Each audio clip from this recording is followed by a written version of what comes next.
I made a handful.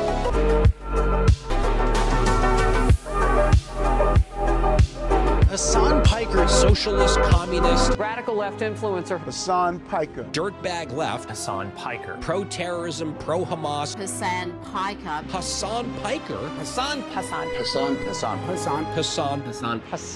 Piker. Going on this vulgar rant, mocking wounded war vet for losing his eye fighting for our freedom.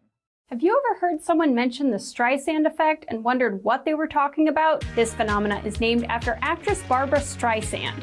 Sometimes when you try to cover something up, you end up bringing more attention to it than if you had just let things be. We won't condemn Hasan Piker. Remember that shit? The assemblyman will not denounce Hasan Piker, who said, America deserved 9/11, dude. The assemblyman just said in his response, Hasan Piker says America deserved 9/11. There you go. There you have it. My friends, we have toppled a political dynasty. Now to the Michigan Senate race, where El Sayed is campaigning in Michigan, appearing on stage at 2 Michigan campaign rallies. He's proactively campaigning alongside Piker. the man who says Hezbollah's flag is his favorite because it's dope. Why would you align yourself for raging anti-Semites? who has defended Hamas terrorists. Calling them the lesser of two Israels compared to the evils. Lesser of two. That's what I find a bridge too far. When I went up to my good friend Chat and said, hey, can you walk me through some more controversial statements of Hasan Piker, even ChatGPT went out of its way to soften the edges of Hasan and give me context. Thanks, but no thanks, ChatGPT. Hasan Piker is campaign poison. Placing yourself on the wrong side of a 90-10 issue is only going to make you look bad. It's going to be good for me. It's going to be good for the candidates that I work with. Turns out it was true. Abdul El Sayed at 27%. Oliver Larkin. Melak Kiros, everybody. Nice to meet you, Hasan. Welcome to the broadcast. Thank you for having me. Oh my gosh. What's going on, man? What's up, dude? Good to see you guys. I really enjoyed it, yeah. How you been? He's trying to get that out. Wow.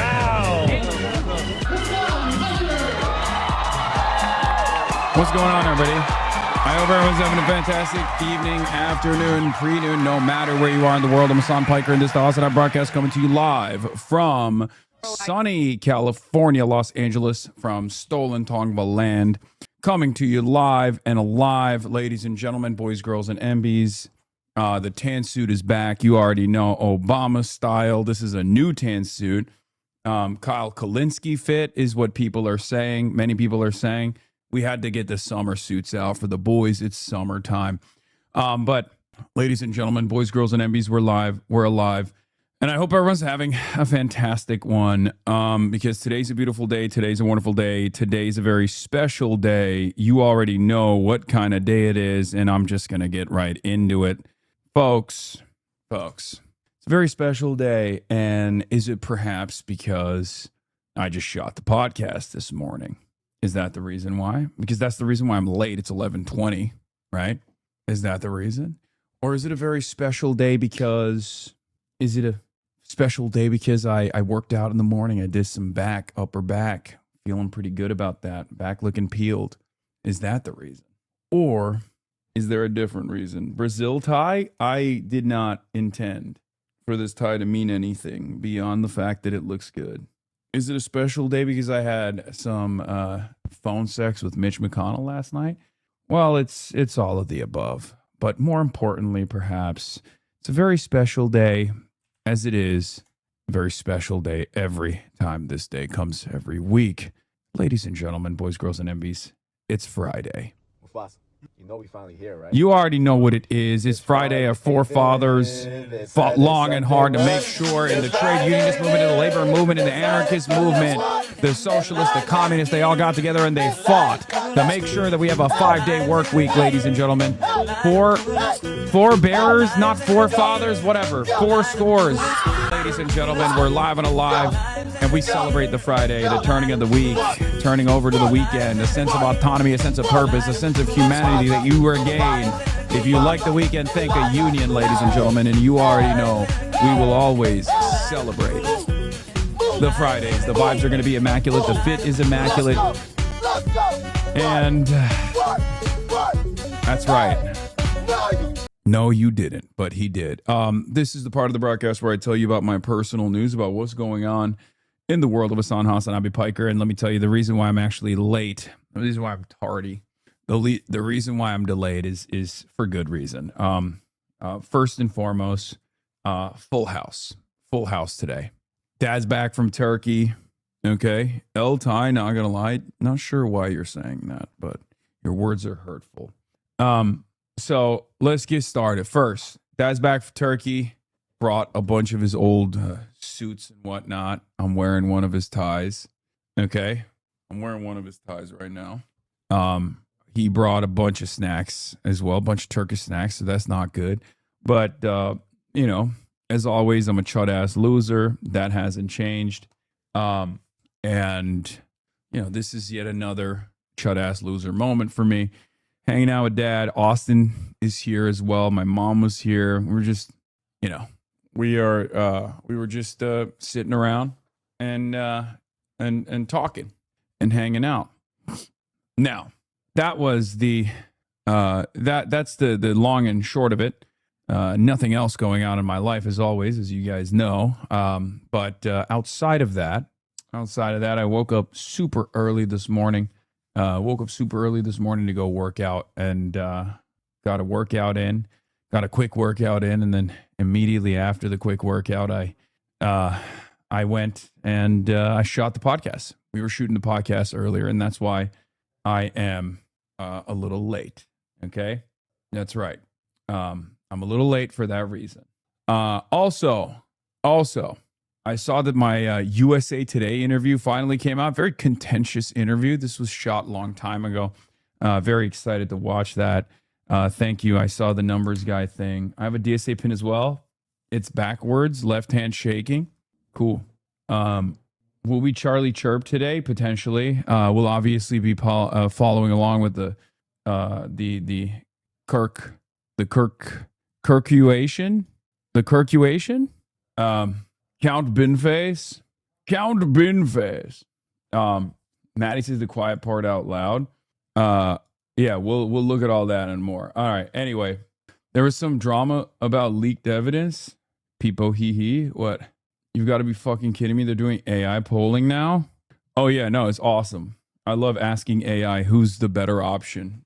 We should just all be AI. What is this? Israel shared intelligence with the U.S. Of Iranian plot to assassinate Trump, sources say. We'll take a look at that and more.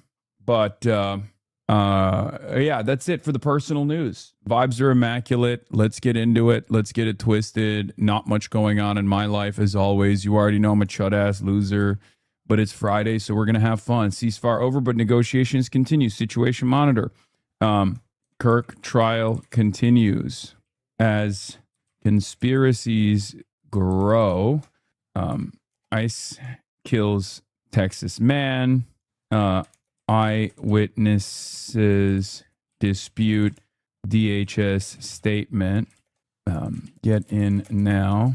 We'll do Friday Fun Day afterwards, okay? But yeah, USA Today anti-Semitism debate. What gives? Yeah, USA Today came in hot. USA Today came in real hot.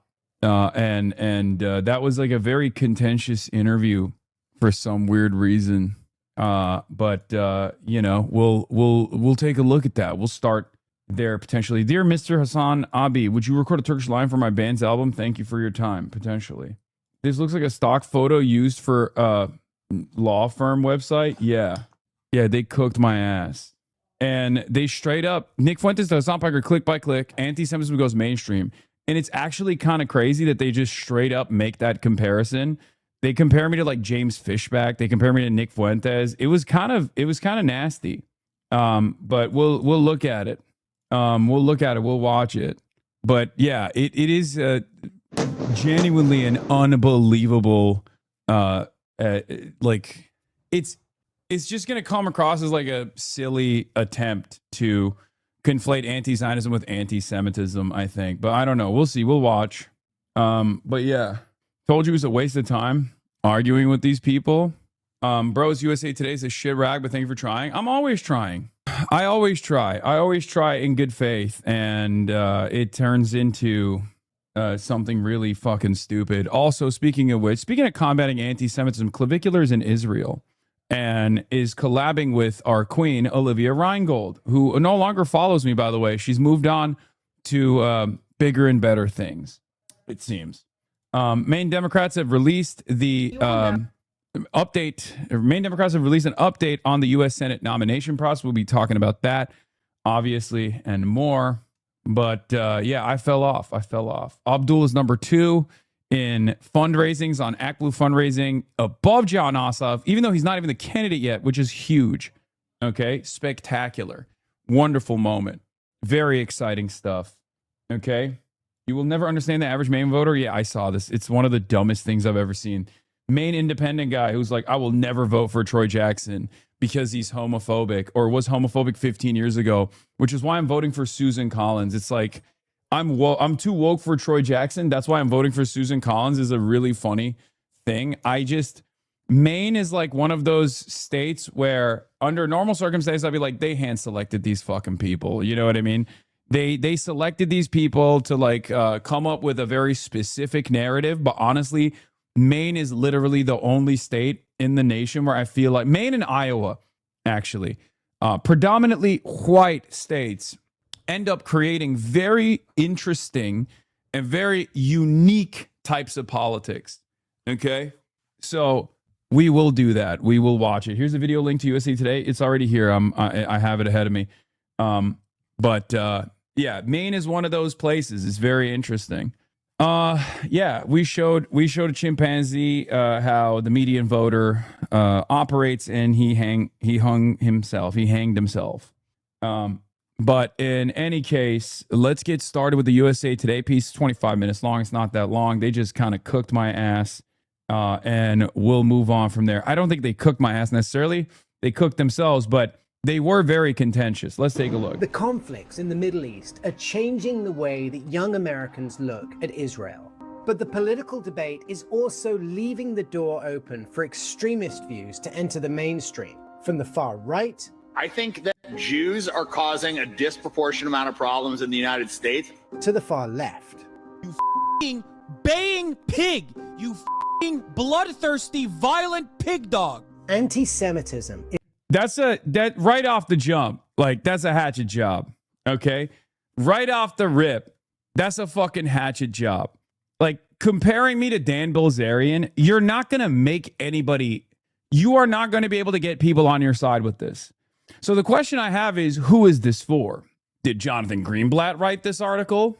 Did you write this specifically for a couple people, like the last remaining people in this country that care about this sort of stuff, like genuinely care about anti-Semitism, but also at the same time are like very, very pro-Israel? Like, who is this for? It's resurging around the world, and it's reaching dangerous levels. 2025 was one of the most violent periods. And right on cue, you got Jonathan motherfucking Greenblatt. We've seen in memory over 200 acts of violence committed against Jewish people. I'm Will Carlos, and I've made it my mission to examine how extremist movements are gradually becoming mainstream in America. This is extremely normal. I'm here in Tampa, Florida, at a campaign rally for James Fishback. He's a long shot candidate for governor on the Republican ticket, but he's attracted many young men with far-right beliefs over a specific issue: Israel. Look, you can love Israel, you can hate Israel, but last time I checked, this is the United States of America. I have a crazy, radical, maybe it makes me an extremist, but here's a very simple statement. No American should ever die for Israel. Like, here's the other side of this story. When you show someone, this is controversial opinion, but when you show someone like James Fishback, who is actually anti-Semitic, who is like unbelievably racist, but then while you're making an argument about his anti-Semitism, you show him making like a coherent point, you don't end up making that coherent point look anti-Semitic. You just make him look not anti-Semitic. Or even worse, you make everybody go, wait, if that's anti-Semitic, I'm fucking anti-Semitic. This is something that a lot of the anti-extremism space has not been able to identify, unfortunately. And I think partially because so many of these guys myself included, like I've been doing this for years, right? You know this. I've been working in combating extremism, far-right extremism, my entire life. Okay. And I used to be friends with a lot of these people. I used to see a lot of these people as my peers. One of the craziest things that I realized is that a good deal of the combating far-right extremism space was straight up only doing this because they were using it as a valid way to identify anti-Israel anti-Semites. Okay, straight up. This doesn't mean the entirety of this anti-right-wing extremism movement and all of these like civil rights advocacy organizations are like the ADL, but many of them are like that. It's unfortunate, but it's true. A lot of the big donors to these institutions, I thought, were legitimately invested in combating fascism, no matter where it was coming from, even if it's the fascism demonstrated by Zionism. It's a very sad state of affairs that turns out a lot of these like anti-far right guys simply were just looking at Nazis because Nazis were some of the most common and most visible aspects of the anti-Israel movement in this country for the longest time. It's sad. There are people who have obviously been fired or have quit their jobs at the ADL, who at once was billed as a civil rights organization. You can dispute that, understandably dispute that, but there were people who I think genuinely believed that the ADL was supposed to be combating anti-Semitism, but also combating numerous other forms of far-right extremism. But when Israel is the far-right extremist country, and your job is specifically to defend Israel, and Israel is the far-right extremist country, and your job is specifically to defend Israel and to take out its most prominent critics, some of which are going to be Nazis, some of which are going to be actual anti-Semites, but because your primary focus is combating anti-Zionism, well, you can't really be a genuine ally in the fight against far-right radicalization. You're actually fomenting far-right radicalization. You're actually defending far-right radicalization. It's just if it's Jewish supremacist, if it's pro-Israel, then you don't see it. As a matter of fact, you like it. As a matter of fact, you defend it. The main thing is the way he goes and stands up for America against Israel. He's the only politician doing that. I feel like we're not allowed to criticize them at all, and then any criticism is just immediately shut down as anti-Semitism. I think that the average American is fed up. They are fed up as they were 5 or 6 years ago when folks in the Democrat Party would criticize any opinion contrary to DEI or affirmative action as racist.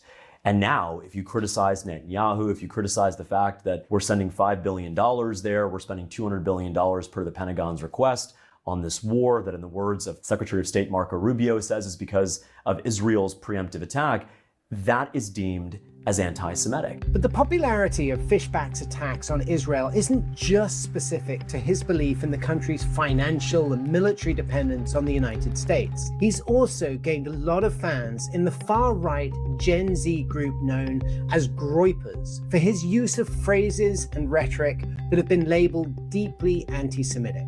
If you wanted to set up our kids for failure, you would feed them the absolute goy slop in our cafeteria. Goy slop is an anti-Semitic internet slang term combining goy, a Hebrew Yiddish term for a non-Jew, and slop, meaning low-quality food. Originating... We will never have a serious conversation about Zionism or even combating anti-Semitism because of the way that Jews were historically viewed in the Western world as a marginalized identity, as a minority, versus what Israel represents, what Zionism represents, or even like the contemporary Jewish existence. Like, is there systematic discrimination against Jews in the United States of America or broadly in the Western world? No, of course not. Is there actual anti-Semitism, specifically anti-Semitism growing in the Western world? Of course, yes, that is happening.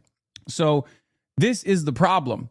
The problem is that, like, we can't have a normal conversation about even something like goy slop because on the one hand, it is a terminology that neo-Nazis use all the fucking time. Okay, it's a signal. It's a signal to say, like, I know this thing. It's also funny, but that's besides the point, right? But here is the problem. the way that like Goyim is deployed in Israel is very different than the way that it was mass adopted by the neo-Nazi movement in the West.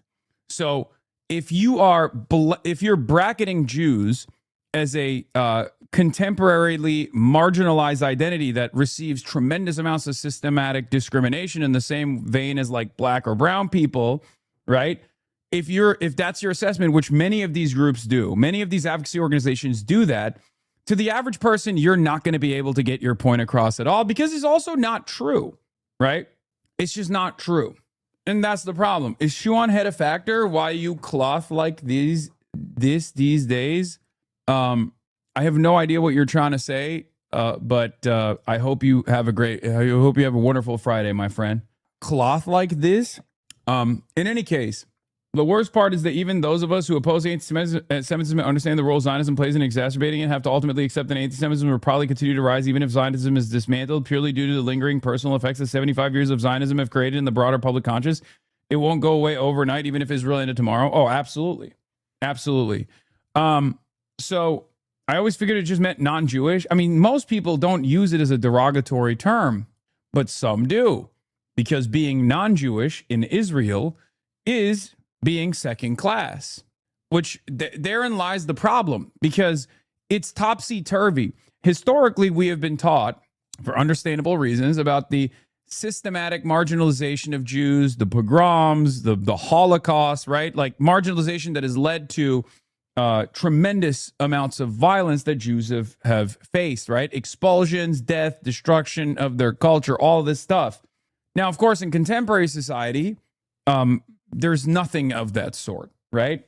Especially in the post-World War II universe that we're living in, there is no systematic discrimination, or rather, even the systemic factors of discrimination that existed in the post-World War II universe in the United States of America have gone away, right?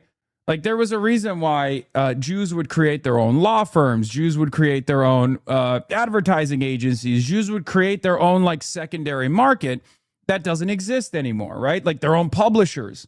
That was because they were outcast systemically from the regular, the regular WASP firms that were dominated by white Anglo-Saxon Protestants for the longest time. So that's not the case any longer. And it hasn't been the case for, I would say, the last like 4 decades, 5 decades at this point. I don't know what the actual turning point is, but it's like clear that doesn't exist. Like the systematic discrimination does not exist any longer. And yet a lot of these advocacy organizations that want to defend Israel will make it seem as though this systematic form of discrimination still exists. Like, are Jews non-white? Is that what's going on? Are Jews being treated as non-whites? For some, that is the case, right? There are some people out there who look at the primarily Ashkenazi Jewish population that lives in the United States of America and say they're not white. But those people are usually, let's be real, anti-Semites. Okay, by and large, for the average American, Jews are white. They don't see Jews as anything but white people. It's in most respects, it's seen as, like an Irish guy or a Polish guy, right? Maybe a special kind of white at most, but still white. So that's a real issue in identifying anti-Semitic markers and then having this kind of approach to it where it's like, well, someone says goy slop, it's like anti-Semitic. It by and large, usually in most circumstances, the person utilizing this terminology is probably anti-Semitic in the Western world. But there's also the other side of this. Around 2016 on 4chan, it's used to describe processed, unhealthy food or low-quality media, alleging a conspiracy that Jewish elites are promoting these products to make non-Jewish people unhealthy and submissive. Well, I meant to be funny. Okay, but I meant to be funny. Why was in it funny? the same way, growing up, my mother, who was born in South America, would call what my dad would make gringo slop sometimes as a kid. So I mean, was that a? Yeah, it's also, as we already know, the Groyper movement is the most diverse movement in this country, ironically enough. Like, with the exception of, I think, having like black people in it, the Groyper movement is like fairly diverse, probably more diverse than like maybe even a DSA meeting. James Fishback is, of course, carrying the torch of that diversity, being, you know, a visibly non-white person who is unbelievably white supremacist. Conspiracy against every single Hispanic person in the United States? Of course not. Well, no, but Goyslop, as far as I understand it, the idea is that this is food that is being foisted on non-Jews by a sort of Jewish cabal to weaken them in some way, right? I mean, that's the conspiracy. That's what you were tipping your hat to. I don't know that that conspiracy reflects what I actually spoke about, which is our public school cafeterias are feeding kids absolute garbage with high fructose corn syrup, high sodium. Well, that's not particularly punchy or funny. And so I'm going to do things that are funny, that are punchy. I wish we would spend less time talking about word choice and more time talking about the issue that we have an obesity crisis in my state. We have a hunger crisis in my state. Like, this needs to be delicate. You need to be delicate. If you're fucking looking at anti-Semitic dog whistles and like objectively anti-Semitic people, you have to be a little bit more delicate. And I hear him, I hear what James Fishback is saying, and I see the way he's defending himself as a nod, right? This is something that anti-Semites do all the fucking time. Like, to be like, oh, what are you talking about? I'm brown. How dare you accuse me of such a heinous smear? Except the problem is, if you are going to turn around and say, this is the other side of this argument to try to find some fucking ideological parity where none exists, you are going to give him credence. When you slap the other side of this as Hasan does this too, okay, you're giving James Fishback credence. You're giving him legitimacy. No one is going to fucking take this argument seriously. No one is going to comb through his assessment, especially when like the worst things you can say about what James Fishback has said about like, you know, international, it's not necessarily like international Jewry or more like objectively and obviously directly anti-Semitic shit, and simply things that he has said that he can easily say, oh, like, I'm just joking here. You know what I mean? Especially in this day and age where TikTok has basically taken the 4chan terminology and made it appropriate for mass consumption. It gets a lot more difficult to identify who's actually doing the fake, I'm not an anti-Semite, to fuck around, and who actually isn't an anti-Semite. There's also the other side of this where you're boosting their popularity. You're offering them more legitimacy. I agree with you, but respectfully, I think you made that the conversation when you used that term. Perhaps. Okay, fair enough. Perhaps, but I don't regret the use of that term whatsoever. What I think we have to do is spend less time trying to police language and more time actually getting to the issues. Anti-Semitism has, of course, been around for centuries, but it's seeing a resurgence, particularly in America, around the same time that the Israeli government has invaded and attacked Gaza in response to the Hamas-led terrorist attacks against Israel on October 7th, 2023. That conflict has been deeply unpopular among Americans, many of whom see Israel as having taken a disproportionately violent response. But here's the thing. While a lot of Americans blame the current Israeli government, the backlash... Do you regret having the policy of not having covered or platformed Nick Fuentes in the past instead of shutting him down, given how much prominence he's gained now? No, it was the appropriate thing to do at the time, but it's over now. ...has also come against Jews in general, across the globe, and especially here in the US. And this scapegoating, blaming Jews at large for the actions of the Israeli government, has been seized upon by internet-savvy influencers with extreme views. I'm just going to come out and say it. Like, I think that Jews are causing a disproportionate amount of problems in the United States. Jews are money changers, bullshit artists, psychopaths, charlatans, grifters, manipulators. That's also led to outward minimization or even full denial of the Holocaust, one of the most tragic events in human history, which led to the deaths of more than 6 million Jews. Ever since the Holocaust, the alleged Holocaust of roughly 6 million Jews, give or take some millions. There's so many problems with it, and to exterminate that many people in that period of time. Like, you can't front load this level of anti-Semitic commentary that's like directly anti-Semitic commentary and then be like, and on the other hand, here's Hasan. And then the only thing you can point to is me being like, yeah, it'll be really funny if, and then I use the term inbred one fucking time over the course of 10,000 hours of fucking commentary, many of which prominently features me combating anti-Semitism while simultaneously talking about anti-Zionism. What are you doing? What the fuck are you doing? Simply put, there weren't enough ovens. Let's talk about the Holocaust. Do you believe the Holocaust happened? Do I believe that the German government killed innocent Jews? Yes. Do you believe that, the number that's always cited is 6 million people. Do you believe 6 million people died in the Holocaust? So, I tell you the truth, I haven't seen this other side, but now it's beginning to make sense to me why he asked me such dumb questions. I don't know if he featured all of our interview because we talked for like an hour and 30 minutes. And now I'm beginning to realize why he asked me those questions as well. And I was like, yeah, of course. What the fuck are you talking about? And I couldn't comprehend the way this was pitched to me. And I knew that it was going to be a rat fuck. But the way this was pitched to me was like, I'm in this space. I've combated far-right radicalization. I've combated anti-Semitism. And therefore, like, they're trying to get my perspective on like the growth of anti-Semitism broadly. Okay. And the interview that I conducted with this guy, we talked extensively. We talked extensively about the dangers of anti-Semitism and like how it's working on the far right, how it's growing on the far right. And then he would ask me questions like this.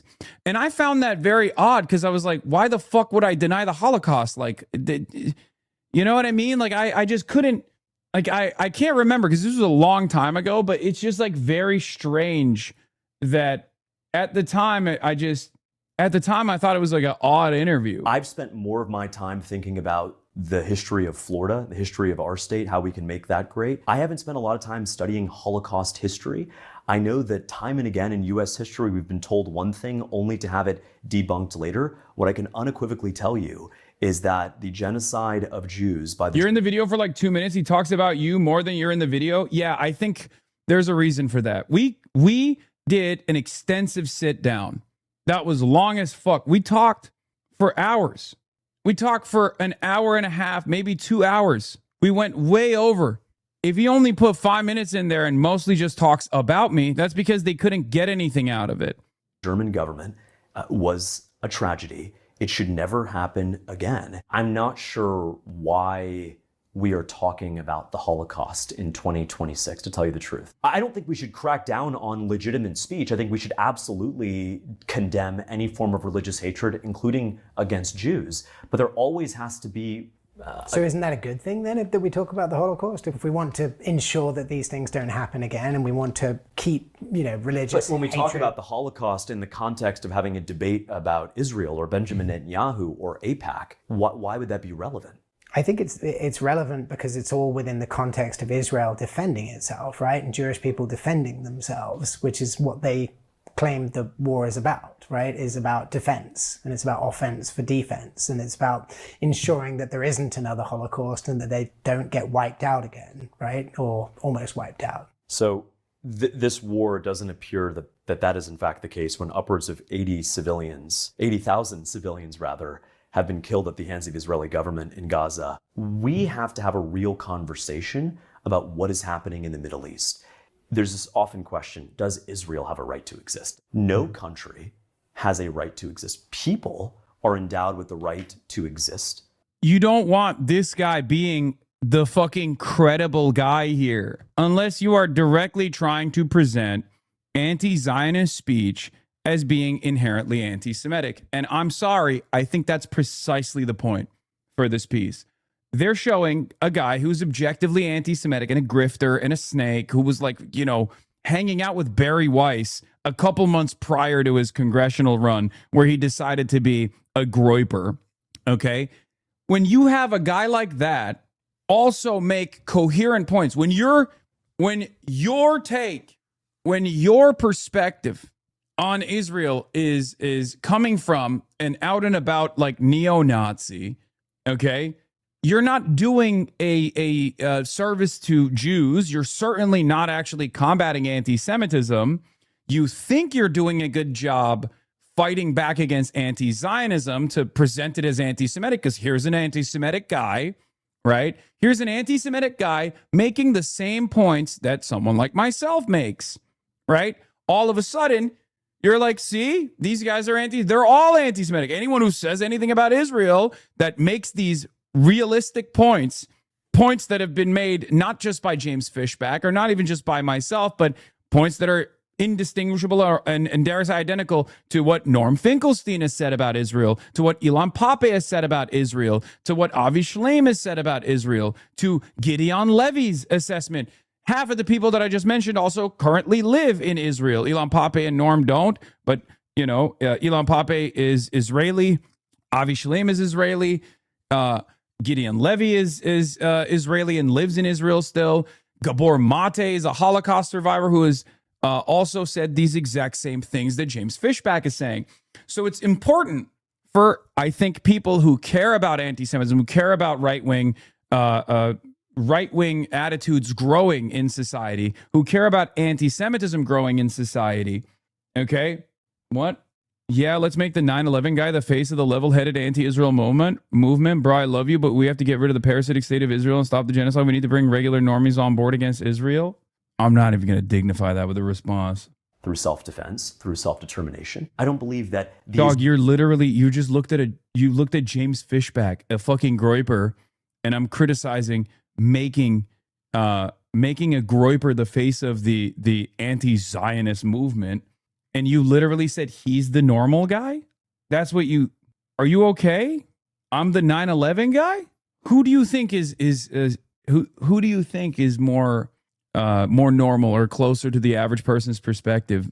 Me or the guy who's like Byron Donalds is black?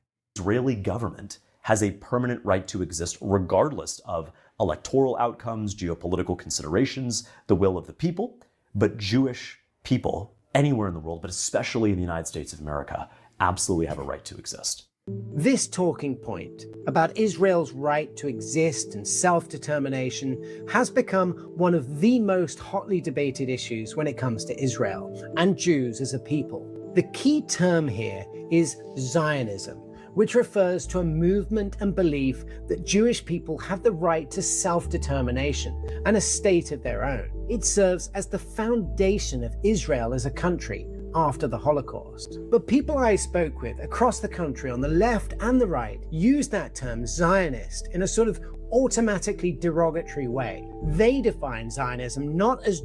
Yeah, this was a conversation that took place with me as well, and I think I did a pretty good job at responding to it. Let's see what they put in. To existence and safety, but instead equate Zionism with Israel's expansion into the West Bank and Gaza. Young people at right-wing political events and... Yeah, I wonder why people on the left would equate Israel and Zionism, the underpinning ideology that developed the nation state of Israel, which is a settler colonial expansionist state that started off with the ethnic cleansing of 750,000 indigenous Palestinians. I wonder why people would equate that.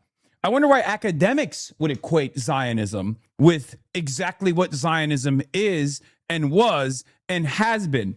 Making this argument as though it's like a crazy thing to say in 2026, when prominent Jews who live in Israel, academics, are finally coming to terms with this reality, and they're trying to basically game it out in a way where they're like trying to slowly but surely get people to comprehend what Zionism is by talking about what Zionism, in air quotes, has become. Omar Bartov is the, of course, person that I'm talking about. Omar Bartov is a Holocaust scholar. He's Jewish. He's Israeli. He wrote a book about what Zionism has turned into. Now, many people will look at that and say, what do you mean what Zionism has turned into? This is what Zionism always has been. I see something positive in that experience. What I see is a guy who's lived his whole life in Israel as a Jewish guy who is a prominent Holocaust historian coming to terms with the reality that Zionism has become and maybe always has been a right-wing fascist ideology. Obviously, it takes some time for people like Omar Bartov to basically come to terms with that reality. It's just cope, but it's healthy, okay? It's healthy cope. in some respects, because that means that like certain things that you never could discuss, certain things that would immediately outcast you, no matter how prominent of an academic you might be as a Jew, are now being openly discussed even in Israeli society. Now, has it taken root in Israeli society, this ideology that like the founding ideology of the settler colonial state has maybe merged into something fascistic? I don't think so. But ultimately, there is a movement in the positive direction, a movement in the direction of truth. Okay? That's it. Left-wing protest. The reason why I'm bringing all that up is because, like, I'm not alone in this assessment. This is the assessment of many scholars. Okay? This is the assessment of many scholars. This is the assessment of a lot of thoughtful people who've poured their whole lives' work into this. Even people who come from that background of assuming that Israel is actually a force for good, a place for Jews to feel safe, a place where, you know, the Holocaust can never happen again. Like, even if they've grown up with this mentality, they're finally recognizing that it's fucking bullshit. It's not just, you know, random scary Muslim guy or 9/11 guy in the way that some dumb fucks were trying to explain it in the chat. It's the assessment of many Jewish scholars as well. Not that it matters. It's the assessment of many humanitarian rights organizations and many scholars in general. It's a fucking right-wing ideology. Tests alike told me they're not anti-Jewish, but they are anti-Zionist. One of the most popular and controversial anti-Zionists is the leftist political commentator Hasan Piker. So don't tell me that when you're peacefully trying to coexist with Israel, they let you peacefully coexist. Because what is going on in the West Bank is nothing but violence. Piker has amassed more than 6 million followers across his social platforms with his blunt and aggressive reactions to right-wing politics, and particularly against Israel's current leadership. And he's recently entered the political battlefield, stumping for progressive politicians like New York City Mayor Zoran Mandani, Pennsylvania Congresswoman Summer Lee, and US Senate candidate for Michigan Abdul El-Sayed. He's also made speeches on college campuses like Yale. Donald Trump let the Israelis drag the U.S. into this newest war with Iran after 3 years of bipartisan support for the genocide that Israel was committing on a different front of Israel's multiple ongoing wars of aggression. Zionism is the ethno-religious supremacist ideology that is exterminationist in principle. Dude, this suit was so small. It's like, it's embarrassing. Look at this shit. Look at this shit. Look at how tiny this fucking suit is. Tiny suit. Thank God I've grown from this. And by that I mean I've gotten smaller, but my suits fit better. Holy shit, that's so bad. It looks like I got chicken legs on. Born out of the wrong assessment that this was a land without people for a people without land. It required the extermination of the indigenous population, and that's precisely what has happened since its inception. And its final iteration of that, it has been the Gaza genocide that we watched unfold. Would you acknowledge that that's a very different definition to what many Jews would consider Zionism? Of course, people that want to support Israel are going to look at that and say, well, Zionism to me means something entirely different. Zionism but maybe to me, it just does. Maybe it just does mean something different. Yeah, but right? At the end of the day, it's still this ideology that is responsible for not only the inception of the Israeli state, but its current version. When Hasan Piker... Yeah, like, I don't care what people think about it. Like, I don't know why this is a decent counter argument, right? Like, oh, well, a lot of Jews think Zionism is something different than what it actually is. It's like, okay, but what is it actually, right? What is it actually? Which, in this interview, I also brought up Omar Bartov as well. I said, like, actually, that's not even true. There is, like, now a reconsideration of what Zionism has become. And I think a lot of people are fighting back against their social conditioning. Even Israeli Jews, like prominent Holocaust scholar Omar Bartov, has, like, now officially come to terms with this evolution of Zionism. Now, we might have a difference in opinion on what Zionism always was versus what Zionism has become, but we have no difference in opinion of what Zionism looks like in modernity in 2026. What Zionism looks like in 2026 is the expansionist Greater Israel Project and its continuation, okay? That's it.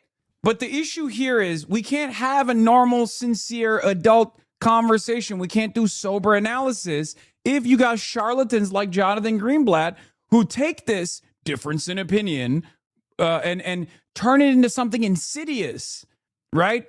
It's so fucking frustrating. It's so stupid. Proudly says he's an anti-Zionist. Anti-Zionism is a form of anti-Semitism. It's the idea that Jewish people, unlike Muslims, unlike Christians, unlike all the people in the world, don't have a right to a state of their own.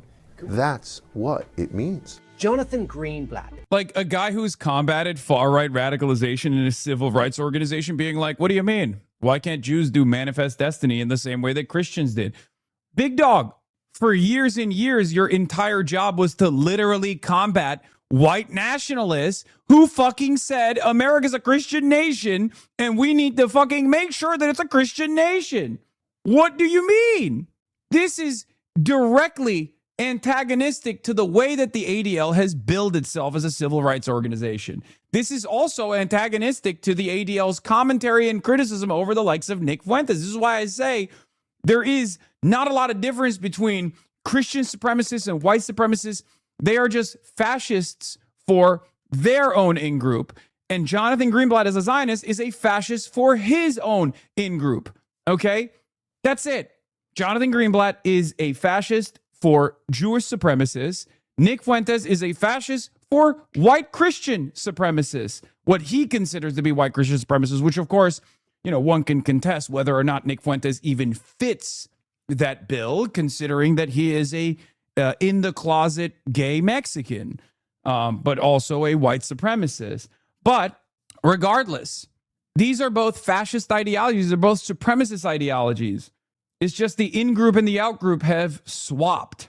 Is the CEO of the Anti-Defamation League. The nonprofit was founded in 1913, and its mission is to combat anti-Semitism and broader discrimination around the world. Today, the ADL uses technology to track. So I'm sorry, but if you're doing this, if you're promoting the ADL in this way, I think you're doing a disservice as a journalist to combating extremism. The ADL is an extremist organization, okay? Track and monitor increasing anti-Semitic rhetoric on social media and hate speech and violence against Jews across the globe. I've spent a lot of time talking to young people, and their idea of Zionism, it's almost like if you talk to sort of young people on the left and on the right now, they see this word Zionism and they see not just sort of self-determination, but they've come to understand Zionism as expansionism. So I get that we have to try to understand the next generation where they're coming from. Dude, it's a settler colonial enterprise. Of course it's expansionist. What are we talking about? The question, if we're being serious, the question is it appropriate or not? If you don't see the Arab indigenous population as human beings, you look at it and you say, well, this is taming the barbarians. This is civilizing this uncivilized area. And ironically enough, I did have this conversation with this guy. I hope he fucking featured at least some of it. I talked extensively about Jabotinsky, Theodore Herzl, early Zionists, and their assessment of what they were doing and their openness about how this was a colonialist project. I don't think that they featured any of that in this conversation. Where the fuck is the full cup, man? Release the full conversation. At the same time, there are absolutes. They can look at things in different ways, but Zionism is the right of Jewish people to self-determination in their ancestral homeland. That's it. That's all it is. So you can be upset with Prime Minister Netanyahu and some of his policies, but he didn't invent Zionism any more than you could be upset with President Trump and some of his policies. He didn't invent kind of America or patriotism. Piker and others exploit the broad misunderstanding of what that word means. And they promote misunderstanding by using it as some kind of slur or trying to suggest it means something that it doesn't. My Zionism, and I am an unapologetic Zionist, I believe Israel has the right to exist. The ADL has monitored anti-Semitism from the left and the right, but Greenblatt says they have seen increasing use of anti-Semitic rhetoric from the left over the conflicts in the Middle East. Piker has been a specific concern for the ADL. On their website, you can find a roughly 10-page research analysis of moments that they say Piker has used blatant anti-Semitic rhetoric. f***ing baying pig. You f***ing bloodthirsty, violent pig dog. Pig dog is identified as an anti-Semitic. That's not even a real anti-Semitic dog whistle, by the way. That's not. It's not. And that's really fucked up that they had to like invent an anti-Semitic dog whistle to make it seem like I'm saying anti-Semitic shit. That's how fucking easy it is, dude. They did a make it up after the fact moment. They used their prominence as an institution that fucking combats anti-Semitism to come up with a new dog whistle post hoc to make it seem like I was saying some anti-Semitic shit. Insult, often used in conjunction with other anti-Jewish. That's crazy, dude. That's crazy. I guess in many respects, this should be expected. Also, I wasn't saying that to a Jewish person. Regardless, it doesn't matter. It doesn't matter. None of it matters. It's fucking bullshit. It's so funny because like one of the only people, there is literally a conversation that I had with Donny O'Sullivan on camera. Okay. A conversation that I had with Donny O'Sullivan on camera where Donny, and as we're on our way to the DNC, starts asking me about how I call Republicans hogs. And I tell him I call all matter of like right-wing reactionary people hogs or sometimes inbred. Okay. And he's like, don't you feel like that's mean? And I'm like, well, they're mean. Their whole worldview is nasty, right? So it's literally out there. The numerous instances, including on CNN, where I have, and that was featured on a CNN piece. So like, it's literally out there in these other mainstream media platforms where I've straight up been like, no, of course I call it hog. It's pejorative, but it's also affectionate at the same time as well. The thing is, they still do this, right? They still do this, but it doesn't work. So why are you still doing it? Like, what utility do you get out of trying to strike down one of the only motherfuckers out there who still takes the time out to try and combat anti-Semitism? I will never understand it, okay? I'll never understand it. You are destroying your legitimacy. You're destroying your legitimacy. The conversation in and of itself is already stupid. Even if you were bringing up an anti-Semitic person, like an actual anti-Semitic person, they can just turn around and go, look at fucking Randy Fine. Randy Fine is justifying current existing forms of violence. You want to fucking call me an anti-Semite. Most people are basically at that point where they just don't give a shit. So I always find it strange that they hyper-focus on a person who does give a shit. And the irony here is this doesn't make people look at me differently. This doesn't make people look at me and go, I guess he's anti-Semitic. I guess this entire time I was wrong. He's just an anti-Semitic guy. You know, I feel really shameful about supporting him all these years when I heard him combat anti-Semitism. They look at this and they go, I guess James Fishback is not a fucking anti-Semite, or a secret third option where they go, we like it. Who cares? That's the current environment. And none of these fucking assholes are aware of it because they can't pull their goddamn heads out of their assholes. It's lodged up their own asses. They don't even realize that, like, a normie, the average American, does not give a fuck about anti-Semitism. It's so stupid. Such as references to bloodthirsty, or in German, Schweinejuden, Jewish pigs. That's a different word. You added Jews. Fuck. I didn't even know he did. Do you regret any of the things that you said? I mean, I've spoken for 21,000 hours on contentious subjects from a perspective that most Americans are not privy to. So I'm sure that there are things that I've said in heated moments because it's a very contentious environment. It's a medium that requires interaction.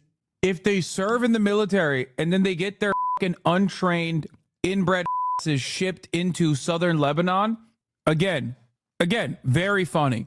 When I'm calling like a settler or something inbred, it's not different than me calling a neo-Nazi inbred. Is it nice? No. Is it kind? Absolutely not. It's vulgar, for sure. I understand that. But it's not saying like all Jews are inbred or anything like that. That's not what I meant. That's not what I mean at all. You see how Piker is essentially saying the same thing that James Fishback told me? When he chooses to use a word like dog or inbred to define a specific racial group, Jews, he says, It's just colorful language, like fishback, calling cafeteria food goyslop.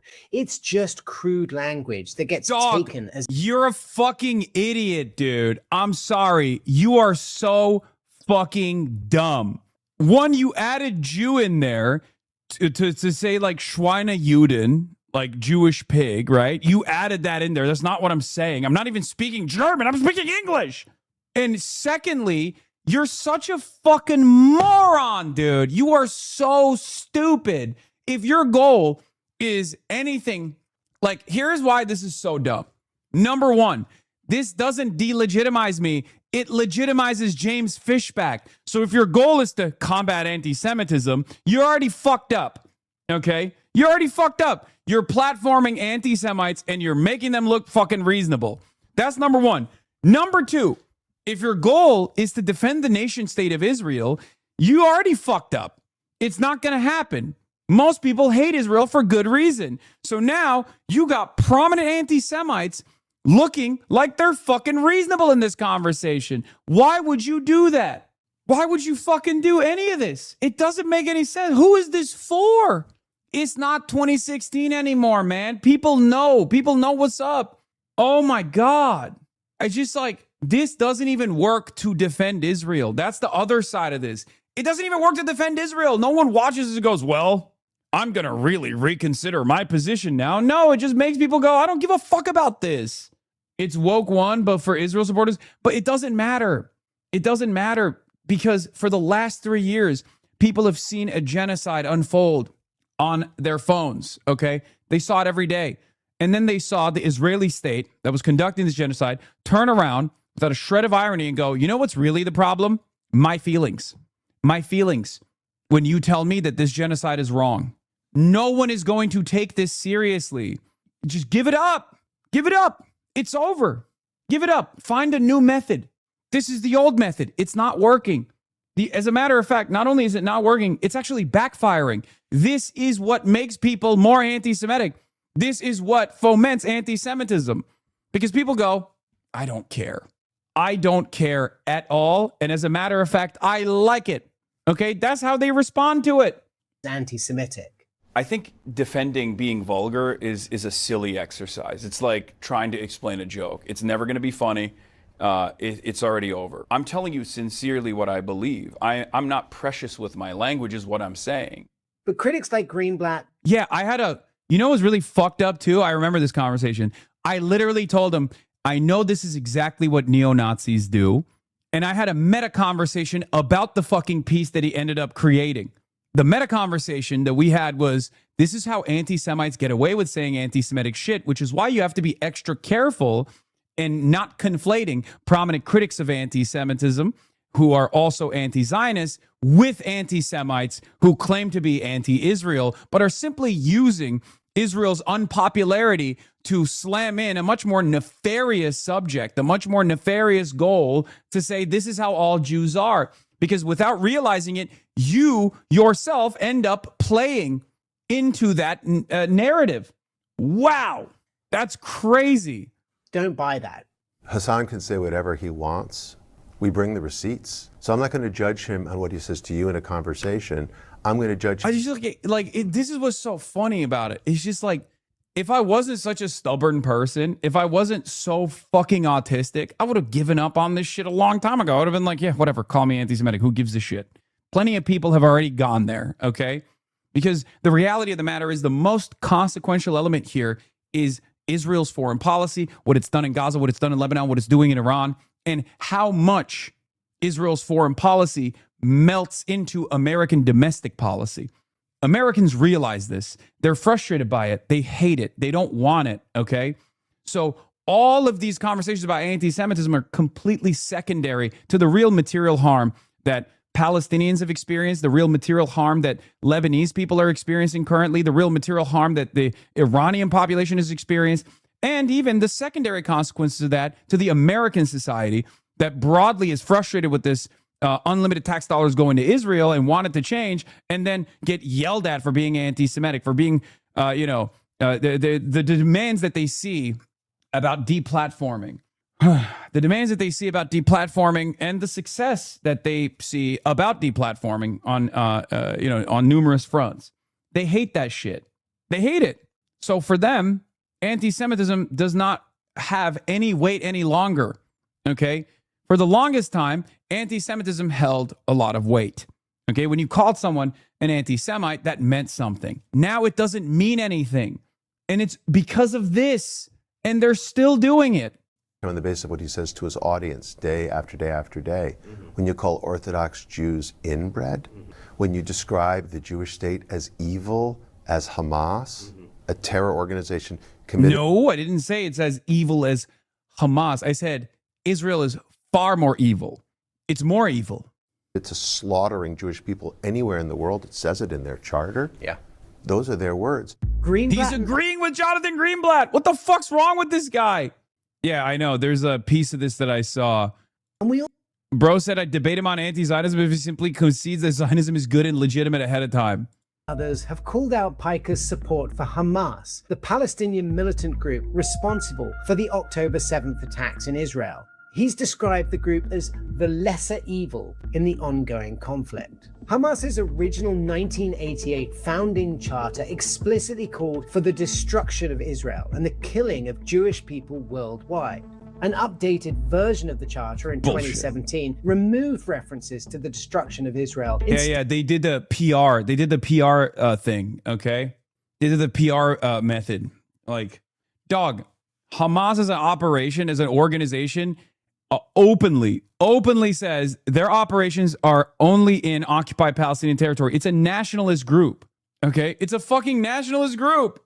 They have no ambitions beyond the occupied territories. That's it. Its primary focus has always been the end of the occupation. Now, in 1988, when it was a fucking an Islamic charity, a Muslim Brotherhood cutout, yes, it had anti-Semitic language in its foundational charter. It's not the same fucking organization any longer. Not that it matters, because no one wants to talk about why Hamas even exists or why it became a militant resistance front, why it became the leader of the militant resistance front. Perhaps it has something to do with the fact that Israel killed all the Christian Palestinians, the secular Palestinians, the socialist Palestinians over and over and over again and reduced them into nothing. And the only group that survived that process, that culling, has been these guys. That's it. What the fuck are Palestinians supposed to do? If their goal is the end of the apartheid, the end of the occupation, yeah, they're going to fucking be like, all right, whatever. You know, I don't even agree with these guys on domestic policy. I don't agree with the way that they view the world, but I do agree with one thing. We got to fucking end this occupation. If that's your primary focus, you're going to find yourself taking up arms alongside them, which is precisely what happened. They're declaring to confront what they call the Zionist project and upheld armed resistance. What is this? The Nazis called Jews Jewish vermin. If you call a Jewish person vermin without adding Jewish, are you playing into the historical slur or not? Is this guy trying to fucking debate this shit? I'm using another example to explain the principle. Clearly, no way did I say he said that. Dog. I don't even use the term pig dog now because I'm like worried that people are going to think it's anti-Semitic because they just decided that it's now an anti-Semitic terminology. Having said that, if we're actually having a real conversation, a sincere conversation about it, no. Pig dog is like red alert communists talking about fucking fascists, okay? Fascist capitalist pig dog is like the most common fucking utilization of it in modern pop culture. It's such a not real issue that even fucking Jake Tapper didn't know what it was. Most people don't know what it was. They're like, oh, maybe I guess it's supposed to be an anti-Semitic term. I don't know. I'm supposed to assume that this is anti-Semitic. If you're supposed to assume that something is anti-Semitic, then it's probably not. Okay? It's stupid as fuck. As far as being pro-Hamas, okay? As far as being quote-unquote pro-Hamas, I made it very clear, okay? There are condemnable actions of the Palestinian resistance group. Thank you. There are actions that are condemnable at the end of the day, but you have to match them up to the systemic violence that Palestinians have experienced. In the same way as analyzing the Nat Turner Rebellion, as opposed to the systematic enforcement of chattel slavery. Which one is far worse than the other? Okay? Because the reality of the matter is the standard of violence is always set by the occupational forces, the occupying forces, the settler colony, okay? And resistance groups match that level of violence. And as violence towards civilians increase in frequency and its regularity, the magnitude of violence increases, so does the violence as a form of militant resistance. Okay, these guys didn't just come out of the gate swinging like this. That's why it's almost a cliche at this point where people say, look, the first intifada was fought with stones, the second one with bus bombings. Okay, it has evolved over time because the maintenance of an apartheid is an inherently violent endeavor. It's an unbelievably violent endeavor. You cannot just fucking section off certain aspects of society into these little pockets and bully them and kill them with regular frequency, with impunity, and arrest them permanently without a real trial, and then assume people not to fucking fight back. Of course they're going to fucking fight back militarily. Just because one is state violence and the other is violence against said state violence, oftentimes in a defensive posture and sometimes in an offensive posture, doesn't change that dynamic at all. So whenever people talk about like, oh, you're supporting Hamas, it's like, I believe the Palestinian people have a right to resist militarily. And it's not just my belief, it's international law. Okay? Some of that takes the form of war crimes. Absolutely. But even when you're making an assessment on the war crimes, you have to look at what they are responding to, the systematic violence, the unbelievable amount of war crimes. Israel's existence is a war crime, okay? Is one ginormous war crime. That's the reason why I don't fucking stand down when I say like lesser evil. When I do the Hamas is the lesser evil, I'm a lesser evil voter, that kind of thing, okay? Zohar Mamdani reveals that Taylor Swift has already paid the cost of permits and public resources used for her Madison Square Garden wedding at Hassan the Hun. Okay. You said that you supported Hamas like 1,000 times over. So Hamas is 1,000 times better than Israel. Yeah. The numbers probably have increased now that Israel is doing what it's doing to Gaza in Lebanon as well. But aren't you just justifying violence with more violence, though? I mean, like that's what it sounds like. I mean, if ultimately the goal is peace and a diplomatic solution to this. Yeah, I think this was the one moment where I got so mad at him that I don't know if they put that in there, but I straight up was like, dude, you think my statements and not the maintenance of an apartheid for 75 years, now 80 years, is what makes a path towards peace impossible? You think it's not the expansion of the settlements projects over the course of the last 4 or 5 decades now that has rendered the two-state solution impossible? It's my statements here in the United States of America. Get the fuck out of here. I'm analyzing what's going on. Then doesn't it set back that cause by expressing in very stark terms support for a group that is engaged currently in acts of terrorism? I think Israel is doing acts of terrorism. I think America. But you can be against both, can't you? I mean, you can be. Well, of course, I am. Right. And I have said that like any kind of targeting of civilians is a war crime. It's heinous. It's completely unacceptable. It's not an endorsement necessarily of militant resistance. Sounds like an endorsement. It's not an endorsement of militant resistance. Well, let's be clear about But it's a recognition. But it's a recognition of their desperation. I think you could ask. I should have said it's not an endorsement of all tactics of militant resistance, for the record. I should have said that. That was wrong of me to say. It's not an endorsement of militant resistance. It's a recognition of their desperation. I should have said it's not an endorsement of all of the things that militant resistance does, because there is a level of endorsement that I absolutely stand by, right? As far as like the permissibility inside of the boundaries of international law, and even beyond that, I'm much more understanding of like the desperation as well, because I think it's more important to recognize it.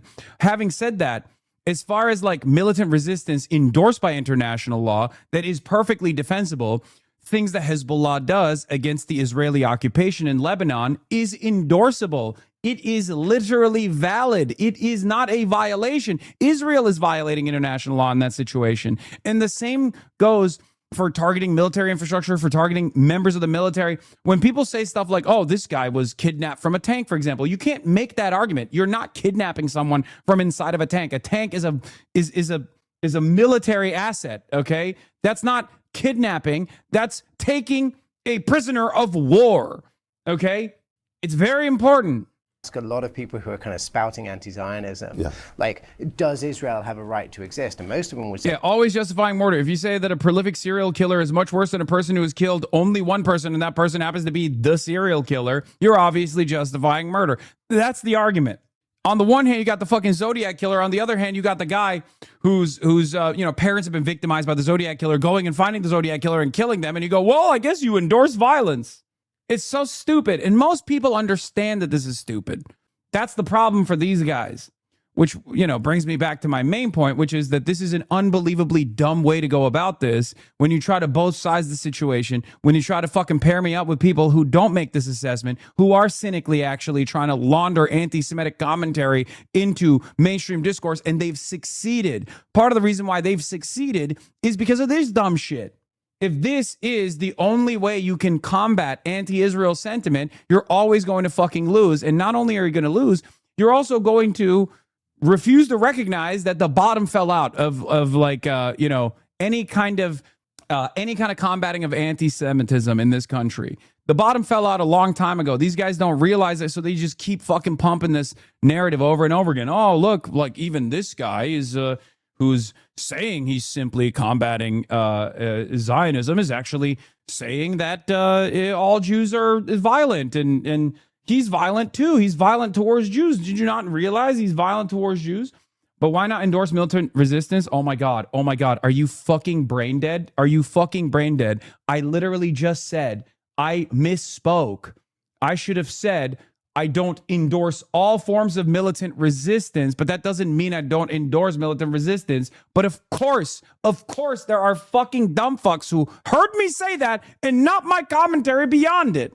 There have been a million instances where I've told you what my position on this is. Why? Why are you so dishonest?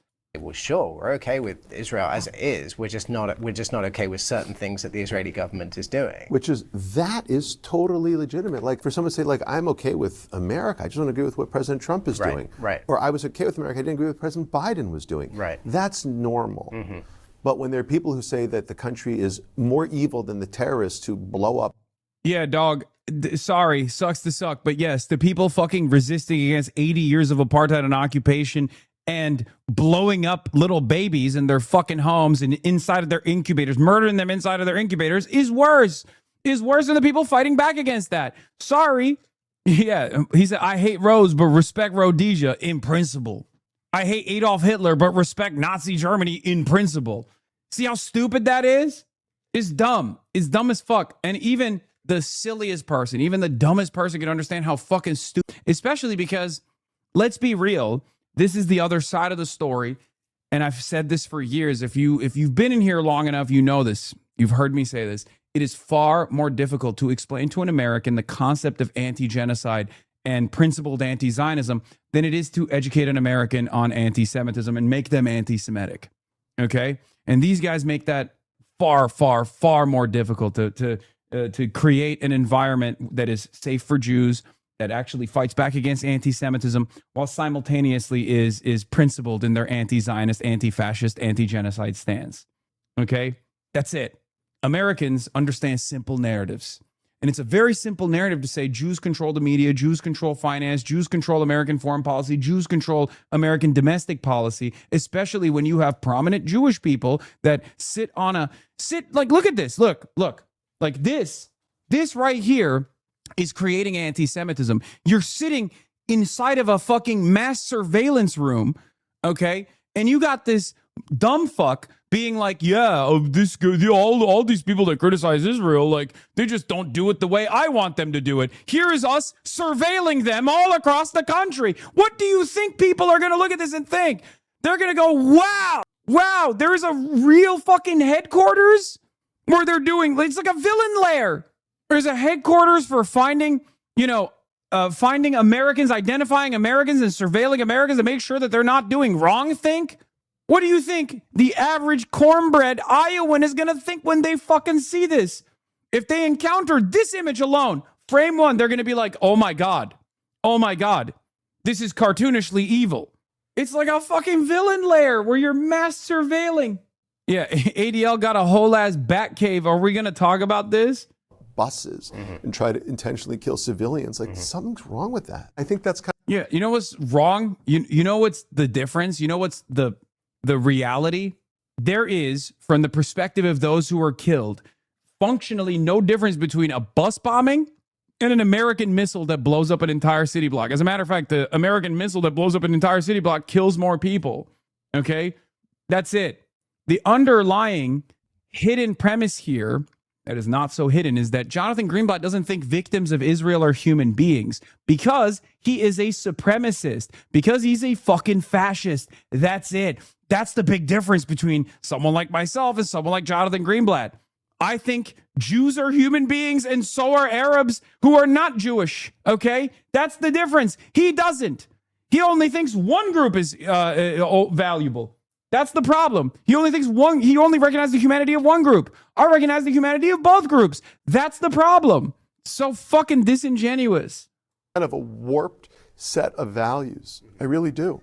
It's clear that the ongoing conflicts in the Middle East are changing the way that Americans view Israel's government and America's decades-long relationship. And here's the thing, like, this is also a not so subtle disciplining operation, right? To be like, there's only one appropriate way to there's only my way to criticize Israel. You have to criticize Israel my way. And it's like, well, you don't get to have any legitimacy in this process. You know that, right? You don't get to have any legitimacy if we've heard the way you talk about Israel, okay? At most, I'll listen to fucking Peter Beinart and I'll have my reasonable disagreements with him, and that's fine. But you don't get to have a say in this, Jonathan Greenblatt. That's it. That's the problem. Like, why do you think you get to surveil the way people criticize Israel? Like, what the fuck is this nonsense? Why do you think you get to have a say in the way people criticize Israel? Like, most people don't give a shit about this. Most people don't have this consideration. Why would they have this consideration? With Israel. But it's also very clear that anti-Semitism is reaching extremely... Can Peter Beinart be considered anti-Zionist? Yes, I think Peter Beinart is great. We have some disagreements, but it doesn't matter at the end of the day because I think he's a legitimate voice who recognizes the humanity of Palestinians, right? Like, he might have his old guy concerns with the way that I use my language, right? Like, we've had a long, extensive conversation about... we've had a long and extensive conversation about, like, me saying that Zionism is Nazism. Like, he takes offense to that. But at the end of the day, that doesn't get in the way of us, coalescing around a peace and emancipation for Palestinians. So it's fine. Those are some disagreements that we have. It doesn't matter, right? It's secondary. He is someone who is, at the end of the day, a person that's invested in the emancipatory cause, right? I'm grateful that I spent... Brilliant take for Peter Beinart on pro-Israelis who kept calling anyone that said Israel was withholding food from Gaza anti-Semitic, immediately shifted their talking point when Israel officially and publicly withheld food to, of course, Israel has to withhold food. What are you, crazy? You think they should be feeding their enemies? Their standard is what Israel does is right, and it should never be subject to any international or American pressure, and they're the terms of which you have to defend that change. That's what I mean by a position of worship rather than a position of support, which I think is de facto idolatry. This clip from a lecture I attended Peter 2 weeks ago in Vienna. Part of my Peter here highlights the argument that Israel supporters used to justify apartheid against Palestinians are identical to those used by South Africa's apartheid regime. There are people who are trying to kill us. Apartheid is protecting us from those guys. How well did equality work for the rest of Africa? When you look at Congo, Nigeria, Zimbabwe, do you see flourishing liberal democracies? We understand what Africa is like. Dangerous levels, evident by the real-world violence against Jews. We've been dealing with anti-Semitism since 1913, but we've been systematically tracking it for almost 50 years. In 2025 was one of the most violent periods we've seen in memory. Over 200 acts of violence committed against Jewish people in 2025, out of a total of 6,200 some odd anti-Semitic incidents. Synagogues, schools, offices like this one, literally, they're fortified like citadels with bulletproof glass and security guards and alarm systems. But the truth is, every Jewish establishment, every place where Jewish people walk or where they shop or where they socialize, you can't live behind, barbed wire and walls, which is why ultimately anti-Semitism is everyone's problem. Whether you're on the left or the right, anti-Semitism is indeed everyone's problem. And that's true even for Jews who are somewhere in the middle, supporters of Israel who are outwardly opposed to Prime Minister Netanyahu and his government. Either Israel is always right and you can't criticize it. Oh my God, here we go. Jeremy Ben-Ami. I would love to have a combo with him. See, I would love to have a combo because, like, Jeremy Ben-Ami at least is going to be a little bit more reasonable than fucking Jonathan Greenblatt. But I'm down to have a conversation with him. You know, that's another guy who I'd love to talk to and explore the boundaries of his ideology and maybe the clear contradictions within liberal Zionism. Oh my God. But once again, this makes no fucking sense. You don't get to dictate how people fucking criticize Israel. You can complain about anti-Semitism, but I would say, as someone who is a steadfast advocate against anti-Semitism, you probably shouldn't put me in the fucking crosshairs. You can keep doing it if you want.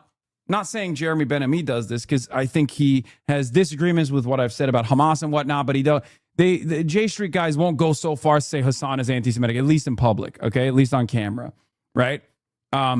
But like, obviously Jonathan Greenblatt traffics in this ridiculous nonsense on a daily basis. Here's the thing. Nobody gets to, the cat's out of the bag, right? Israel is a pariah state. You don't get to fucking determine how people talk about it any longer, especially when the violence that Israel has contributed to in daily Palestinian existence and daily Lebanese existence is far greater than the hypothetical violence in the future that you are trying to prevent by claiming that like anti-Semitism is going to grow and that there's going to be violence that happens in the future. Because one is happening right now, the other one is potentially going to happen in the future. And then to package that argument up with you know, what I'm doing as like also increasing that likelihood of violence in the future is fucking insane. It's insincere. And it's also leading to more anti-Semitism. Always wrong, and it's the worst country in the world. And the truth lies somewhere in the middle. And so does the majority of the largest group of American Jews, and their opinions lie in the middle. Our organization is here to advocate for that, to try to change American policy and also change the public conversation, to have space to have that difficult conversation.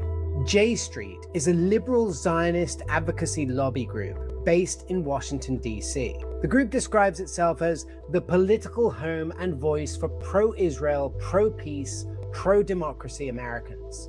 J Street opposes the current Israeli government and its policies, but it also doesn't support the more extreme opinions of far-left commentators like Piker either.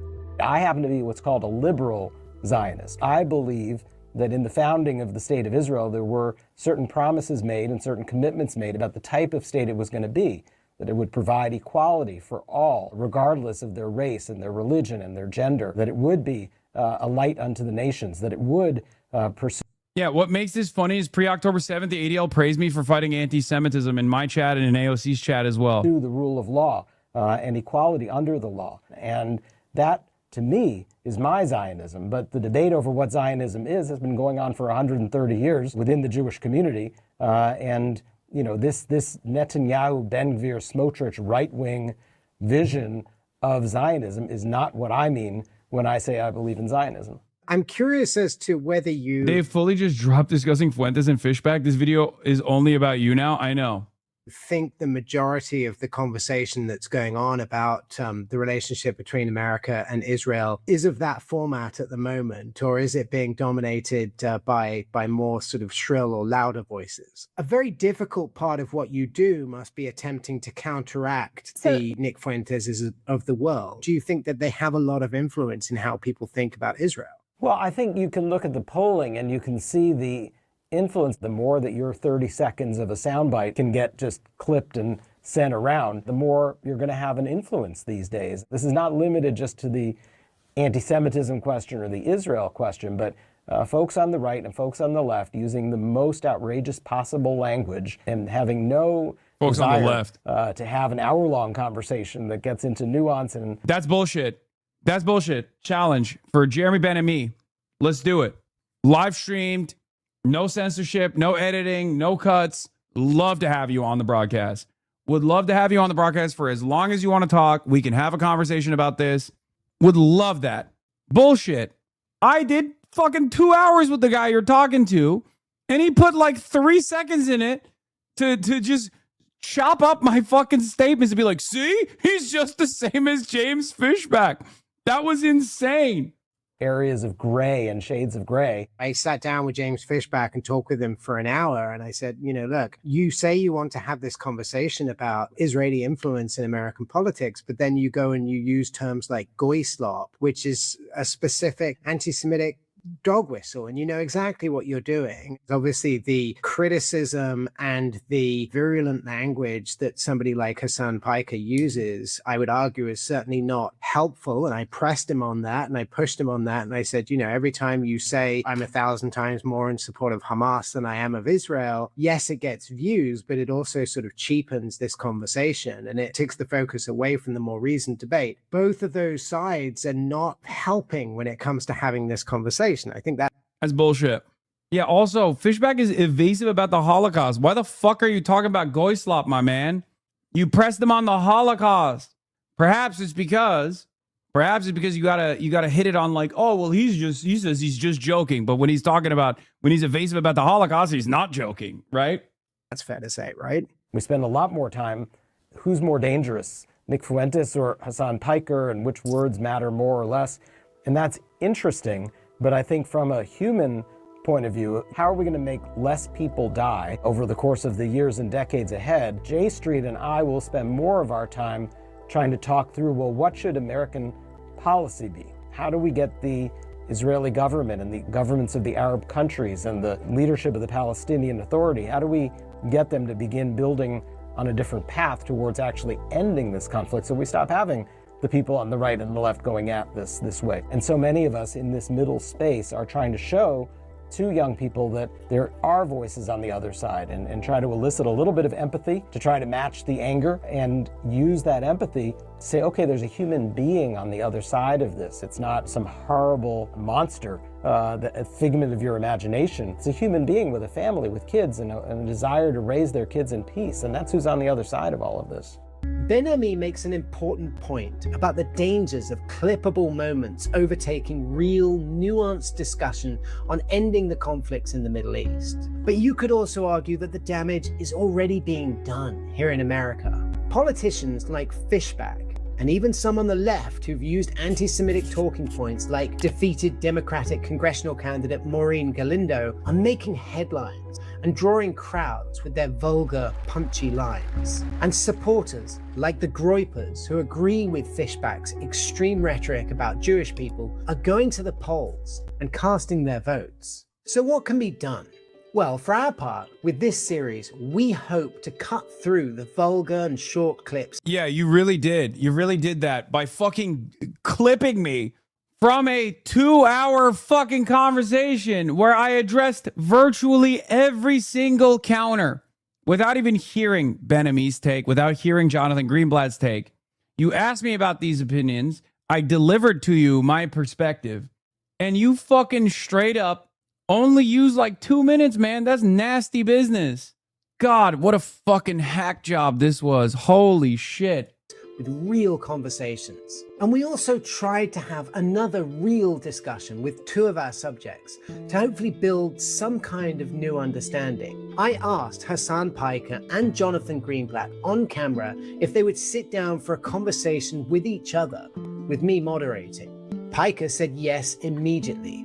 Wild idea. If we could broker it, would you sit down with him? With Jonathan Greenblatt? Yeah. Oh, I would love to. Okay. I would love to have a conversation with Jonathan Greenblatt. I'll pose the same question to him. Greenblatt was a bit more cautious. We've talked a lot about Hasan Piker here. He claims he's tried to sit down with you guys and tried to talk to you. When you was said that? earlier, I don't know. He's claimed, that's his claim to it. Would you sit down with him?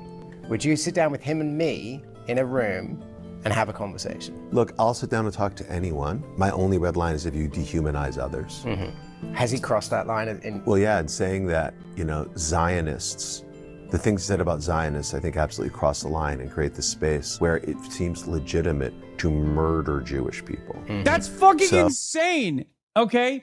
I've never said that. Shut the fuck up. I don't think that. I've never said that. You're a bitch. So, you know, if he would acknowledge the legitimacy of Zionism. This is the nefarious part, okay? This was clipped, and I made a joke about this, but this is the nefarious part, because he starts out with, like, he dehumanizes Jews. I don't, right? And then he turns around and goes, Bro said, I'd debate him on anti-Zionism if he simply concedes that Zionism is good and legitimate ahead of time.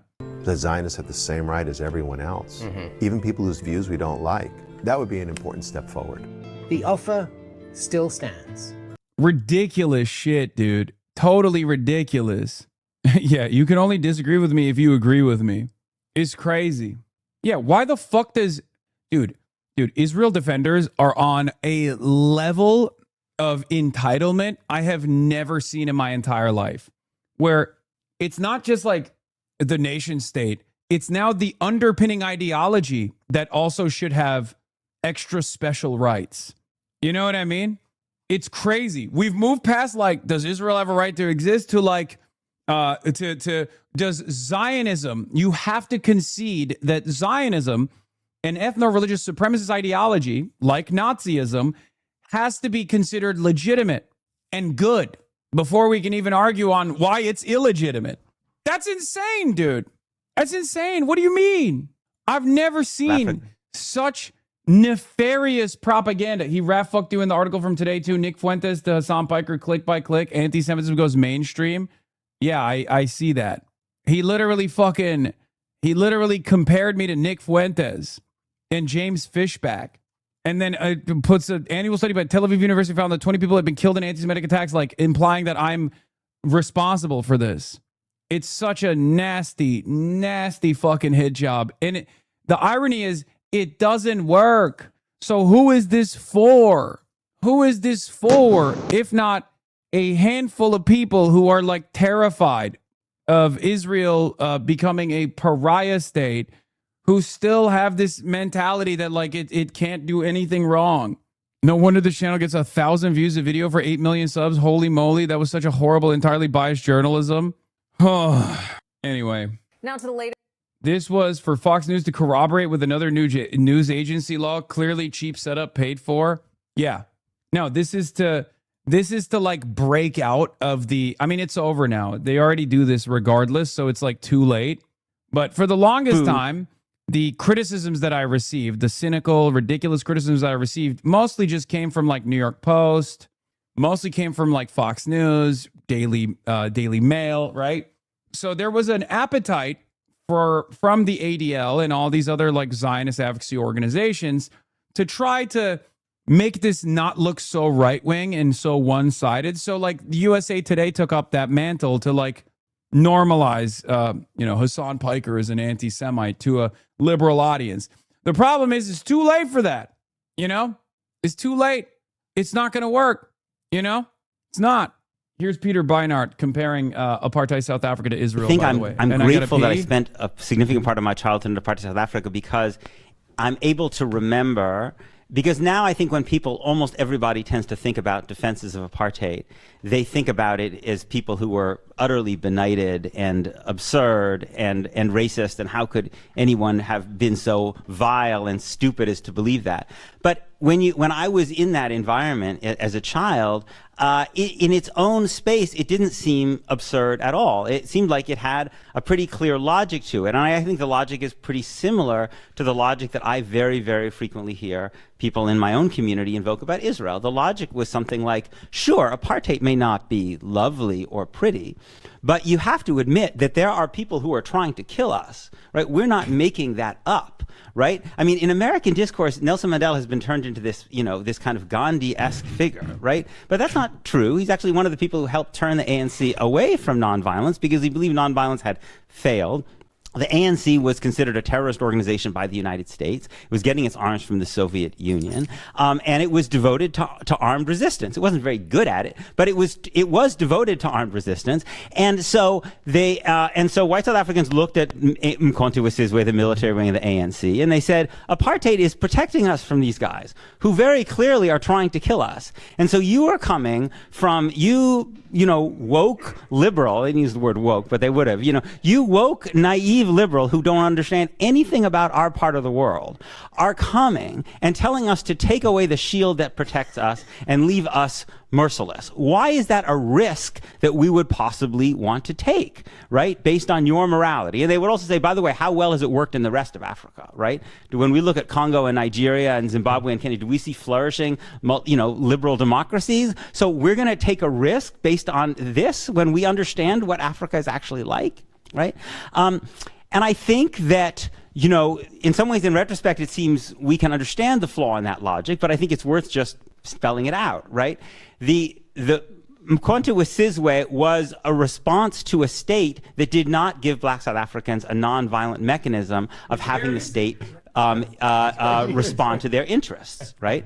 Once Black South Africans got the right to vote, and Mandela was very, very, as we might say, Mahmir on this question. He would not abandon the armed resistance until literally there was a date for a free election. When he, by the end in the 80s, the South Africans were quite desperate to let him out of prison. They were afraid he was going to die in jail and that more radical figures were emerging. They asked him again and again, I think I read once 6 times, we will let you out if you only forswear violence. And he said, I will not forswear. I mean, just the IRA took the same position. We will not forswear violence and put away our weapons until it is clear that we are going to have our rights. But once Black South Africans did have their rights, there was no need for CONT with Sizwe to exist.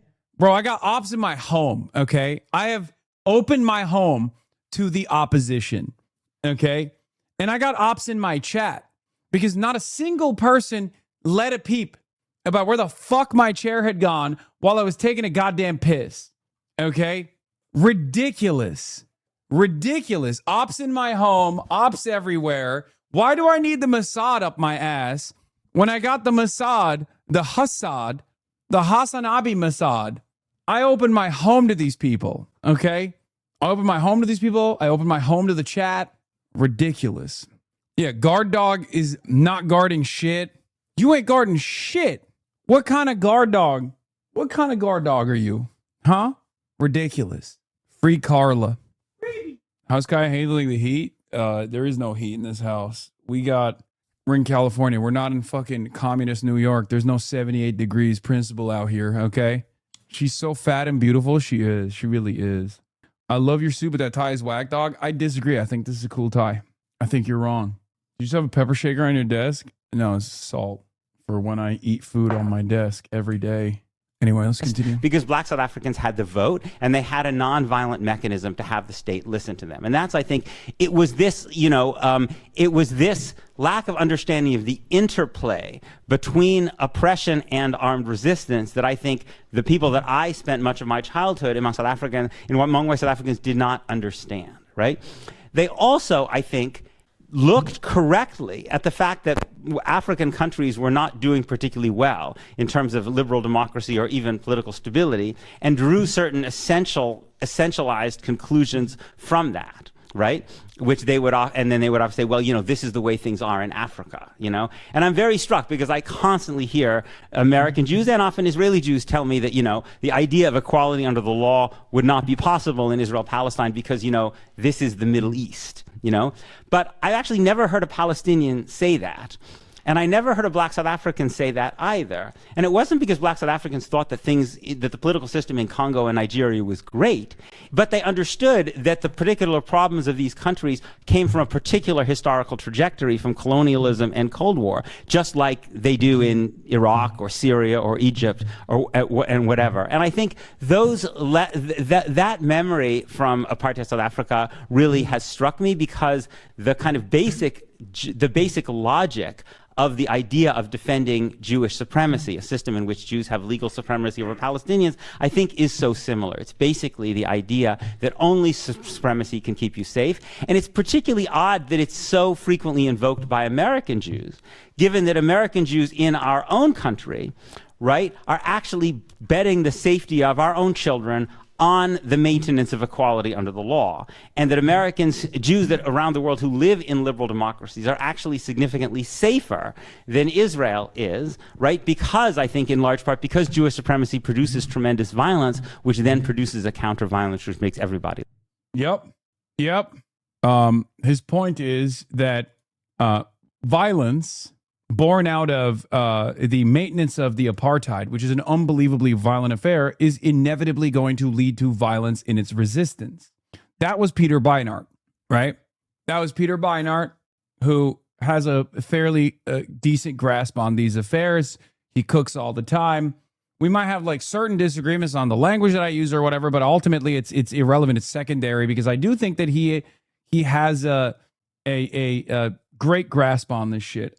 Hey, HasanAbi, I've been on your div now for like 5 years and have never taken the chance to say thank you for being such a financially available form of entertainment for me. As long as I've been able, I've been subscribed, and you have only made your channel more affordable as opposed to YouTube and Netflix that are getting worse and worse. So thanks, man. You got it.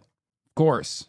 Once again, the only form of support for the Piker Broadcasting Service comes from subscriptions. If you would like to continue supporting independent media, continue supporting the People's Broadcasting Service, the Piker Broadcasting Service, all you need to do is subscribe, which you could do for $6 or for free, or by gifting a sub so that others can enjoy it. The other thing I was going to say, of course, is that if we get a hype train going and we get to level 10, we carry the flame on the HasanAbi broadcast on PBS, the People's Broadcasting Service, Piker Broadcasting Service. Cool tie. How much did Hufflepuff pay you, you shill? It's my dad's tie. Anyway, are you on Zyn 9 Ultras now? I think I got one pack of Zyn 9 Ultras. Wait, what the fuck? Ann Widdecombe was murdered? No. What the fuck? Ann Widdecombe? Police launch investigation into the death of former UK MP Ann Widdecombe. Police treating Ann Widdecombe's death as murder and hunting for white male suspect after body found with serious injuries. UK Prime Minister Keir Starmer appeals for public's help to identify dangerous suspect. What the fuck? They said not politically motivated? Wait, what? What could it be? Man arrested on suspicion of murdering former UK politician. The police said they had arrested a 26-year-old British man after Ann Widdecombe, a 78-year-old former lawmaker, was found dead with serious injuries on Thursday. It's cool she was cunt. I mean, she was a common joke on this broadcast. Ann Widdecombe was, but that's insane. Yeah, I used to do her voice back in the day. A 26-year-old man has been arrested on suspicion of murder in connection to the death of Ann Widdecombe. The man, who is a white British national, remains in police custody. I like that they have to reveal the race of the fucking assailant so that there aren't race riots, and hide it if it is a brown guy, in which case there are race riots. It won't stop people from doing race riots anyway. I feel like no matter what happens, the British public loves doing race riots. Anyway, let's get to Israel and Iran. Obviously, the MOU is dead in the water now, at least according to Donald Trump. The situation is active. It's fluid. We're going to be monitoring that. We'll get to the Ann Widdecombe news later. But before we do that, let's start with Israel telling the United States of an Iranian plot to assassinate Trump. New report says. Maki Zanin, thank you for the 20 gifted subs. On the conflict with Iran and a stunning report that the country was planning to assassinate President Trump. The Wall Street Journal reported Thursday that Israel shared that intelligence about it with the U.S. All this coming as tensions between the U.S. and Iran remain high after the latest air and missile strikes. Charlie D'Agata has more from Washington. Charlie, good morning. Good morning to you, Kelly. The fighting this week has been by far the most serious escalation we've seen since the U.S. and Iran signed the framework last month that was supposed to lead to a more permanent peace agreement. And although last night was quiet for the first time in Hey, are you happy Israel's now going to get a pro-AIPAC, pro-genocide senator in Maine now that you led the mob in cooping the voters of Maine? Oh, damn. We got Graham Plattner dead enders in here. That's crazy. Here, if you're 100% in support of Graham Plattner, I mean, there's a reasonable suspicion in his background, considering that his brother-in-law was and it still is, I think, a FDD guy. So, if the credible rape allegations were not enough for you, there's at least like ample suspicion that you could have due to his brother-in-law. days. That fragile ceasefire is barely holding together. Are you talking like bad empanada now? No, I'm not. Here's the thing. I think I had a fairly reasonable assessment with Graham Plattner, which is why it pissed off everybody, right? I looked at the red flags. I pointed to them. Nowhere near as much as like his Reddit posts and Reddit history, especially like detailing his experiences. I chalked that up to like, a hoorah grunt, greatly embellishing and thinking that was hot shit and cool. Okay. And I took a very centrist approach to the Graham Plattner situation, recognizing the red flags while also simultaneously saying that he was a far better option with the readily available information at the time. Far better option than Janet Mills, and also far better option than Susan Collins.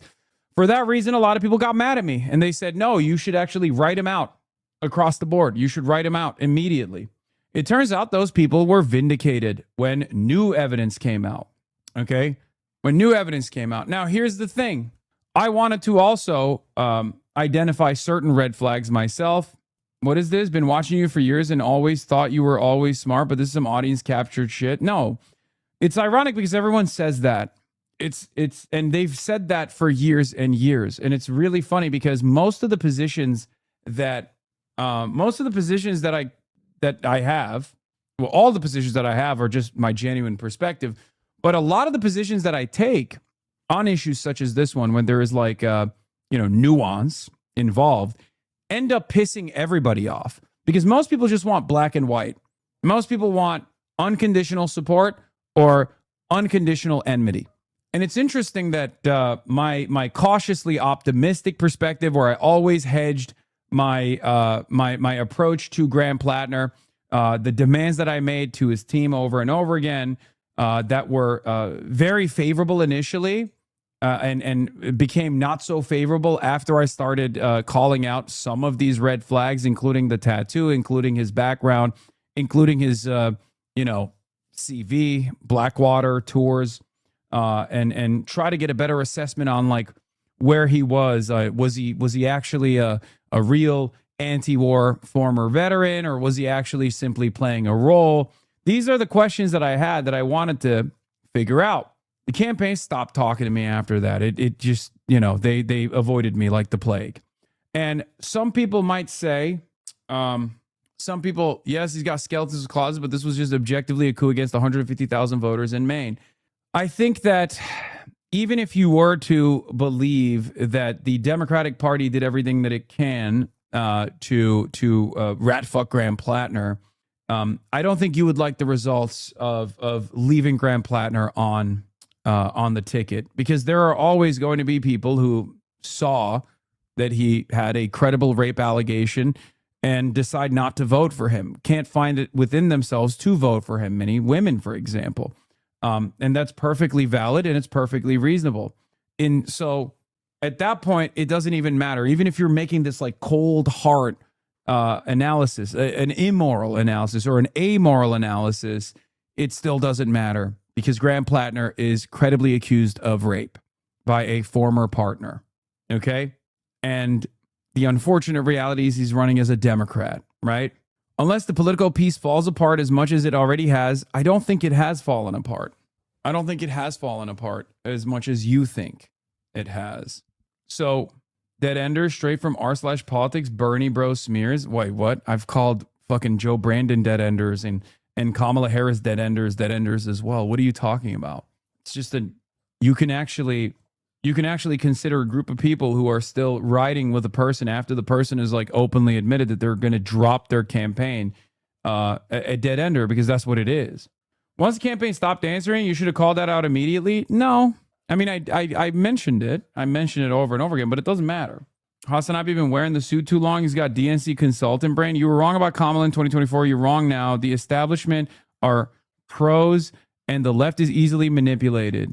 Go look at local Facebook and news posts. Mainers are not buying this allegation. This is how the left loses. We do centrist work for them. What evidence? Contemporaneous conversations between the victim and other people, third parties, is a fairly reliable metric for assessing the accuracy of a claim. It's certainly enough to charge someone with sexual assault. It's not enough to convict. There would probably be, it's very difficult to convict someone on rape in this current criminal justice system, contrary to what men's rights activists and numerous other people say. But there is definitely enough to charge this person. So unless there is new information that has come out that shows that there isn't any timely conversations between Graham Plattner's victim and numerous other people, unless there's like new information that I'm not privy to, which even then I'd have to make a new assessment. The number of red flags, the additional things that he has said paint a picture that I am uncomfortable with. I don't know why people are saying there isn't any contemporaneous evidence. Unless Politico invented third parties that Graham Plattner's ex spoke to, like the ex-boyfriend, unless they invented that, which is, fairly far-fetched. And to be fair, yes, Politico is owned by Axel Springer, who is an unbelievably pro-Israel person. So, that is real. There's a demand for a loyalty pledge to Israel from Axel himself. I just don't think that I like your assessment has to reach a certain standard. Like your hypothesis can't be more far-fetched than the readily available evidence. Anyway, don't know why we're going back into the Graham Plattner allegations here instead of talking about what's going on currently. Israel telling the American government that there's an Iranian plot to assassinate Trump. The fight between the U.S. and Iran entered a dangerous new phase, pushing the prospects for peace even further out of reach. This latest back and forth kicked off after U.S. officials said Iran fired on 3 commercial vessels earlier this week in the Strait. So Axel Springer is the German media group that owns Politico. Okay. Axel Springer was a massive, massive fucking Zionist. New owners claim, according to Times of Israel from September 1st, 2021, new owners won't make Politico employees sign pro-Israel mission statement. But Axel Springer, the German firm that bought the U.S. news site, was such a staunch supporter of Israel that they would require the staff to place support to the Transatlantic Alliance and Israel. Okay? Strait of Hormuz, a key shipping channel, particularly for oil. The Iranians want to control the strait and have shown they are willing to do it. I think the new CEO is also just as insane, though, regardless. Look, Matthias Döpfner, CEO of Axel Springer, declares himself a Zionist to the World Jewish Congress and then calls for censorship of social media and the expulsion of anti-Semites from wherever legally possible. He insists that all European countries open their borders to Jewish immigration in the name of diversity. Europe must become more Jewish, Döpfner says. Now, some of this stuff is not that crazy. Like the way that this account is framing it is making it seem like it's this weird thing. But it is philo-Semitism. There is a classic German philo-Semitism that I don't know what it is, but there's a classic German philo-Semitism that you can clearly fucking spell out here. Okay? An idea and a goal that only Jews can embrace. I'm a goy. I love when these guys come out and they'll go to the World Jewish Congress and be like, well, I'm a goy. So with your stupid goy brain that I have, I still understand how important Israel is. I am the stupid goy and I have the stupid goy brain. And I'm a Zionist. With all my heart, out of conviction, and with passion. First, we need a zero-tolerance policy towards open hatred of Jews. He's also known to reframe former Waffen-SS slogans into Zionism slogans. He's fucking nuts. Yeah, I will never understand. Like, we gotta investigate some of the Germans and their attitude towards Israel in the same way that, you can only like do an autopsy analysis to like study the brains of football players to figure out like what level of CTE they had. That's how I feel about some Germans. Like the way that they approach the situation is so wild. And it's like, this is weird, like idolatry, fetishization. It's just not something that you would experience in the real world at all. All anti-Semites in word and deed, regardless of their origin, must be expelled wherever legally possible. British politician and Conservative Party leader Kami Badenoch put it clearly and courageously, I quote, anything that's inciting violence against Jews has got to go, quote end. We need this statement and its consequences not only in Britain, but in every democratic country. Second, Europe should introduce preferential immigration and citizenship for Jewish families. In the US, approximately 7.7 million Jews live. That is 2.2% of the population. In the EU and the UK combined, it is roughly 1 million. That is 0.2% and 10 times less. Please don't center their Germanness when you've got the same exact type of guys running around all over your country. Yeah, the reason why I center their Germanness, by the way, that's got to be a German anti-Zionist, one of the, 15. So I'm going to treat this with respect because you guys are fighting a very different battle over there. But in the United States of America, this kind of attitude certainly exists as well. Mike Huckabee is like one of the torchbearers of this movement, right? But the difference is we can identify where that's coming from, and it's centered around evangelical Christian Zionism. Whereas in Germany, it does actually turn into this like national humiliation, this national understanding, or rather the national shame that they feel, where they actually get to offset the guilt of the Holocaust away from any kind of like European anti-Semitism to these nasty Arabs, right? This modern behemoth. The Arabs have taught us how to be anti-Semitic, is what they say sometimes. So I think it is. I think it stems from Germanness for sure, like modern Germanness, the modern understanding of a German nation state, their shared history, their shared culture. It's this strange offloading of the guilt of the Holocaust and the anti-Semitism that led to the Holocaust to the Muslims, to Islam. It's very odd. And that's the reason why I center Germanness around it. Rather than in the United States of America, I don't think there is that same level of guilt. There is a level of guilt for sure. There's a level of guilt amongst Americans for the famous story of the boats that were sent back to Germany that had Jewish refugees, right? Like that certainly exists in American culture, but to the degree that you see philo-Semitism from Germans does not exist in America at all, with the exception of white evangelical Protestant Christians.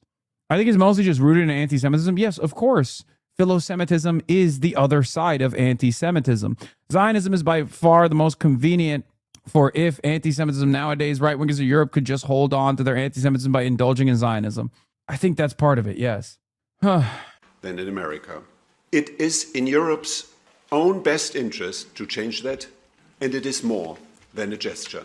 If the idea of a multicultural society is to be taken seriously, then there is a... Bro, your German takes are not that good, man. Germans are the best at educating their country and culture about history. France and the UK still glorifies many of its atrocities. I don't think Germany features a tremendous amount of education on its, the actions it took in like its African campaigns. That's number one. And number two, what I'm talking about is quite literally a fixture of German culture, with the exception of like my German chatter is in here. The tying of Zionism and Judaism and the highlighting of Israel.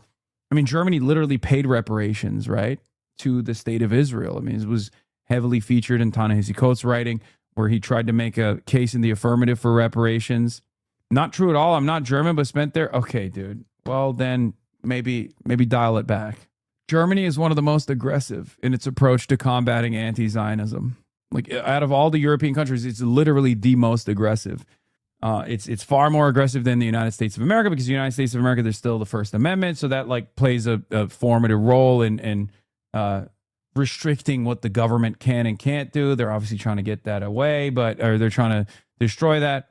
But there is an ideal, there is an understanding of Judaism, or a fetishization of Judaism and a philo-Semitism that exists in Germany that I have compared to the way that Americans identify with like native culture. There is a similar fetishization of indigenous culture in the United States of America in the aftermath of the genocide of the indigenous populations that you see in Germany. The only difference is historically the Holocaust is far closer to modern German existence as opposed to the indigenous genocides were, 250 plus years ago and continued onward for throughout, the early frontierism. Having said that, the fetishization and the otherizing, or like the fetishization in general, is like identical almost. I literally write about this shit, man. It's terrifying. Yeah. It goes beyond the material necessity to have a colonial outpost in this resource-rich region for Germans. For Americans, like, their foreign policy decisions revolve around that. They don't give a fuck, right? There is no like, oh, we really fucked up with our mistreatment of the Jews or anything like that. It's pretty open as shut. What you see is what you get. They see it as a reliable colonial outpost, and its reliability is actually being called into question now. So there's obviously disagreements there in the State Department. There's always been some people in the State Department that have seen Israel as a massive national security threat. So the CIA and other functions of the state are of two different minds, and they are oftentimes butting heads with one another. Whereas in Germany, there is this higher prioritization of Israel due to the collective guilt of the Holocaust and how it's like formed into this idolization of the state of Israel for sure. It's different. I don't know how else to describe it other than to say it's different. They feel it. Yeah. The Germans feel like there is a moral obligation to always defend Israel that goes even beyond capital. Of course, capital still plays a role in this. Capital always plays a role in this. Capitalism is the international organization of the economy. It's the only game in town. So, when you think about Axel Springer, for example, of course they have investments in the West Bank. Of course they have investments in Israel. Many of the pro-Israel Christians, of course, have a financial entanglement with the apartheid project. That's real. But what I'm talking about is like this attitude that you see from German society, this attitude that you see from German society by and large that goes beyond the normal expectations. Having said that, I mean, German society is polled with regular frequency, and even German society, by and large, has recognized the atrocities that Israel is committing. It's just that you will never hear that from a person with a fraction of power. Even in the United States of America, there are people who are getting elected, for example, on anti-Zionist tickets. Whereas I feel like Die Linke is the closest that you can get to like a party with viability and not one of these like fucking 18-person Marxist-Leninist formations that exists in Germany. I'm talking like a viable party, a serious party that operates within German politics. Die Linke is the furthest left, right? And Die Linke still will. Die Linke only recently was able to come to terms with an official statement on Israel's genocide. And even then, they immediately paired that up with like the growth of anti-Semitism happening in Germany and other places as well. So I don't think that there is like appropriate representation within, brother, you cannot be calling Die Linke a serious left party. I'm not. You're misunderstanding my point. It's a social democratic party at most. I'm saying that it's the furthest left party with any real viability. Okay, I'm not saying that, guys, this conversation started with how cooked German politics is. Okay, why does everybody always forget that I'm using the term viability very deliberately here? Okay, please, this is a nuanced perspective. What I'm trying to say is there isn't a real recognition. There isn't any real proportional representation of German societal attitudes towards Israel in German politics. Okay? That's all I'm saying. You look at Germany, modern Germany, and their attitude towards the nation state of Israel, and it's unbelievably negative. And yet there is no real party out there. There's no real party out there that actually abides by this attitude. You know what I mean? So like even Die Linke, which is supposed to be like the leftmost party with any serious viability, is nowhere near as close to the public sentiment on Israel in Germany. It's just not. There isn't enough representation of people, full stop. Yes, Israel is a great example of this lack of representation. Okay? Maybe explaining when you say viable, you mean it in the context of whether or not like a pregnancy is viable or not? No, viability is in like it's a serious party with like a decent amount of representation that can win seats. Okay? That's what viability means. Viability in the American electoral system is also implied. Like it's not like an American Communist Party, for example, but instead like a candidate that is viable, as in has a tremendous amount of support within striking distance, could potentially win. That's what viability means. Anyway, how the fuck are we talking about Germany? Oh my God. All right, I'm done. I'm done talking about Germany. Let's get back to Israel telling the United States government that Iran wants to kill Trump. Disadvantage right now because they don't think President Trump has the will to sustain a campaign against them. President Trump himself said this week he wasn't looking for the war to go on, calling the strikes retribution for Iranian aggression. I think anything that happens is going to be over very quickly. The strikes may be punitive, but they're also strategic. U.S. officials tell CBS News they've hit more than 170 Iranian military targets along the strait in the hopes of loosening Iran's hold on the waterway. Iran fired back, targeting key U.S. allies in the Gulf, including Kuwait, Qatar, and Bahrain. This is not anywhere near an end of the war. This is just entering kind of a new phase. In Iran, this all comes as crowds gathered for the funeral of the late supreme leader, Ayatollah Khamenei. The German left is currently focused on you because they think the DSA will end up like Die Linke. Fuck no. There's 0% chance the Democratic Socialists of America would ever end up like Die Linke, because the Democratic Socialists of America are outcasts from the normal political process.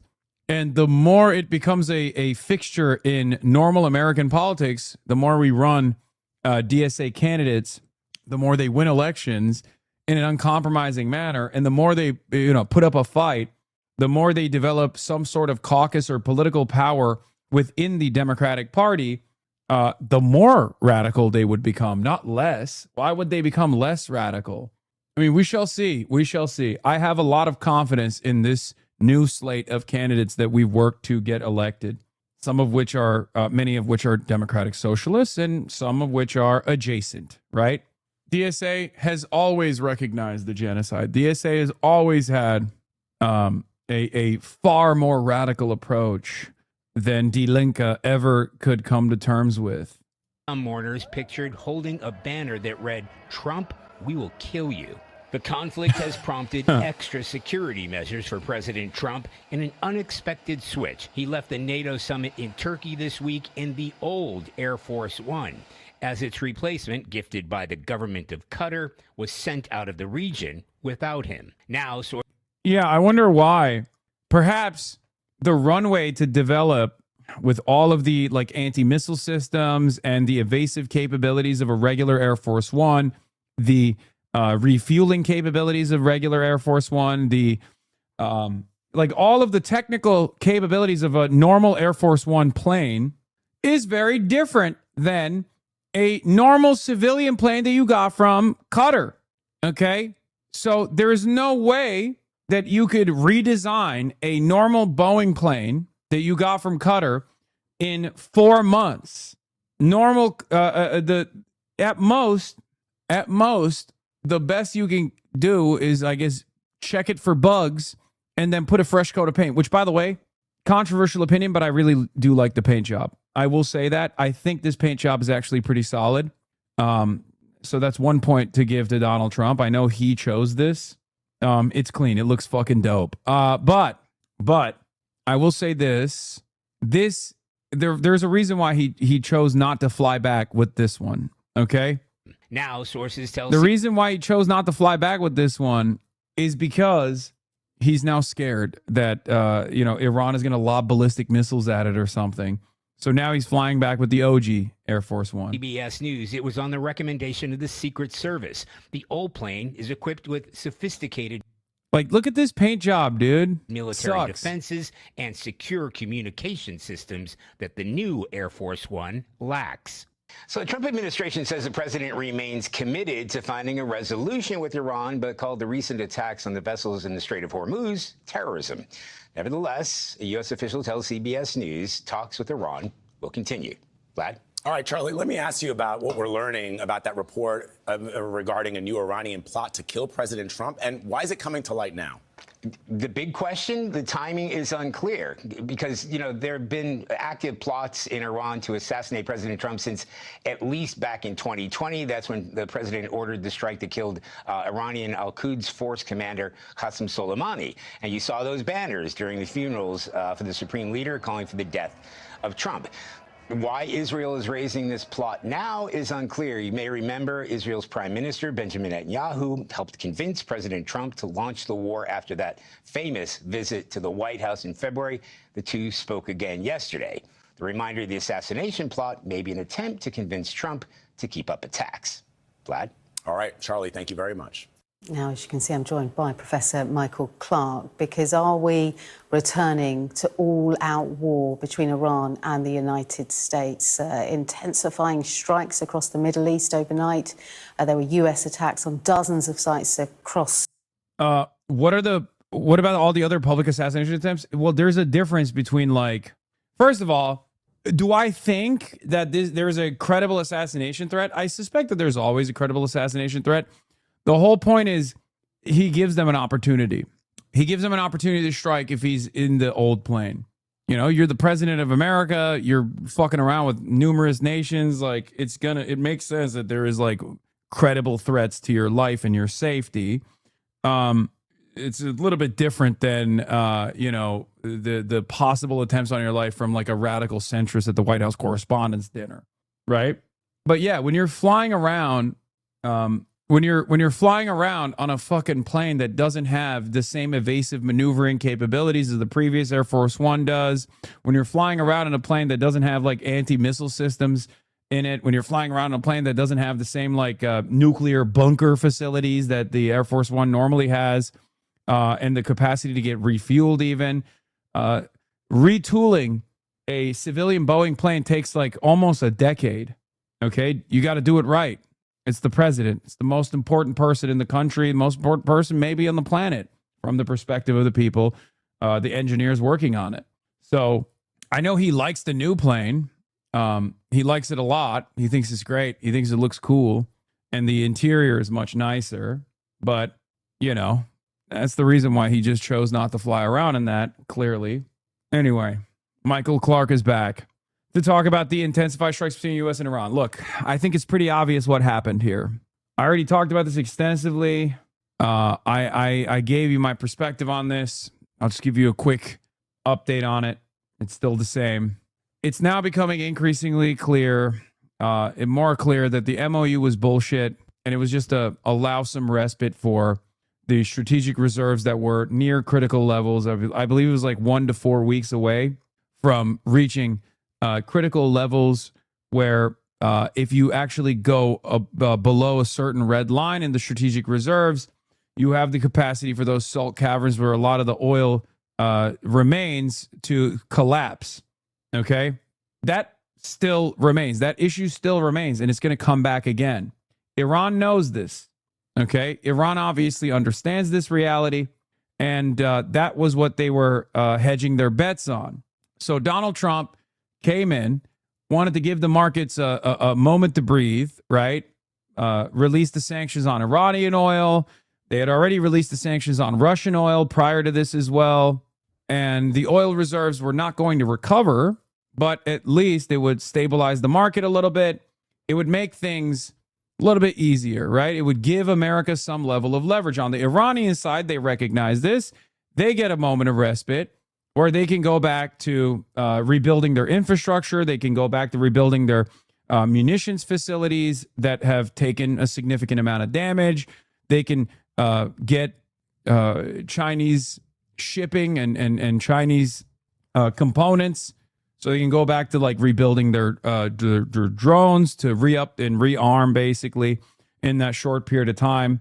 And that's precisely what took place. So I think that the Iranian side is aware that the MOU was dead in the water. Maybe some of the reformists thought that there was an opportunity for a deal, but I think the IRGC was already, like the hardliners were already aware that this wasn't going to stick, right? Hold on. So for those of you who are wondering what I'm talking about with the salt caverns, okay?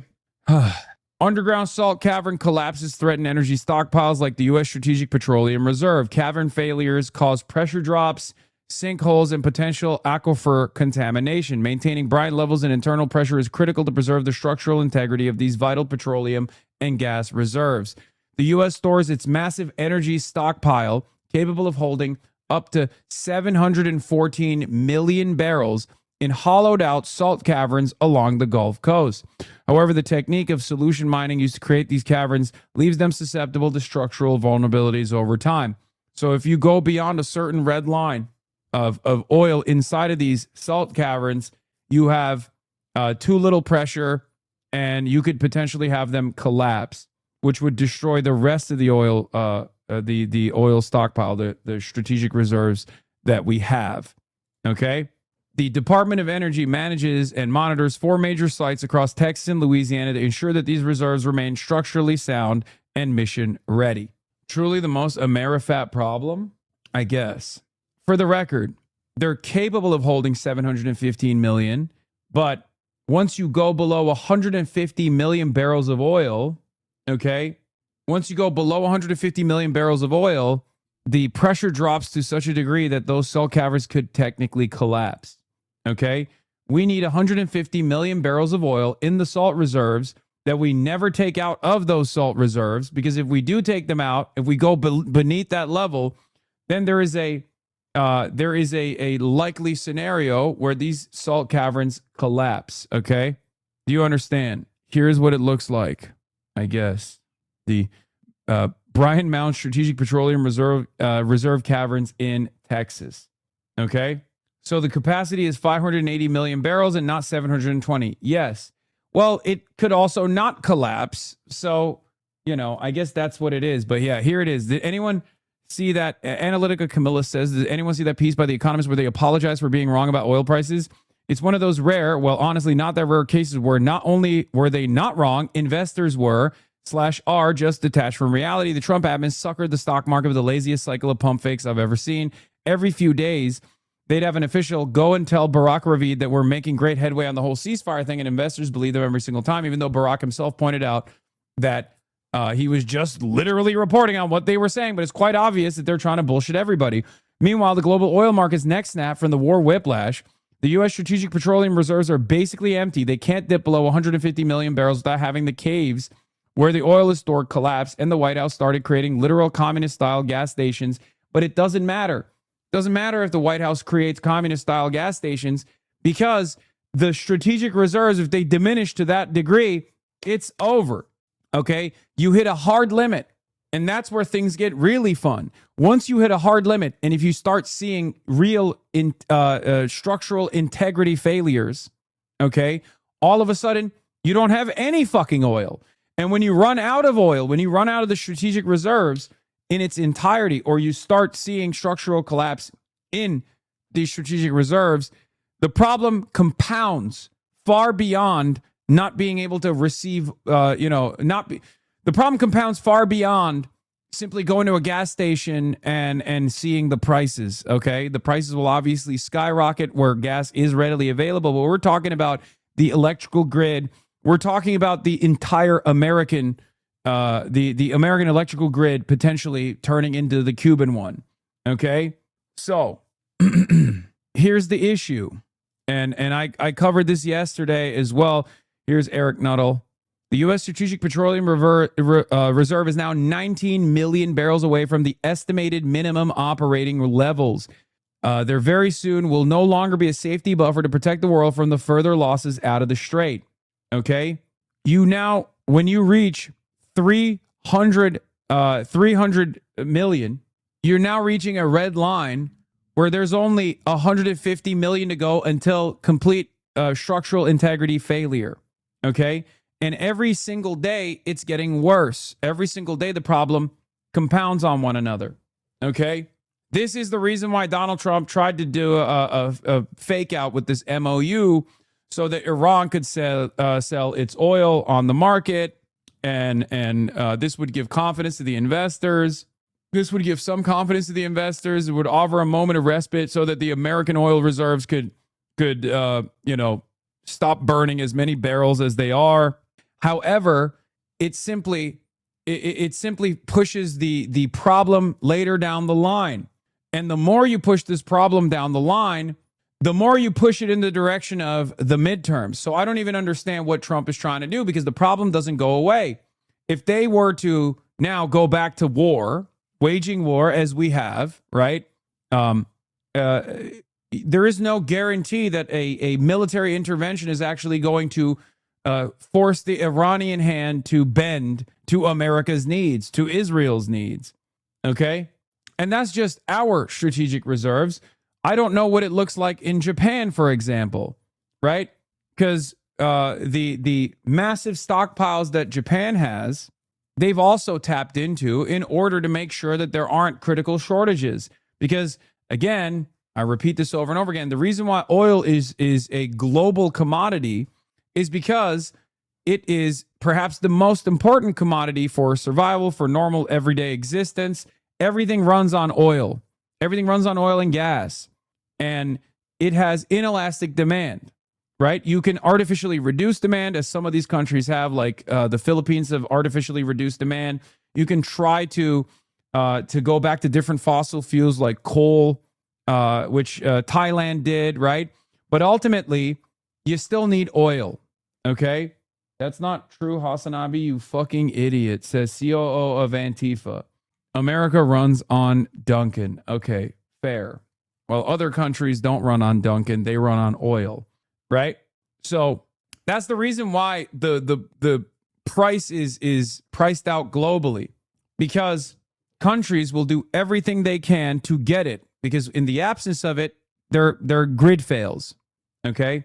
Every other country turns into Cuba.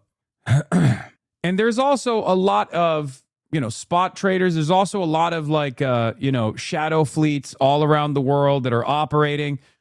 Some of the oil tankers that are doing regular trade also famously have, additional millions of barrels of oil that they're selling to make a quick buck on the side. This has also allowed the market to not be as volatile, because a lot of people understand that this is how it goes, right? Having said that, there is a hard line. There's a hard limit that you reach. And once you reach that hard limit, everything collapses. It's no longer just a higher price at the gas pump, which will definitely happen, but it won't be, 50 cents or $1 more. It will be $10 more. You'll start seeing lines of cars at every gas station around the country. You'll start seeing rolling blackouts, for example. An artificial reduction in demand in a country like the United States of America will collapse the largest consumption engine on the planet. This will have tremendous impact on the global economy. Okay? 70s oil crisis tenfold.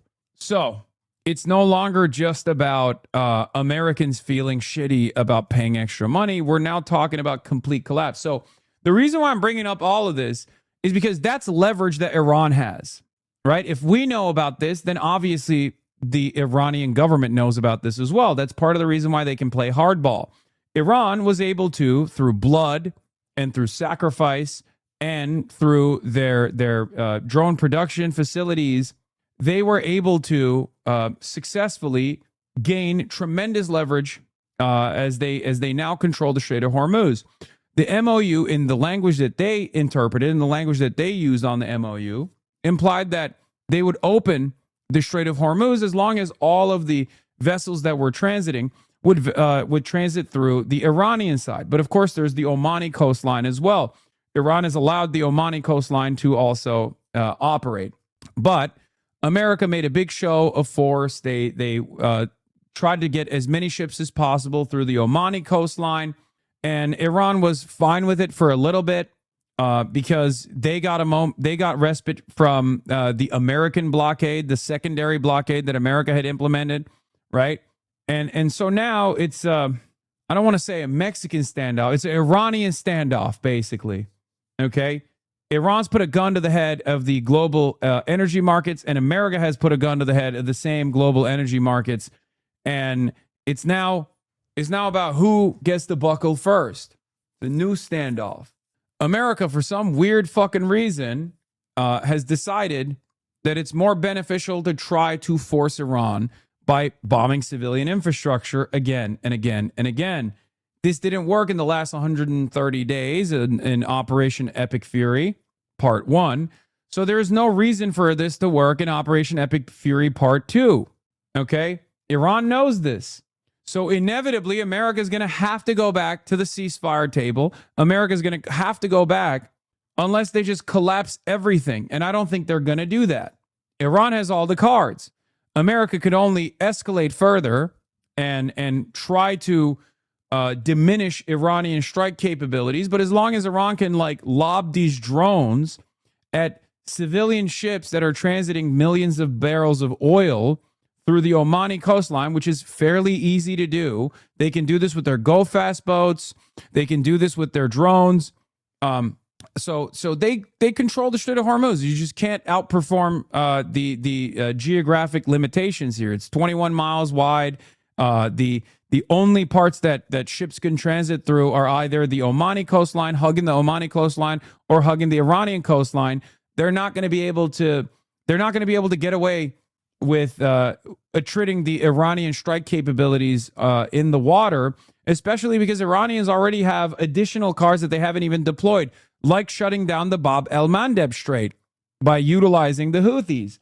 So things could get far worse going forward. Meanwhile, the Americans have ironically diminished their missiles, their standoff munitions, because they couldn't establish air superiority over Iranian airspace. So they couldn't use their unguided and guided missiles that they could deploy over Iran and they have plenty of stockpile on their unguided and guided munitions that they could just drop. They could drop gravity bombs by flying their planes over the Iranian airspace. But every single time they've flown planes over the Iranian airspace, the Iranian air defenses and their loitering munitions kick in, and it's far too costly for the American war effort to risk more pilots, to risk more assets. Iranians keep blowing up their MQ-9 Reaper drones, which are, $30 million a pop. And Iranians have even been able to shoot down over the Strait of Hormuz helicopters. They've been able to shoot down an F-35. And we're running through our stockpile of standoff munitions that we've been deploying from these ships that are far away from the Iranian drones. And we've diminished our stockpile of interceptors. We've reduced our stockpile of peer and near peer adversary standoff munitions that we always have to have in a manner not dissimilar to the strategic oil reserves that I was talking about. There's also a strategic reserve of stockpiled munitions that we have that we always need to keep in the tank for, God forbid, war against Russia or direct conflict against China. We've already diminished that. We've already destroyed those stockpiles. Those stockpiles are not coming back. It takes a very long time to rebuild Tomahawk missiles. Okay? It takes a long ass time.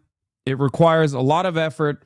We're just not going to be able to get that back as fast as Iran can just build drones, as fast as Iran can build its ballistic munitions. So the reason why I'm bringing this up, what is this?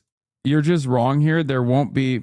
Japan's reserves have fallen from 400 barrels to 200 million. There's still months of supply. You're just wrong here. There won't be rolling blackouts in the U.S. There won't be gas lines. Gas prices will go up and there won't be blackouts. I don't know where people get this idea from. It's going to be Europe, Asia, South America that will suffer from this. U.S. will be fine.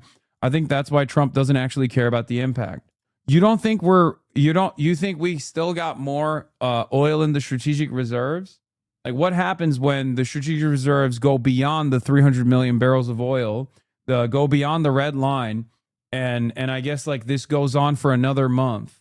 U.S. electricity depends on natural gas, not oil. Fair, true, but you said there's no. You said that there's not going to be lines at the gas station.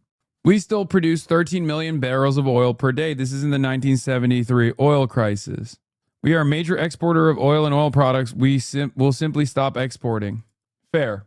So you're saying your calculation is that America will stop exporting before it allows any sort of significant crisis to take place here. Okay. There's still, at the end of this, what you're describing is longer bandwidth. Okay. What you're describing is longer bandwidth. So it's not a month, but let's say we just stop exporting oil to Europe and in Asia, right? We're going to fuck our allies. Fine. Sure. That's a consideration, right?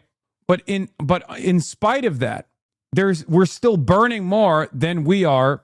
We'll still inevitably burn more than we're generating, than we're refining. So ultimately, we're talking about fucking massive consequences in Europe and Asia. All of our allies are screaming bloody murder. Their grids are collapsing. Okay. Meanwhile, we are still burning more.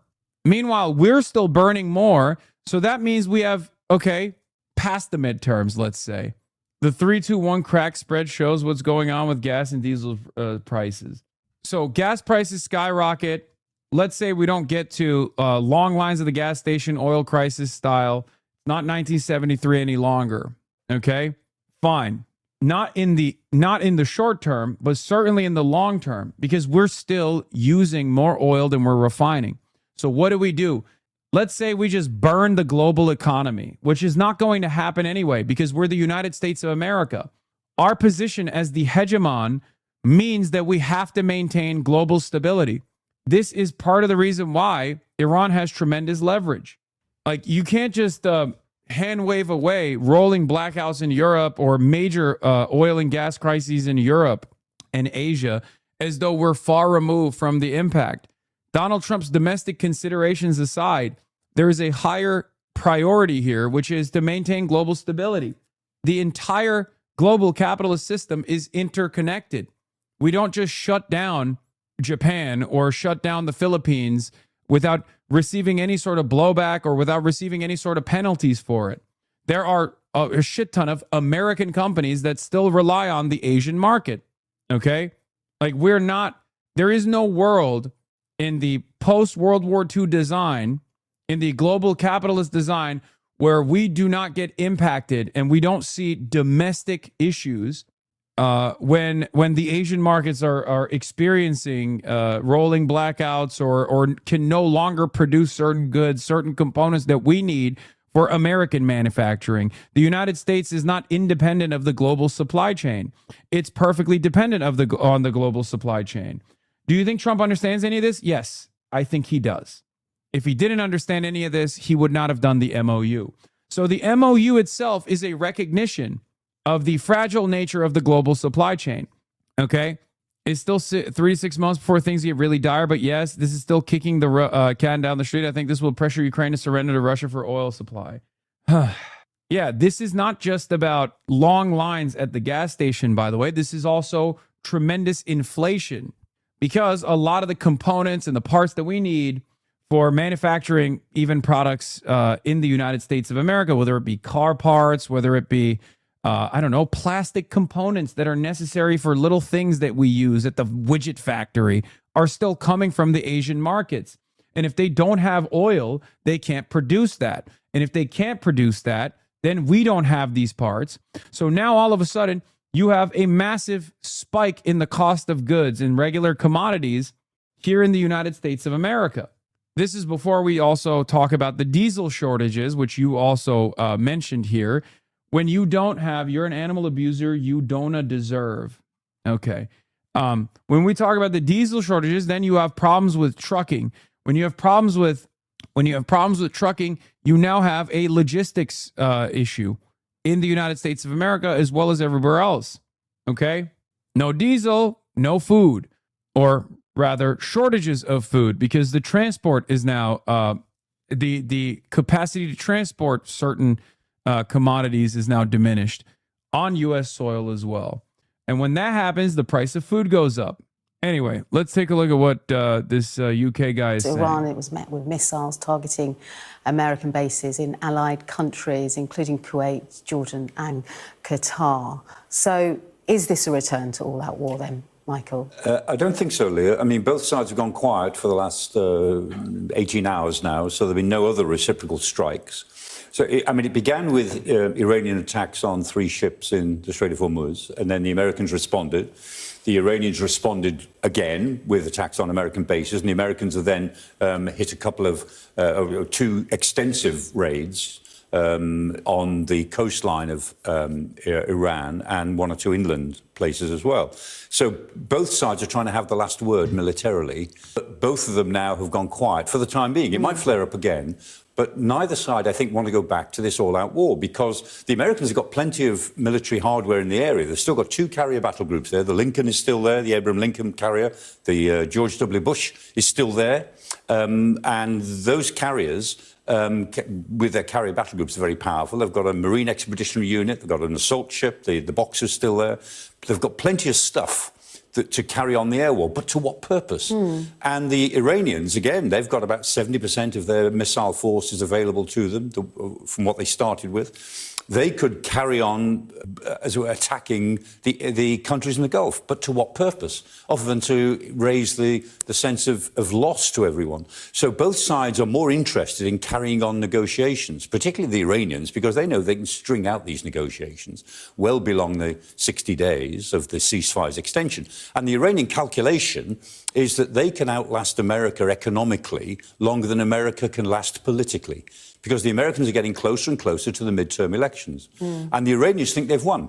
They think the Americans will have to withdraw, and they are now, you can see in the things that they're putting out, they are articulating a new regional strategy where they'll have a lot of influence in southern Iraq. They'll have control of the Houthis in Yemen. That will give them control effectively. There you are, the Red Sea, the bottom of the Red Sea, the Bab el-Mandeb Strait there at the foot of the Red Sea. The Houthis can close that. They can close the Strait of Hormuz. They will have the enmity of Saudi Arabia to deal with, but they had that anyway. I mean, the Saudis and the United Arab Emirates are very hostile now. But they know that the Omanis have got more or less to go with them. Qatar has got to more or less lean towards them a bit more. Qatar is in a very difficult position. So they know that they still have influence over the other Gulf states. They could have a stranglehold over Hormuz and the Bab el-Mandeb. Stop coming right now. Stop coming. Chatters, stop coming. I'm going to come. Stop. Do not come. I'm going to come. Straight, and they're still committed to the destruction of the state of Israel. So from their point of view, they have a new era, a third Islamic revolution to develop. And all the while then, Michael, what is the situation with the Strait of Hormuz? Is it open? Is it closed? What do we know? So it's like Schrodinger's cat. It's both open and closed simultaneously. Well, the Strait of Hormuz is interesting because the argument is all about the route. Actually, let me get up and explain. Is all right? Let me explain this. So the route that shipping... Oh my God. India Love couldn't believe a guy wouldn't give her his number. She even went back to ask if he had a girlfriend, but he said no. That's my homie. That's cute. I like that. Okay. My chat said you did that because you're not single. Is that the truth? That's actually cute. Who's that? Oh, he said he's single. What's up? That's literally my homie. Oh my God. Oh my God. Not India Love, dude. The dude at H. Lorenzo. The dude at H. Lorenzo. That's our guy. That's our fucking guy. That's me and Will's boy. Oh my God. Here's a long-awaited legal Chapo Trap House crossover. Wait, what? Okay, sorry. I know, bro. Come on, it's wartime. I know. Look, man. At the HasanAbi broadcast, you get to see both sides. Okay, you get to see both sides of me. Inside of you, there are 2 wolves. Inside of me, there are 2 wolves as well. Both are gay, but one is a wolf that is serious and covering news and situation monitoring. The other gay wolf is not so serious and covering fun stuff, okay? Like our homie curving India Love at H. Lorenzo. So much so that it turns into a massive crisis. It's on mixtapes, the foremost authority on culture since 2011. My mixtapes with a Z. Both of the wolves are having sex with Mitch McConnell. Cat dance in the middle. And they are both very dumb. They just mentioned you at DreamCon. What did they say? Anyway, Mark said you dodged him. Wait, really? They said you were a bitch? Okay, shut up. Normally takes is the Transport Separation Scheme, the TSS, and that is around about here, normally. Okay. And nobody can use that route because the Iranians say they've mined it, and they probably have. There do seem to be some mines in this area. And what the Iranians say is, OK, the strait is open if you come via Larak Island or near to Larak Island. So the shipping that they allow through the straits is taking a pretty northerly route to come out. And that means they can charge, and they're planning to exert charges. They call them marine service charges, which is a toll to you and me, but they're called marine service charges. And that's what they're going to exert in about... Why aren't you at the basketball game? I don't know, dog. Look at what I'm doing right now. Okay? Why aren't you at DreamCon doing news from the floor? I don't know. Perhaps because I'm 34 years old, about to be 35. Perhaps Unc doesn't have his Euro step locked down. Perhaps Unc can't shoot threes no more. Perhaps Unc got injured severely and I can't fucking play basketball any longer. Okay? I'm an old ass bitch. I was already one of the oldest players at DreamCon every year, and I've only gotten older. The passage of time continues. These are not excuses. This is unfortunately the reality. Okay? I wish these were simply excuses. These are not excuses. This is reality. Okay? Unc does play hoop. I just can't play hoop at that level any longer. That's my point. Dude, I'm not kidding. I might even lose the fucking Jason the Ween right now. Okay? That's how bad things are. If you want to know how bad things are, if you want to understand how bad things are, I might literally lose a game of basketball to Jason the Ween, to nephew. Okay? That's how bad it is. I'm washed. I still think I could cook them. But there is no way that I could, for example, defeat any of the people that I played against in Jesser's competitions. Okay, and here's the reality: if LeGoat James can get swept by Oklahoma City, then I can get swept by Jason the Ween potentially. Well, probably not. I still maintain the position that I could cook his ass. Like no matter what, I could destroy him. But you know. Get that gender affirming TRT King? Yes, I will make my return to the basketball court when I start doing TRT again. 6 weeks' time. The Americans say, no, we have a route along the Omani coast that we've cleared. We've made sure it's safe, right? Unc can't go to Texas anymore because he's afraid that he needs to check in with Jasmine Crockett is really funny. I will be going to Texas eventually. We're working on something right now. Around the Musandam Peninsula, around the Hajar Mountains here, down towards Fujairah. And that route is where these ships were attacked in the week. So the Iranians are saying any ship using this route... I still cook Maya. I'll still cook Maya. That's not even a question. Don't even start with that. I'll cook Maya anytime. Not even a question. Not safe because it's not using our route.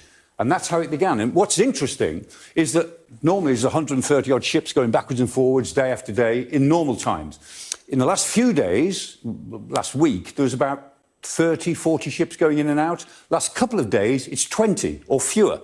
And none of them, over the last 2 days, none of them have used the American route. Those that have gone in and out have all used the northern route. And that's the difference. So at the moment, the Iranians have got control of what is coming in and out, what little is coming in and out. Yeah, by the way, this is basically leverage that is more consequential than enriched nuclear grade enriched uranium. Okay? So of course they're not going to give it up. Why would they? They fought for it, they bled for it, and they won it. And they showed the world how easy it is. So as long as they still have drones, as long as they can still lob underwater drones or the regular drones that they have, it's not something that they're going to give up. America understands this, by the way. What I can't comprehend is why America thinks that they can still wait this out. Why the United States of America thinks that they could just like bomb Iran into submission this time, when last time it didn't work and they had to do a MOU for a brief moment of respite. from the Strait of Hormuz. Nobody is using, so far, nobody is using the American route. Okay. That's what it's about. So are they going to go to war over a route? No. But they might go to war or back to war over who has control of the Strait of Hormuz ultimately. And what the Iranians are saying is, like it or not, we will have control in the future. The Strait of Hormuz will never go back to the way it was. Yeah, of course, this wasn't an issue before February. Yep. Great stuff, Professor Michael Clark there. Well, New York City Mayor's office is under fire after Zohran Mamdani's International Affairs Commissioner reportedly made plans to meet with Iran's UN ambassador earlier this week. The timing could not have been worse. And the New York Post reporting this, the scheduled meeting would have unfolded after Iranian troops fired missiles at 2 commercial ships traversing the Strait of Hormuz. An action Monday in direct defiance of an interim peace agreement between the U.S. and Iran. Mayor Mamdani was asked about this at a news conference today. Watch. That meeting did not take place. It will not take place. And I did not know about it until there was a press inquiry regarding it. And when it comes to the work of our commissioner and our international affairs office, it's to ensure that as we are a city of the world, that we are also there to meet with leaders from across the world. The focus is always on our city and our relationship. The commissioner recognized. They're worried Zoran's going to cook up a better deal than the MOU. They're worried. They're worried Zoran's going to make peace happen. Why is he at the gym? I just realized, what the fuck's going on here? Dude, because he's everywhere all the time and he's doing like regular mayoral shit, it's always so funny. Like they're like, hey, why was your liaison officer talking to the Ayatollah? And he's at the fucking gym and he's like, I don't know where that's coming from. Still in a suit. Recognizes that this was made an error, and we're working on a new process in terms of new meeting requests. Oh, because him and Lena just did the easy to cancel, one-click cancels subscription thing. Hell yeah. He's just my goats. Thanks to Mayor Mamdani's administration, businesses must now make it easy to cancel a subscription as it is to sign up for one. New Yorkers can report subscription tricks and traps by calling 311 or filing a complaint. Breaking, Zohran Mamdani announces click to cancel rule for New York City. This rule is aimed at guaranteeing New Yorkers can cancel subscriptions as easily as they sign up and stopping corporations from trapping customers. This will save New Yorkers up to $162.5 million per year.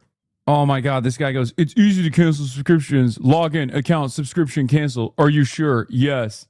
Oh, wow. I didn't realize this wasn't a problem at all. Thank you. New process? What about competence? Well, this comes as the Wall Street Journal reports Israel warned the U.S.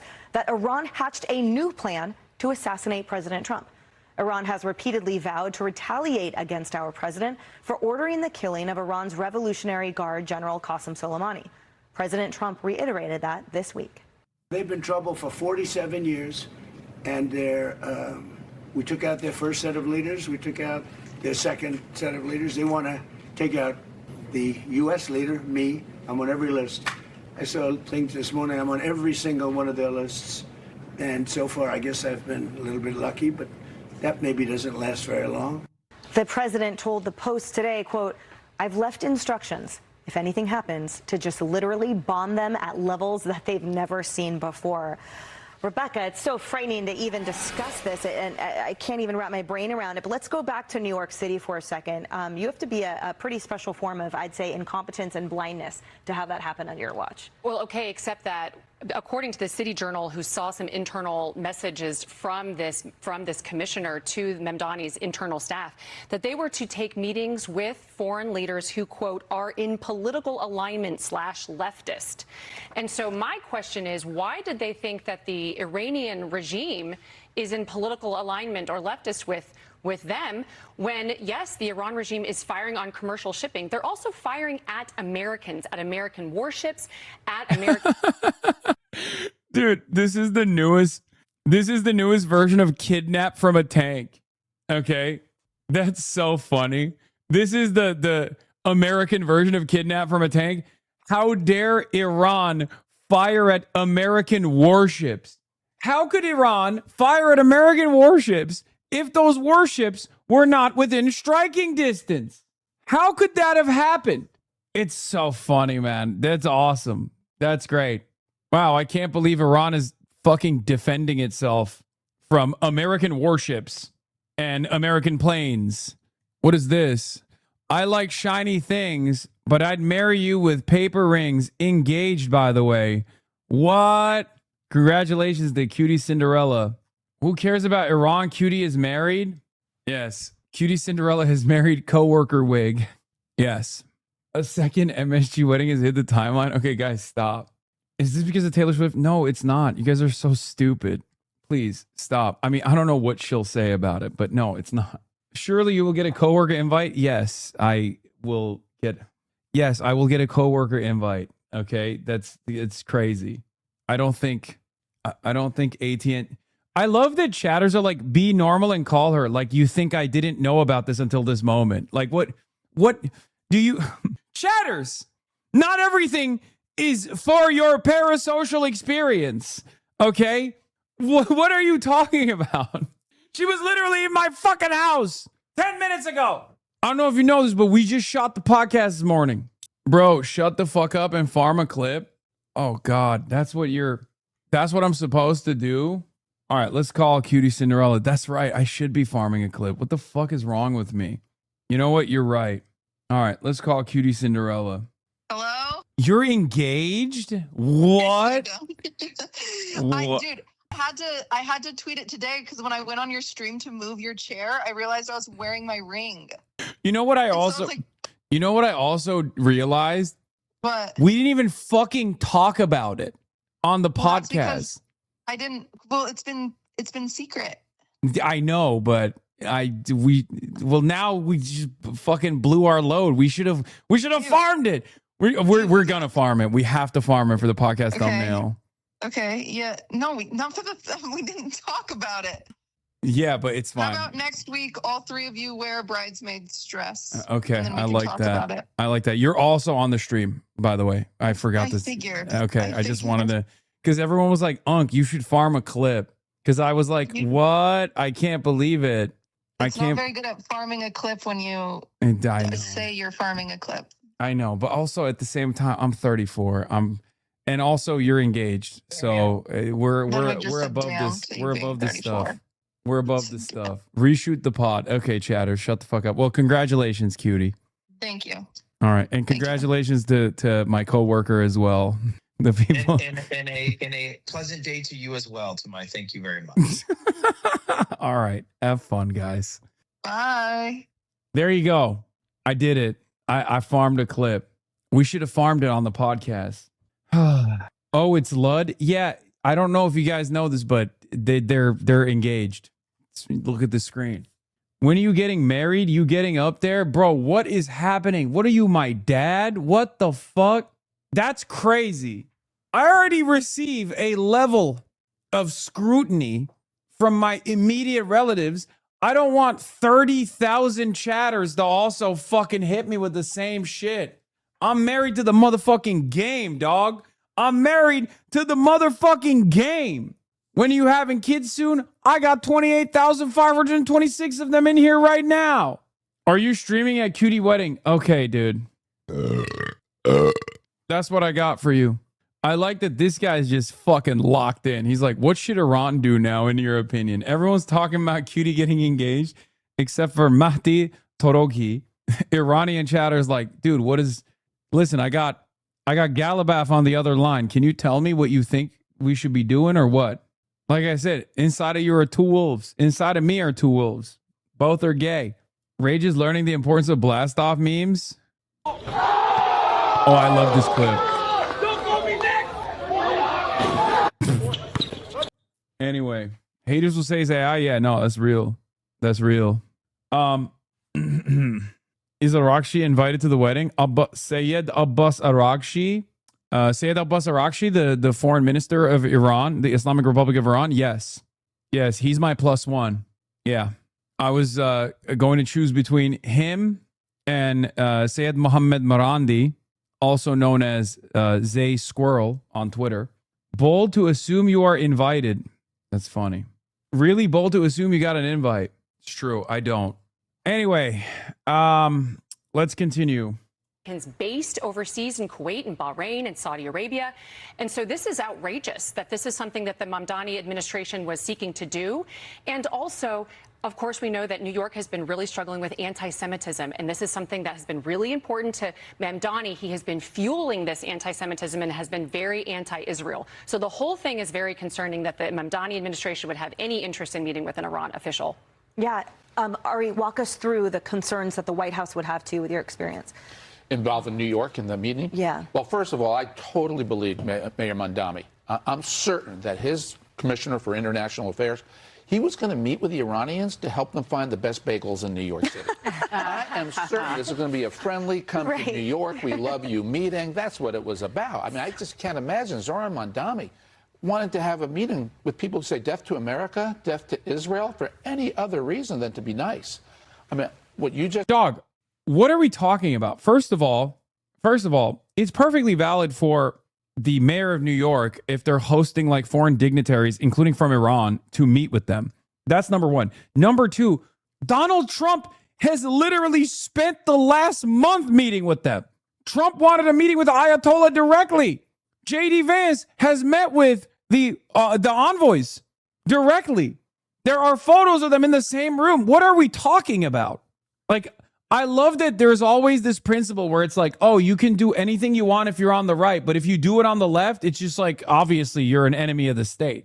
Okay?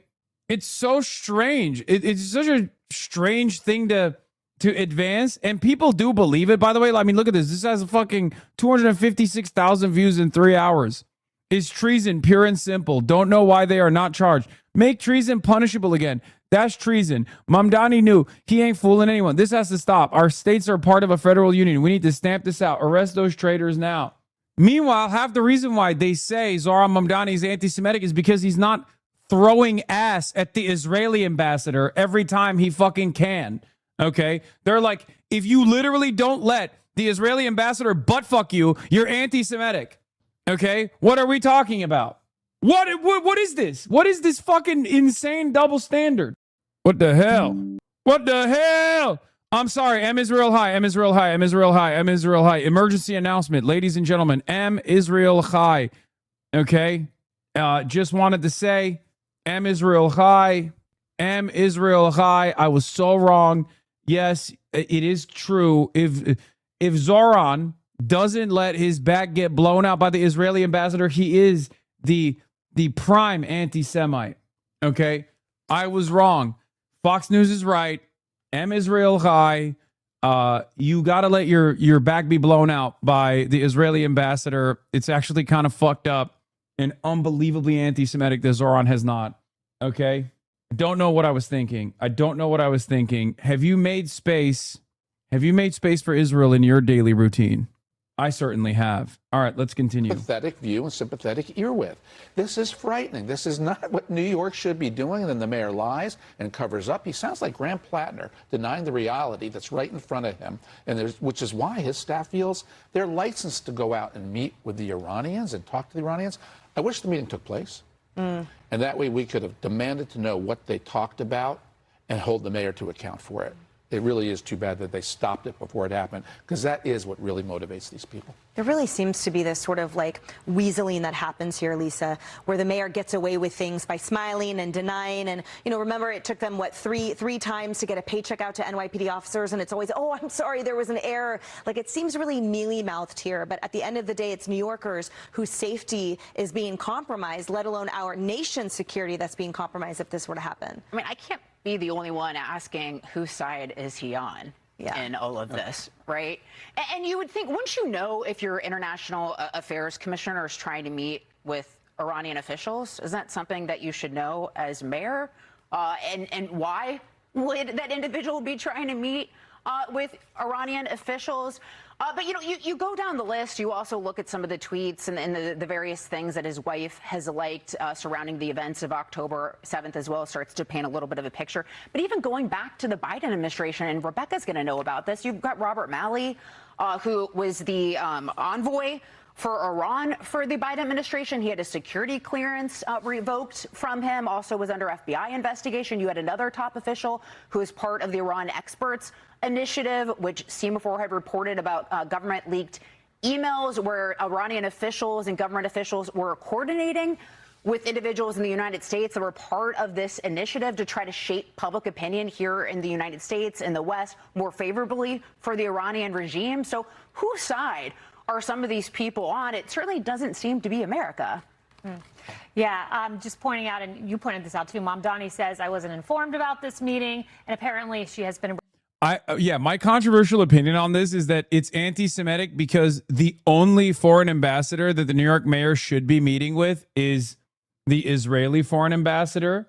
I think that actually the only person, I take it back, sorry, the only person, not just the foreign ambassador, I'm talking just any human being in his office, any person that the New York mayor is communicating with every day should be directly out of Tel Aviv.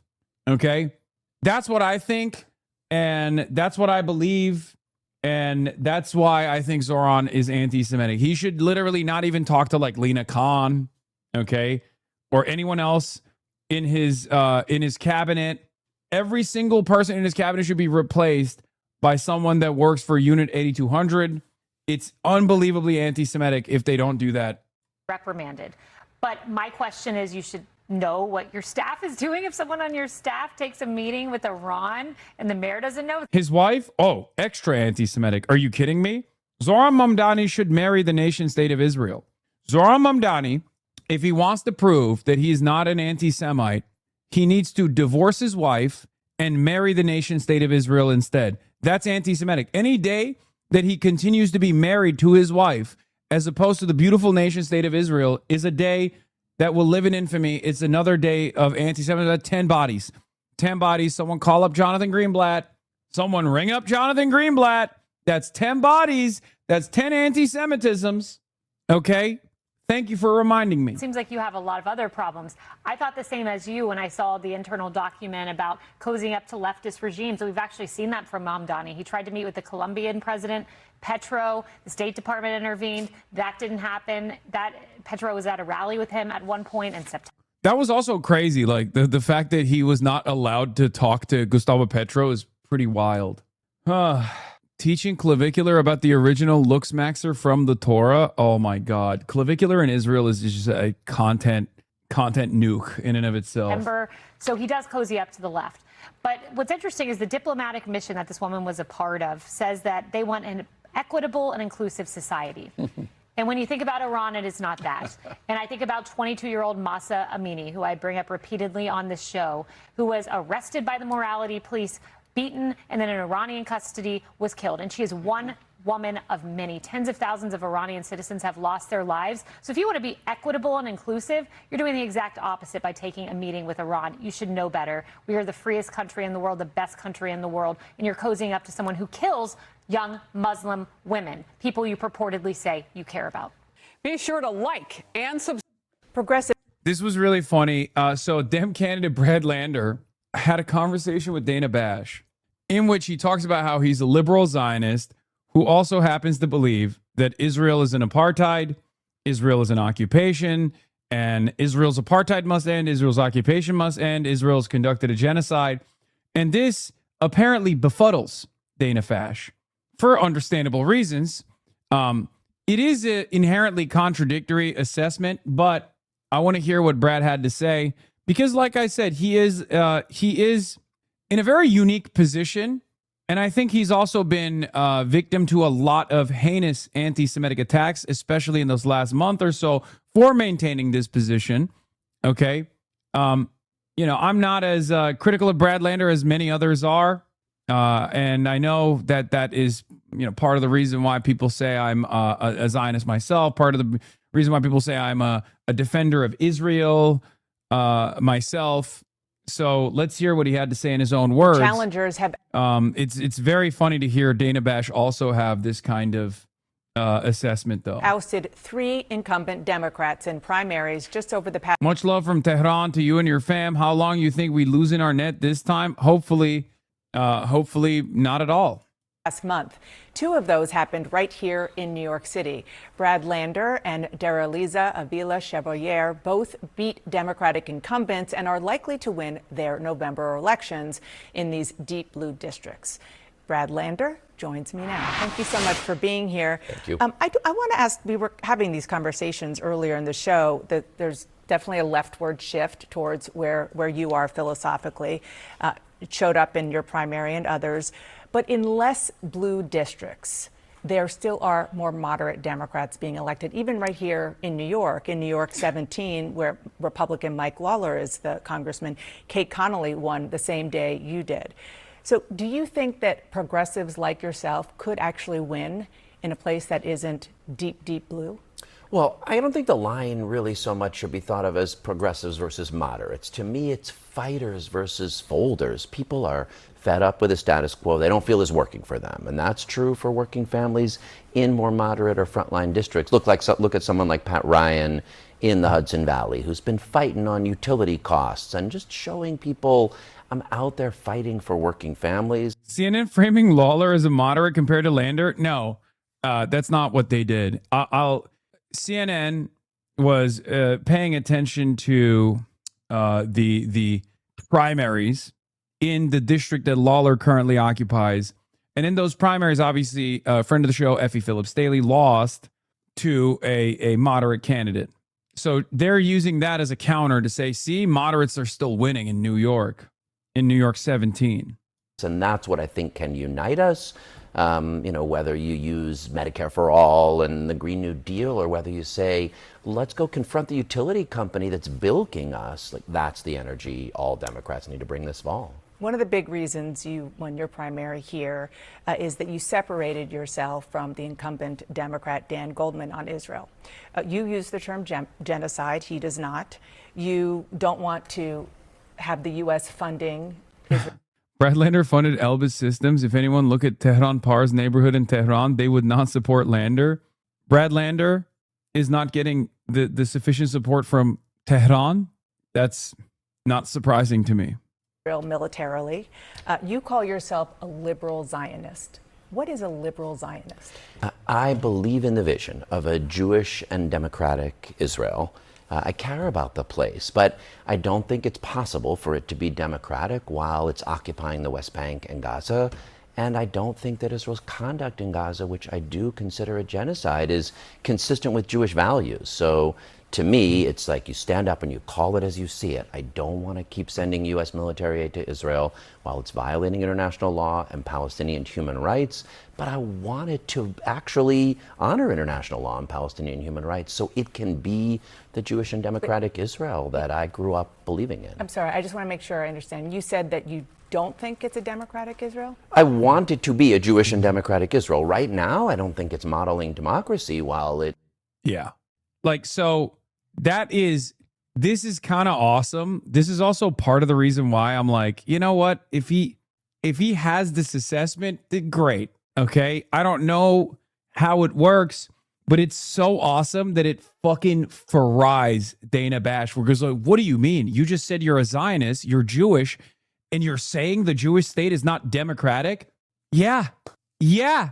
And here is what's important. Here's why I say he's in a very unique position. Here's why I say Brad Lander is in a very unique position as someone who is Jewish, as someone who is of a demographic that has not let go of this idealism towards what Israel could be, what Israel should be, what Israel isn't.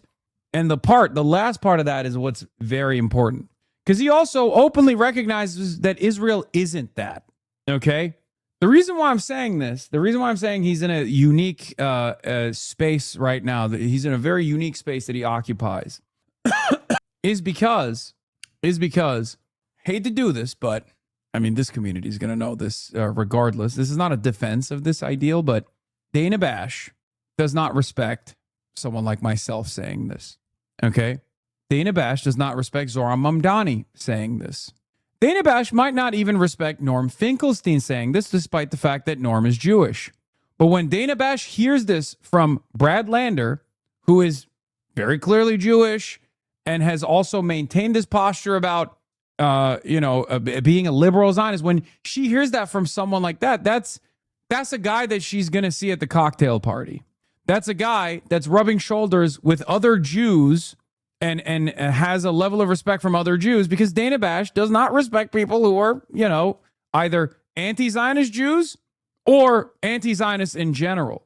Okay? Certainly no respect for anti-Zionist Muslims, for example. Okay? Dana Bash, for example, does not like Bernie Sanders. Dana Bash does not have any respect for Bernie Sanders. Ironically enough, Brad Lander's perspective here, okay, very clearly Jewish. You know full well they don't see Brad as a Jew. No, I think Dana Bash does. That's why she's so shocked by this assessment. Because, he just straight up said, like, no, Israel's not fucking democratic. What are we talking about? She goes, what? Like, this moment would not happen.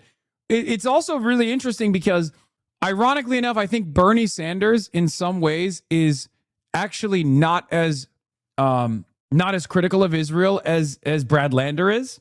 And yet Dana hates Bernie more than Brad Lander.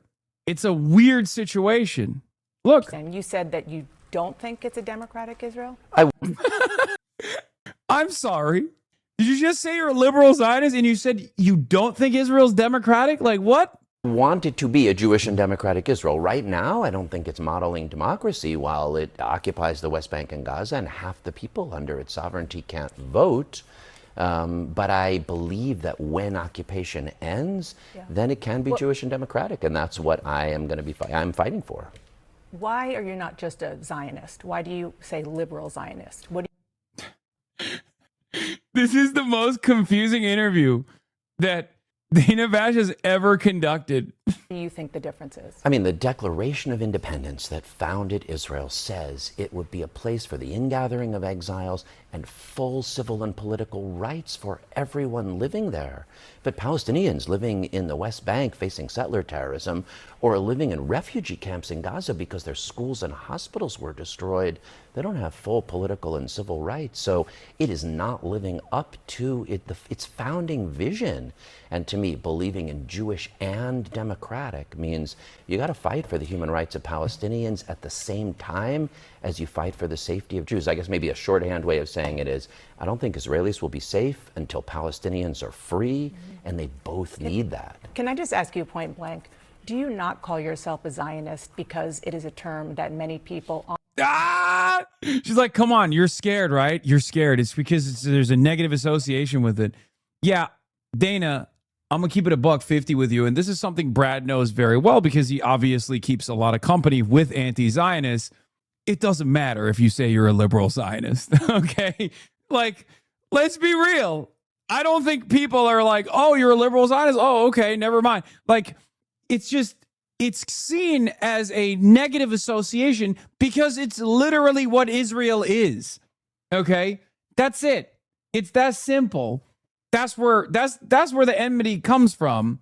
It's not because of like some hidden anti-Semitism that exists out there in the space, especially because Brad Lander is someone who's very familiar with a lot of anti-Zionists and is friends with a lot of anti-Zionists, has kept company with a lot of anti-Zionists. On the hard left have started to use as a slur against Jews. Well, yeah, definitely. People on the hard left that see it as a slur against Jews, like, that doesn't make any sense. Okay? Because if people on the hard left, in the way that Dana is presenting it, are using it using it as a slur against Jews, why the fuck would they make a distinction between liberal Zionism? Like, what? That doesn't actually give him any sort of like tactical advantage at all. Okay? It doesn't. The irony is, I think here, to be as like open-minded to what I consider to be an inherently contradictory assessment that Brad Lander is making, is that his idealism is basically living out the logical conclusion of liberal Zionism. You're just mad that he's, I guess, sincere about it. Because if you were to look at liberal Zionists as the two-state solution, as like a sincere request and not just something that people say to shut people the fuck up, okay? What he's saying is correct. He's saying, look, there's going to be Palestinians living amongst Jews, but they're going to have equal rights of representation. There are going to be Jews that live among Palestinians in this two-state solution with equal rights and representation. That is literally what you want, right? I thought you wanted a two-state, Dana. What the fuck's going on? I'm so confused. I am so confused because that's the plan, right? It almost feels like Brad Lander maintaining this position as like, I'm a sincere defender of the two-state solution.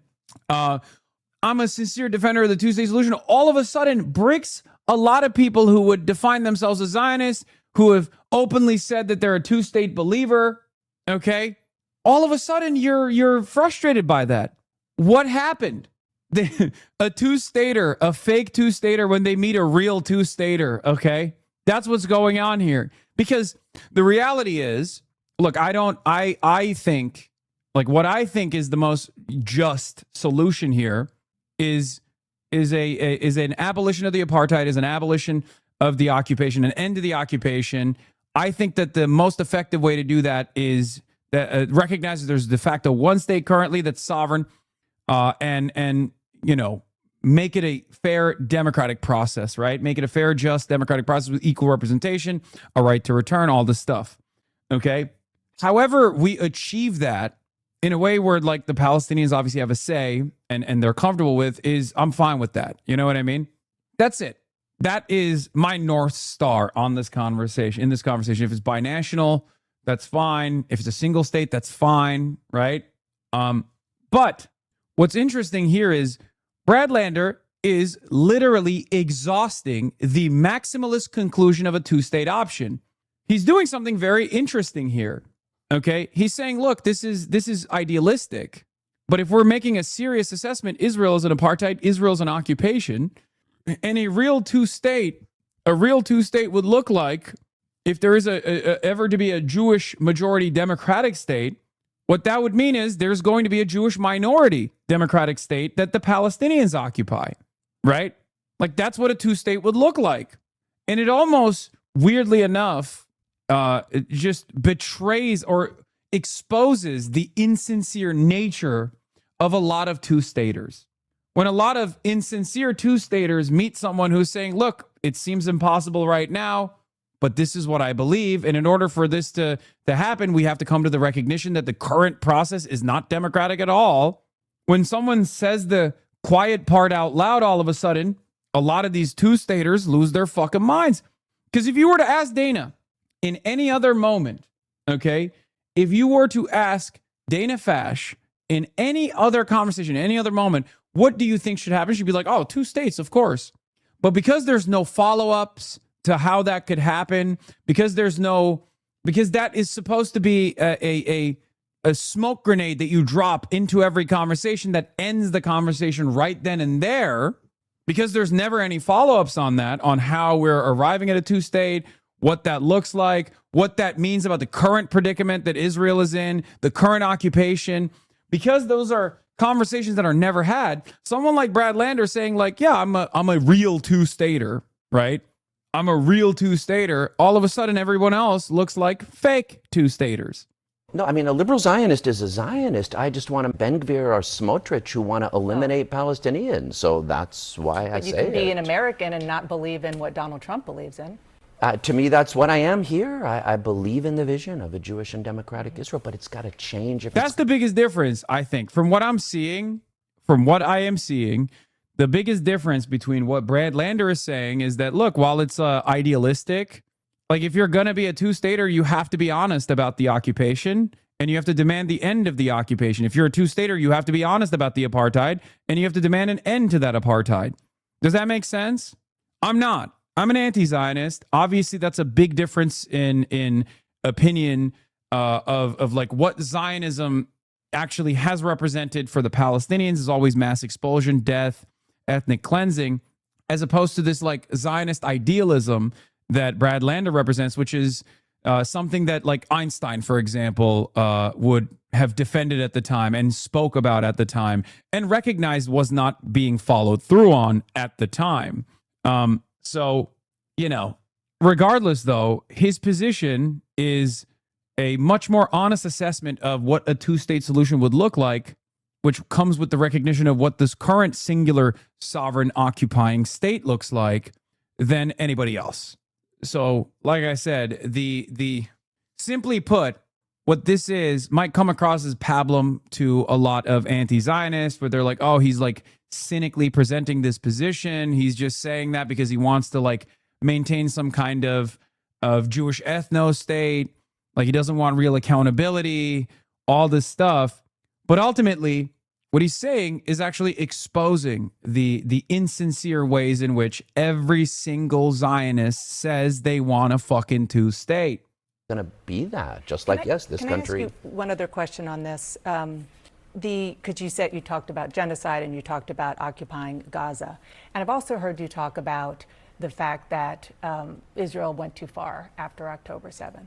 What would you have wanted Israel to do when a bunch of civilians...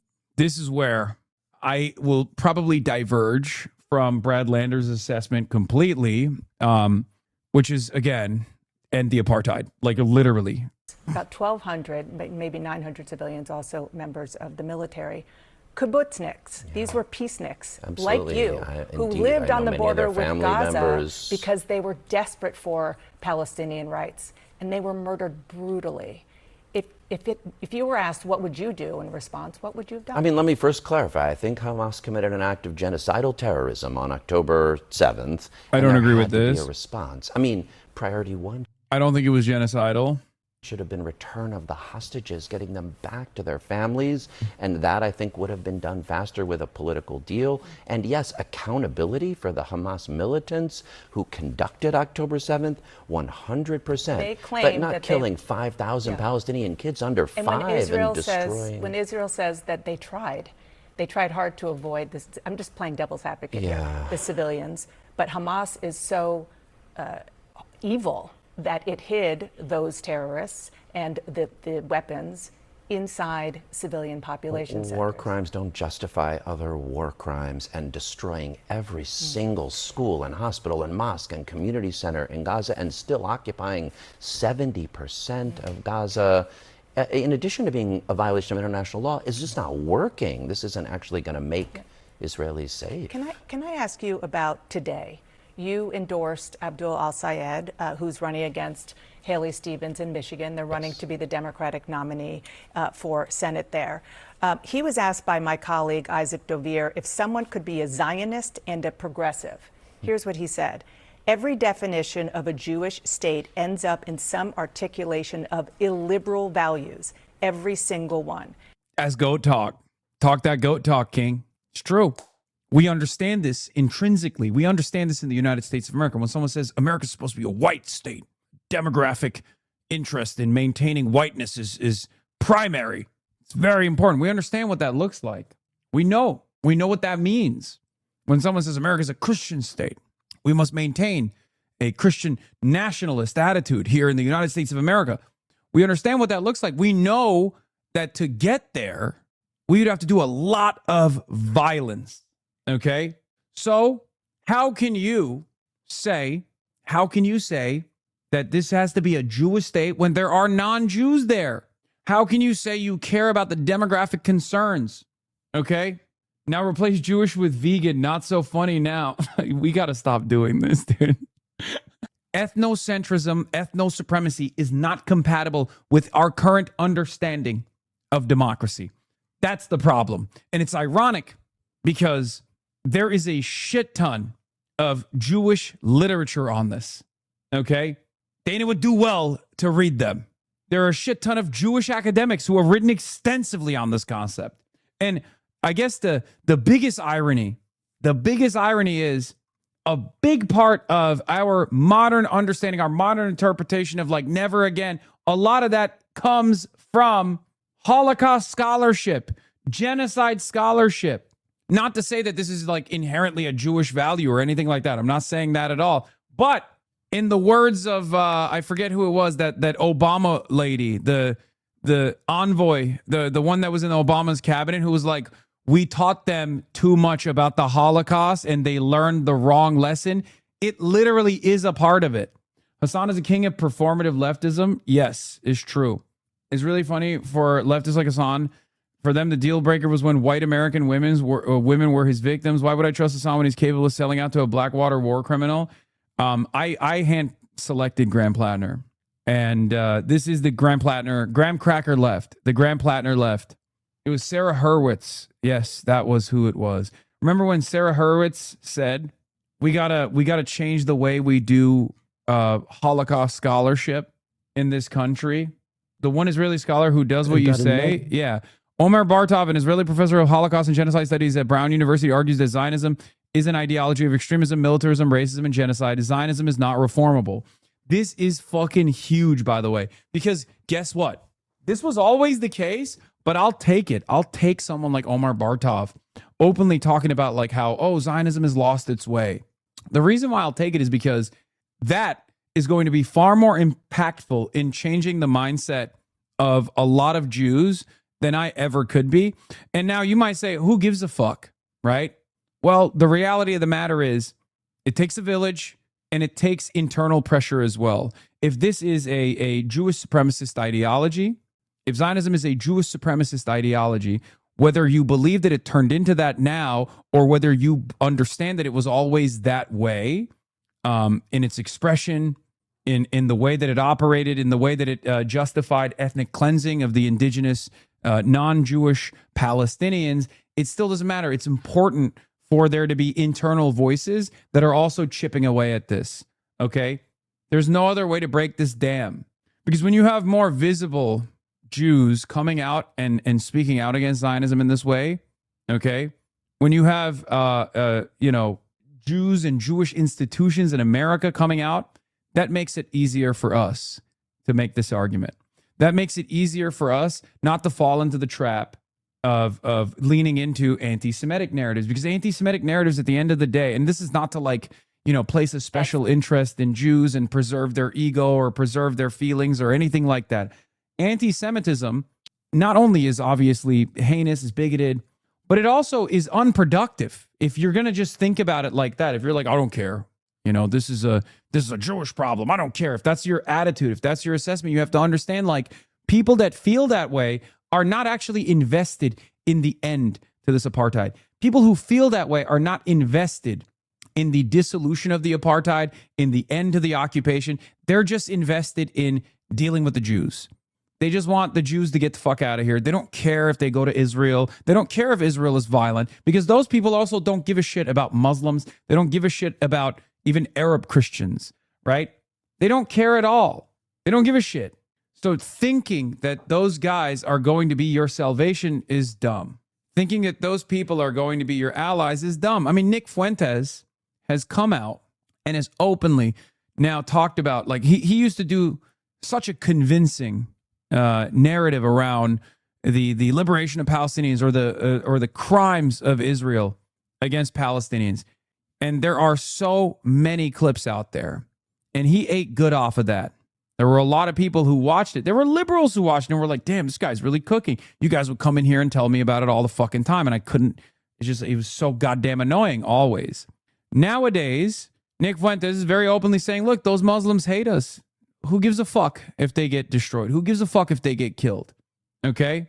If you don't have a perspective that revolves around, if you don't have a perspective that starts with the recognition of the humanity of the Palestinians, okay, then you're not going to be serious about the dissolution of the apartheid. You have to have a moral conviction that revolves around recognizing the humanity of the Palestinians, and also a moral conviction that centers around anti-genocide and anti-fascism, okay?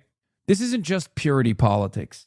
This is having a principled approach to an issue because you want to actually solve it. And if you don't have a principled approach to this issue, then you will never solve it. You will cast it aside. It's just a bargaining chip for you. One day you're gaining prominence amongst like anti-Zionists. The next day you could just throw them to the fucking wolves. That's what Nick Fuentes is doing right now. And that's what I suspect someone like Tucker Carlson will inevitably do as well. That's what I suspect, Marjorie Taylor Greene might do, even if they come across as far more sincere in their advocacy than even Nick Fuentes is, right?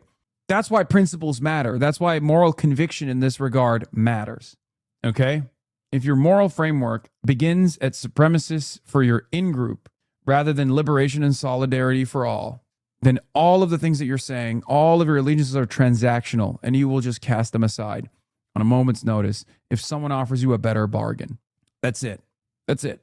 And yeah, this is what I was talking about with respect to Holocaust education backfiring. This is a former Obama speechwriter, Sarah Hurwitz, lamenting to the Jewish Federation, another one of my favorite type of clips, my least favorite type of clips, another Jewish conference where you have prominent Zionist Jews sitting in front of, like the Jewish National Fund or the Jewish Federation and a placard that says, this is what we care about. We're all Jews here, where you're going to hear some horrifying anti-Semitic screeds from a prominent Jewish Zionist who will sit there and be like, yeah, we control the media.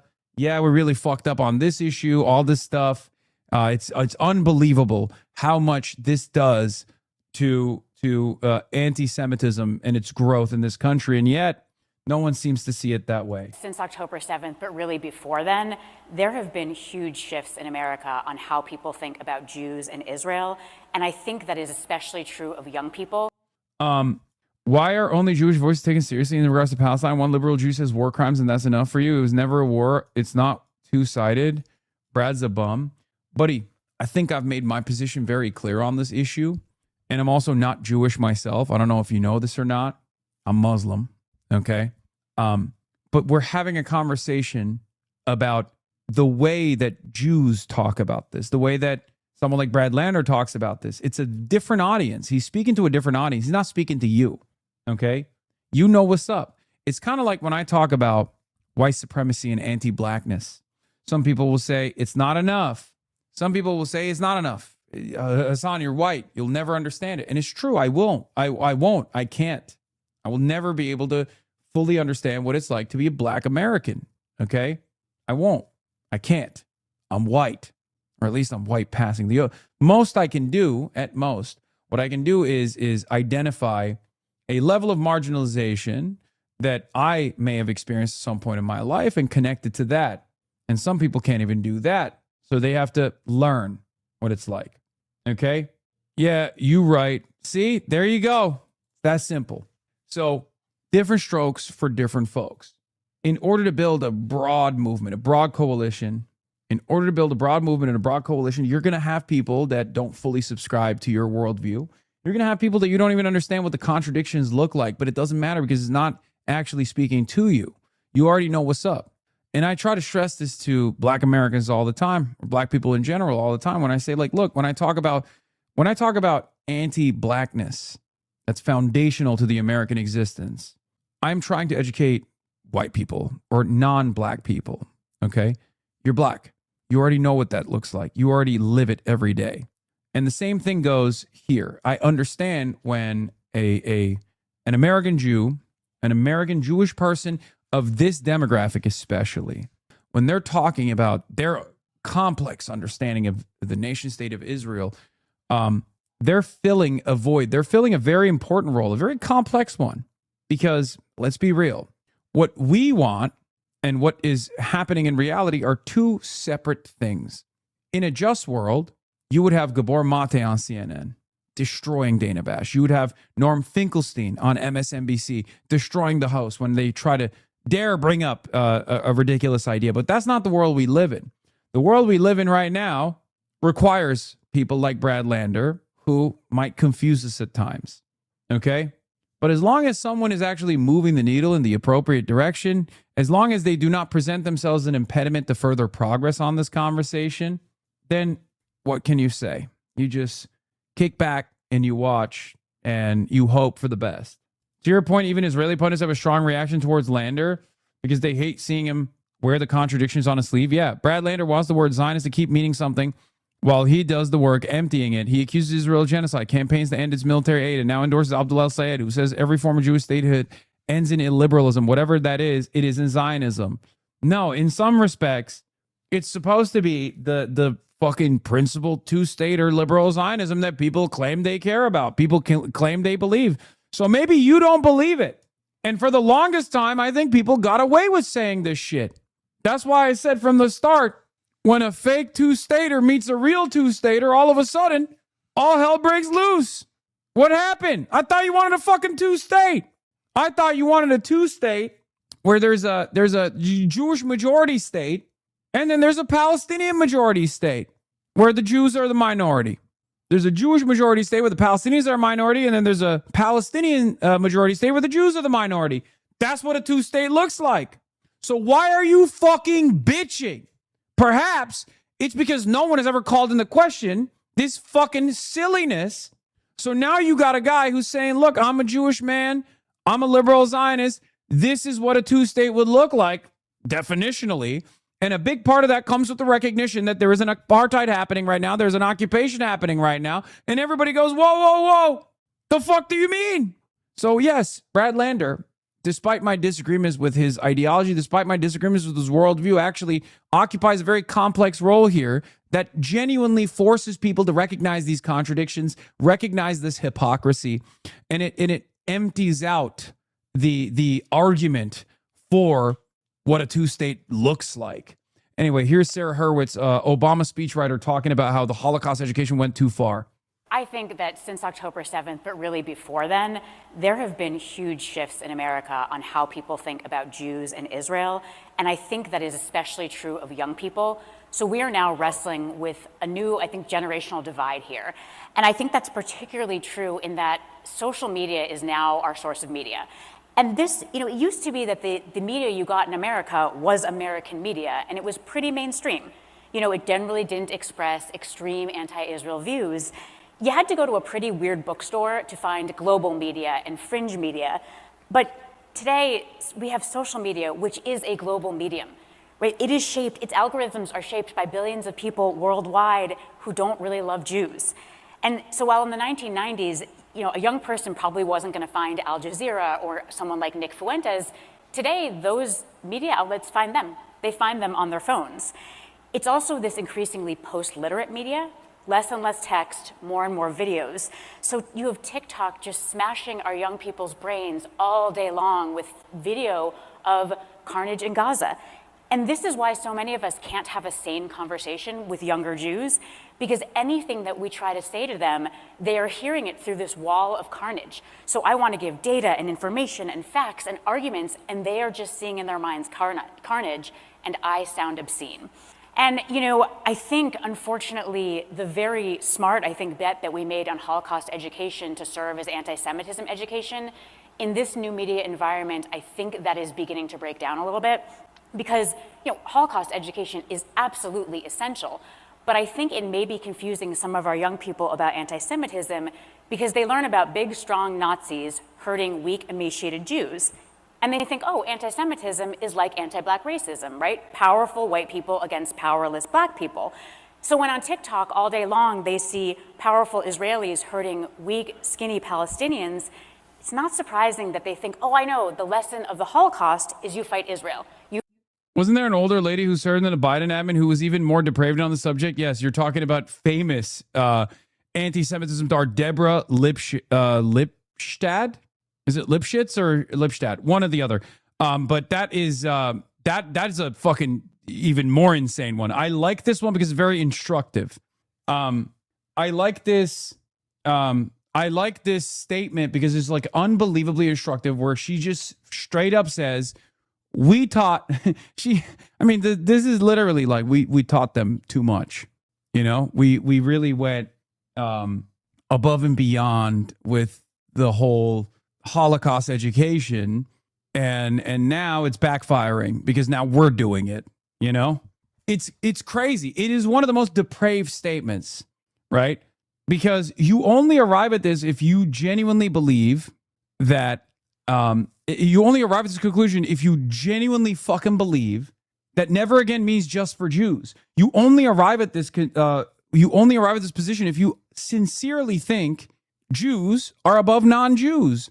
It's Jewish supremacy, and that's at the heart of Zionism. Not like the theoretical Zionism that Brad Lander wants to advance and defend, but like what Zionism looks like right now. And of course, from my perspective, what Zionism has always been, Reminds me of when Sarah Hurwitz compared Al Jazeera journalist to Nick Fuentes. This is the smear pro-Israel crowd will try to use against anyone who effectively educates people about what exactly the U.S. enables Israel to get away with: occupation, apartheid, and genocide. I also genuinely don't understand why like these kinds of conferences happen all the time, and a lot of the people that participate in these conferences, like they just haven't realized that we can see and hear what they're saying. Like, this isn't private, man. You're on a fucking stage. You're in front of like thousands of people. You're in front of cameras. Like, you didn't, like, what the fuck is happening? It's just so strange to just be like, yeah, no, this is really fucked up. We taught the Goyim too much. I'm sorry. Hello? Yeah, these are important values that people learned about. Like, never again means never again for anybody, not just never again for Jews. Like the idea that like people that haven't gotten this level of Zionist indoctrination, or the irony, of course, is it's not even people that have gotten the Zionist indoctrination, because there are a lot of younger Jews who went through this process, but then their formative experiences with Israel was genocide.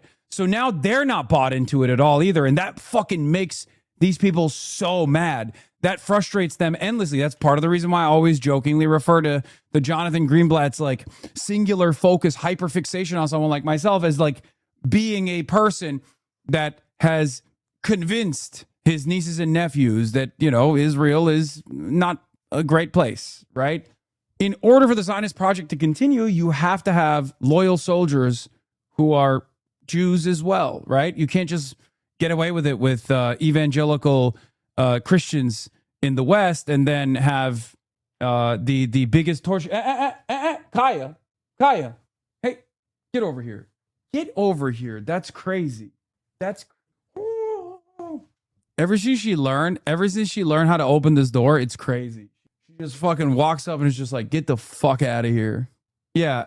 Even at the beginning of the clip, she says, we taught the Holocaust a lesson about the dangers of anti-Semitism, such a narrow lens. Yeah, I agree. Yeah. Kaya, place. Kaya, place. Did your room get smaller recently? No. I will cancel you for this. Okay. Anyway, let's hear what Brad Lander had to say about Abdul El-Sayed's comment.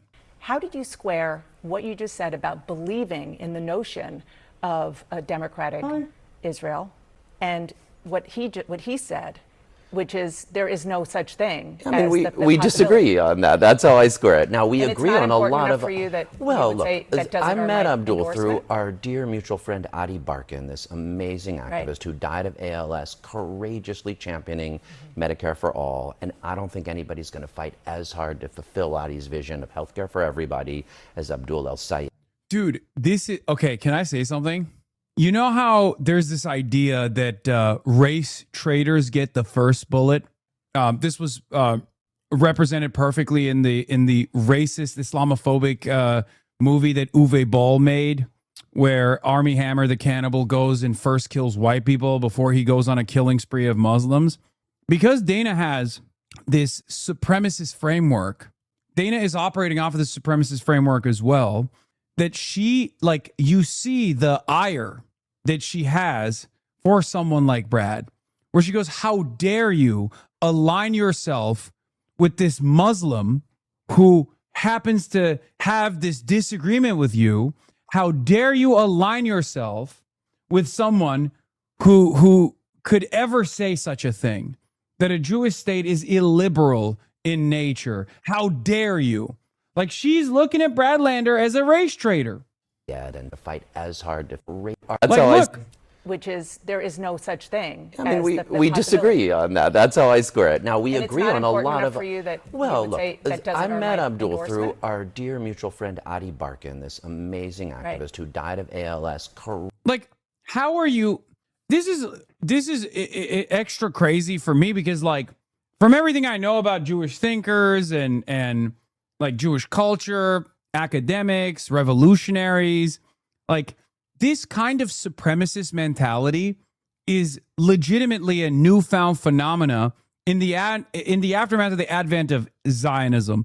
And not even like Zionism at its inception. There were some who believed this. Obviously, many Jews didn't. But like, this is not to get philo-Semitic here, but this is categorically not Jewish. In a way, it's no different than like when Stephen Miller or Josh Shapiro will be like, we'll talk about like what their faith means to them. Specifically, Josh Shapiro. Felix makes this joke all the time where it's like there is this the way that like Josh Shapiro will be like, oh, my faith, you know, it comes across like positively waspy, right? It's not very Jewish, and it's certainly not very Jewish unless you're talking about like Kahanis. When you have this kind of like in-group out-group dynamic where you're like, how dare you fucking allow a non-Jew to speak this way about the Jewish state? You know what I mean? Outrageously championing Medicare for all, and I don't think anybody's going to fight. We are magical beings. We have our Lumpenproll too. Dog, you think fucking Dana Bash is Lumpenproll? That's greatly... No, Dana Bash is not even a small C, but a big C capital owner, okay? That's funny to say Dana Bash is Lumpenproll. Yeah, she's a vagrant. She is a part of the dispossessed masses. No, she's just a straightforward, you know, kind of fashy member of the bourgeois. As hard to fulfill Adi's vision of healthcare for everybody as Abdul El-Sayed and fight to get money out of politics. We disagree on this. Now, I believe that he cares about fighting for the safety of Jews in Michigan and the human rights and dignity of Israelis. He believes in a binational state with equal rights for all its people. I believe in two states, one majority of Jews with equal rights for its Palestinian minority, one a majority of Palestinians with equal rights for its minority Jews. You're gonna have to get That's a difference. Of course we are. Wait. What did Dana say? Fuck, I missed it. Oh, it's so awesome. It's so fucking awesome, dude. This is a clinic. Look, it's not my speed. It's not my cup of tea. It's not for me, okay? But this is for a very specific person. Ironically enough, probably better for the CNN audience than I ever could be. Because, like, if I were to have a conversation with Dana, like, it would not go like this, right? And the immediate CNN audience would not appreciate it. Probably a lot more people would appreciate it outside of the CNN audience. But let's be real. I don't think she'd be able to even keep her composure, which she's failing to do with Brad as well. But this is for exactly the CNN watching audience. Okay?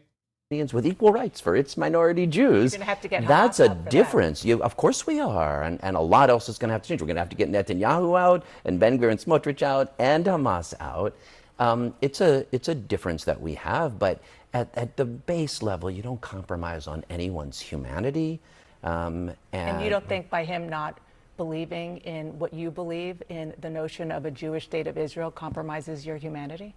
I don't. I mean, why would that be the case? Sometimes when I hear someone basically arrive at like the logical conclusion, their limit, okay? When I hear someone sincerely advances, I'm like, are you fucking insane? Or are you just saying this in a cynical way? Why? What the fuck does that have to do with the humanity of an American Jewish man? What are you saying? Have you ever thought of a world outside of like Israel not existing in the way that it currently does? Has this ever even factored into the equation at all? Because you only believe this if you genuinely think like literally a permanent international Holocaust will take place if Israel is not a supremacist state that is doing an apartheid at all times, numerous front wars, like constantly fucking bludgeoning its neighbors, constantly expanding in its territory. Like, what are you saying? How the fuck is there a world where Holocaust 2, Holocaust 3, Holocaust 4 is happening in real time if Israel is not a Nazi state? How is that possible? How can you genuinely believe this? These people are just like otherwise normal human beings. This is a fucking insane thing to believe. You know, you went to college. You read books. You live in the normal world. You live in New York City. How can you sincerely fucking believe this if you live in New York City? I don't get it. And, he's been clear that he wants full and equal civil rights and human rights for Israelis and Palestinians and for Jews. we have a difference in how we approach achieving it, but I believe that there's a room to work together. Just one other question on the question of Zionism, because Yeah, she's in front of living proof that New York City Jews don't think like her, which is why it's like breaking her brain. I've been listening. And not even, this is important though, because this is like not even a New York Jew like norm. Okay, that's what's so different too. Because like, look, Brad Lander goes to a synagogue that is almost entirely comprised of, you know, liberal Zionists, ultra Zionists, some anti-Zionists potentially, but probably not a lot, because I feel like anti-Zionists usually opt out of stuff like that after a certain while. Like Brad Lander is not like Norm Finkelstein in some ways, right? Brad Lander has the capacity to penetrate Dana Bash's circle of friends and social circle, and actually change people's minds there, which is why she sees this as like a very visible threat. You know what I mean? Chat, stop being weird. I said penetrate. Come on. I know. Every time I say fucking penetrate, you literally have to go, huh? You're like 12, okay? Stop it. To some of the podcasts that you're on and watching some of your interviews, and you talk about how you get attacked from the left, of which you are a part, being called a Zionist baby killer, and on the right, or maybe in the Jewish world, calling you a capo, which for people who don't know, those were the Jews who were helping keep the peace, so to speak, in the Nazi concentration camps. And I wonder which camp Dana falls into. I wonder what Dana thinks of Brad after this interview. Maybe I'm wrong, but we watched 8 minutes of this so far, and I don't know. This is like when I did that LBC interview where the guy was like, I really think the Home Secretary fucked up by banning you. And by the end of the interview, he was like, I actually agree with Shabana Mahmood. Like, this is turning out to be like, yeah, I wanted to have a conversation with you to understand where you're coming from, but also, you know. And I ask this because this word Zionist has been turned into a slur by a lot of people. And you talk about how you have experienced that yourself. Deborah Lipstadt, who is a world-renowned scholar on these issues, I asked her, she said, I do believe that... No, you did not bring up... You talk about how you have experienced that yourself. Deborah Lipstadt is who we were talking about earlier. Biden's anti-Semitism czar. Deborah Lipstadt famously sued the Holocaust denier David Irving? Or David Irving, right? The one who wrote the books about the Holocaust being fake and shit. Very famous case in the UK. She is insane. Like, fine, that was an important legal case, right? No, it wasn't David Icke. No, it's not David Icke. It was someone else. Anyway, it doesn't matter. She is an insane supremacist. Okay? Straight up. She is like, they made a movie about it called Denial. Yeah, there it is. And what's wild about this is that Deborah Lipstadt is just as racist as David Irving is. Okay? That's what's so crazy. Because when you hear Deborah Lipstadt talk about Israel, when you hear her talk about Arabs, when you hear her talk about Palestinians, when you hear her talk about what Israel has done to the Lebanese population, like celebrating the Pager act of terrorism, Deborah comes across as a full tilt Nazi, right? She comes across as a full-blown Jewish supremacist. She comes across like a fucking Kahanas, no different than that. So for Dana to bring her up as a reasonable person is ridiculous. Okay? Full fash. Who is a world-renowned scholar on these issues, I asked her, she said, I do believe that anti-Zionism is anti-Semitism. However, I also believe that anti-Zionism has morphed into its own kind of demonization and hatred, a prejudice all its own. So I disagree with that also. I mean, yeah, also, it's really funny. Yeah. Today, Deborah Lipstadt, who built a career on defending the memory of the Shoah and demanding historical justice for his victims, is amplifying a call for the New York Times editors to face a Nuremberg-style public hanging. And also highlighting Adam Lewis Klein, which is really funny, because what Deborah Lipstadt said right there is Adam Lewis Klein's like lives work, basically. that anti-Zionism is the truest version of anti-Semitism. I love that guy. He's so funny. He's so fucking stupid. Zionist can be used as a slur, and believe me, if you look in my mentions, I hear it that way. But you know, my son, is named after this guy, Marek Edelman, who was a Bundist, a Jewish democratic socialist in the Warsaw Ghetto, who helped lead the Warsaw Ghetto uprising. Like, that's how seriously I take the legacy of Jews who fought Nazis. He was not a Zionist. He didn't believe in a sovereign Jewish state. Even Albert Einstein, who they asked to be the president of Israel, wanted it to be safe for Jewish life in present Israel and Palestine, but he worried that Jewish sovereignty would have dangerous consequences. So there are anti-Zionists who are members of my synagogue, who I can tell you are absolutely not anti-Semitic, who care about the safety of Jews, who don't believe that the state is making Jews safer. That's not my position. Yeah, Brad Lander is a very interesting guy for this reason. Look, found in the archives, at ritual circumcision of his son, Lander and wife declared, "We are thrilled to pronounce you a Jew without the right to return. Your name contains our deep hope that you will explore and celebrate your Jewish identity without confusing it with nationalism." By the way, HasanAbi head. Just saying.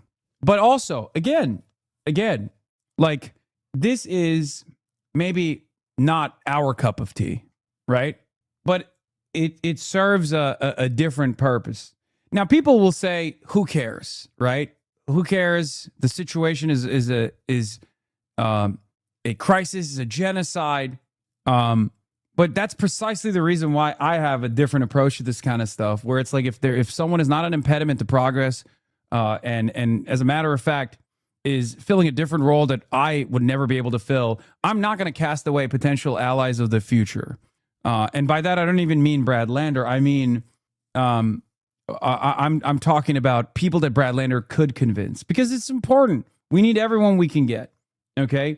And if American Jews did not play a critical role in this process, then the Zionist advocacy organizations wouldn't spend a good deal of time and effort trying to make sure that every American Jew born on U.S. soil is not learning from birth a critical supply of pro-Israel sentiment, is not being indoctrinated as aggressively as possible. Okay? That's it. But I don't think it's anti-Semitic. Let's look ahead to 2028. What do you expect and want from a Democratic candidate for president? First and foremost, a vision of an economy that works for working people, a vision for healthcare and housing and childcare that people can afford. Folks are desperate. They feel the system is rigged against them. Now they see like AI data centers poisoning their water and taking their jobs. A vision that works for working people. A vision for political reform. We're going to have to do something about the Supreme Court, about gerrymandering, about money in politics. And also a hopeful energy, I have to tell you, like what's been moving in New York since the Knicks won and we have the World Cup. There's a hopeful energy that Mayor Mamdani's been able to tap into. I wanted something like that for our country as a whole. Going back to our discussion before, there are, I think, at least a trio, maybe more, of potential candidates in 2028 who are Jewish. You have Josh Shapiro, governor of Pennsylvania, J.B. Pritzker, Illinois, Senator Ossoff, senator from Georgia, and Rahm Emanuel. They're all critical of Prime Minister Netanyahu, but they all believe in Israel's right to exist and have stopped short of calling what's happening in Gaza genocide. Do you think that somebody with those views and that religion could be the nominee for president in the Democratic Party? I do. I think it's going to require clarity that we need a reset in the U.S. relationship with Israel. I think saying we're not going to continue to provide the 2,000-pound bombs that destroyed Gaza, that we're going to insist on human rights and international law compliance, and we're going to stop aid until that happens, and that Israel has to step up to recognizing that what's necessary is self-determination for Palestinians and Dr. Abdul Al-Sayed, what the fuck? Does he have a Twitch account now? Israelis' horizon of political mutual recognition and peace. Look, and I'm happy to explain to any of them why I think Raphael Lemkin, the Polish Jew and Holocaust survivor who developed the term genocide, the Lemkin Institute considers what's happening there a genocide, like Omer Bartov. Dude, I swear to God, it literally is, bro. It's just straight up. This is like saying the quiet part out loud. As long as no one ever addressed this kind of thing, as long as no one ever turned around and was like, this is what the two-state is supposed to look like, then it was fine. Okay? Then it was fine. It was a great, fun little experiment that we had. You know? It was a great and fun experiment that we had. You can bracket off the anti-Zionist Jews as bad Jews. You never have them on. You just tell them to shut the fuck up. Or you don't even have to call them capos if you just don't ever have them on your platforms, which, by the way, again, never. Norm Finkelstein, never been invited to a show like this. Completely blacklisted. Gabor Mate. Like, there are plenty of anti-Zionist Jews who just never get this time of day. So even if someone is like a two-stater, the only way to talk about a two-state is just by saying, oh, of course, I'm in support of a two-state, and then move on, right? When you actually hear from someone who's like, yeah, a two-state, I think is currently not very realistic, but like this is what it would look like. And of course, a big part of that recognition also stems from, a big part of that stems from the initial recognition of what the current one state looks like, an apartheid that has conducted a genocide and a permanent occupation that's very violent. All of a sudden, it kind of bricks this illusion. It destroys the illusion. Amazing Israeli So Holocaust is that a scholar. litmus test? I don't think it's a litmus test. I think it's something useful for people to look at and grapple and reckon with.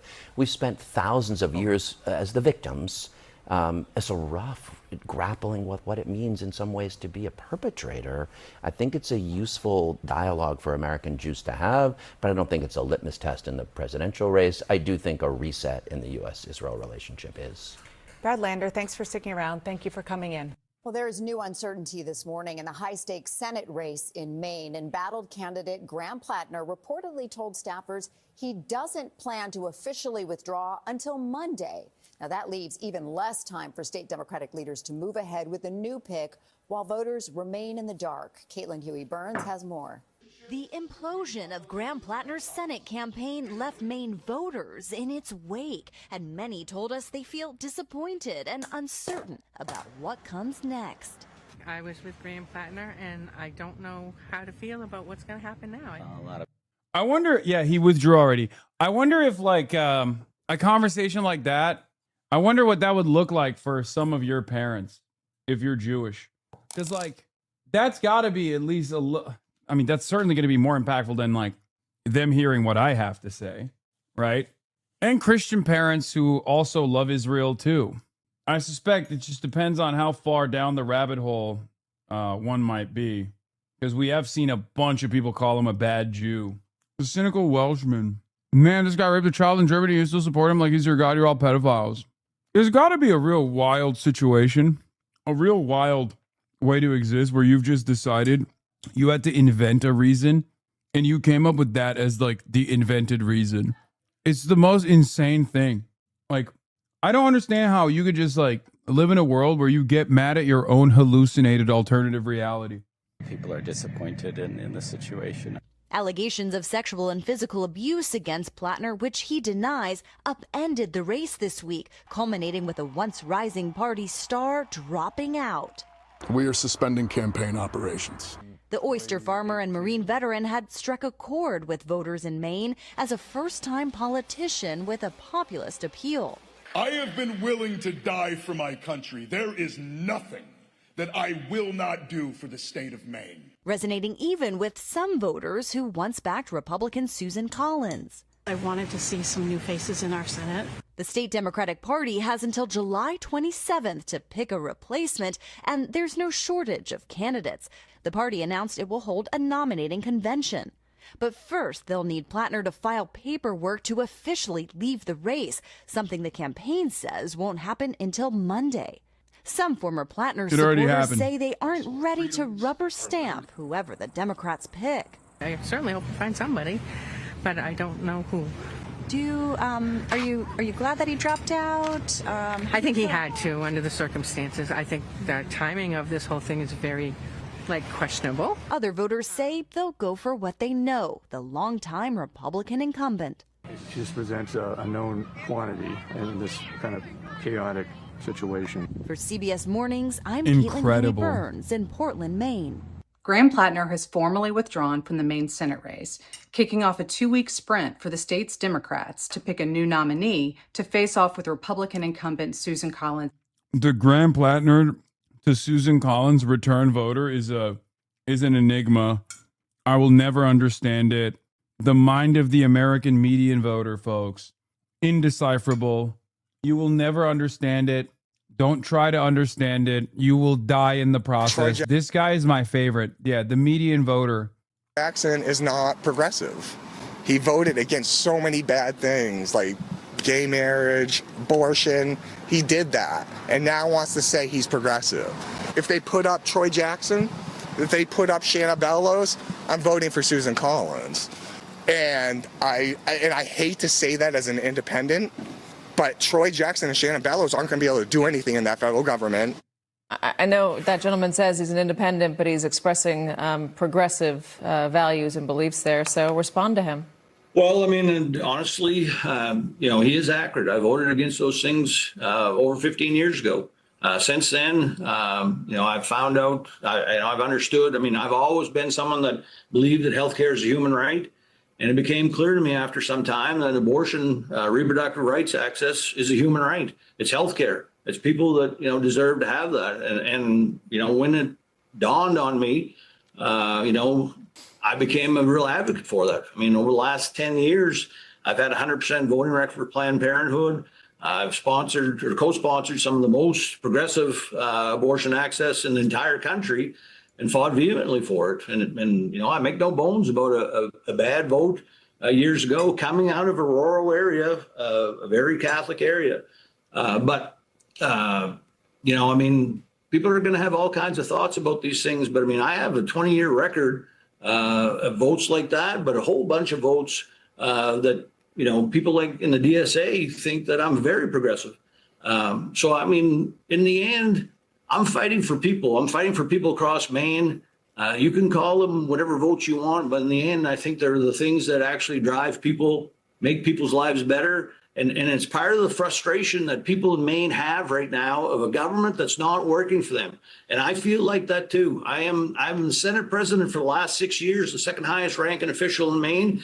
And I'm frustrated that government does not work the way it should. And that's what this race is about. Is making sure that we have a government that fights for Mainers. You do have a 100% rating from Planned Parenthood in New England. Okay, this guy literally is the look like a chud, think like a woke. I know we said that with Graham Plattner too, but he straight up is. And he used to think like a chud too. Troy, look, my biggest concern with the deploying the Troyota is what you just watched. Like he is a diligent legislator. He has a lot of experience. The problem is he's just a little boring. Okay? That's it. And like the clever way to respond to that is, yeah, I made the wrong decision and I learned from it. This is about redemption. And you can look at my track record to see that I have more than redeemed myself. And I want to unseat Susan Collins because she has not. She claims to be progressive, and yet she failed not just the women of Maine, but women all across the country when she ended up voting to appoint Brett Kavanaugh, when she ended up voting to appoint Amy Coney Barrett. And these women took away the pivotal healthcare rights and the bodily autonomy of women all across the country, right? That would have been a good flip. In November, Plattner has submitted his paperwork with the Secretary of State's office, so that makes his exit official. The embattled candidate said several days ago that he intended to quit the race following an allegation of sexual assault, which he has denied. But Maine's Democratic Party has been scrambling to come up with a process to select a new nominee.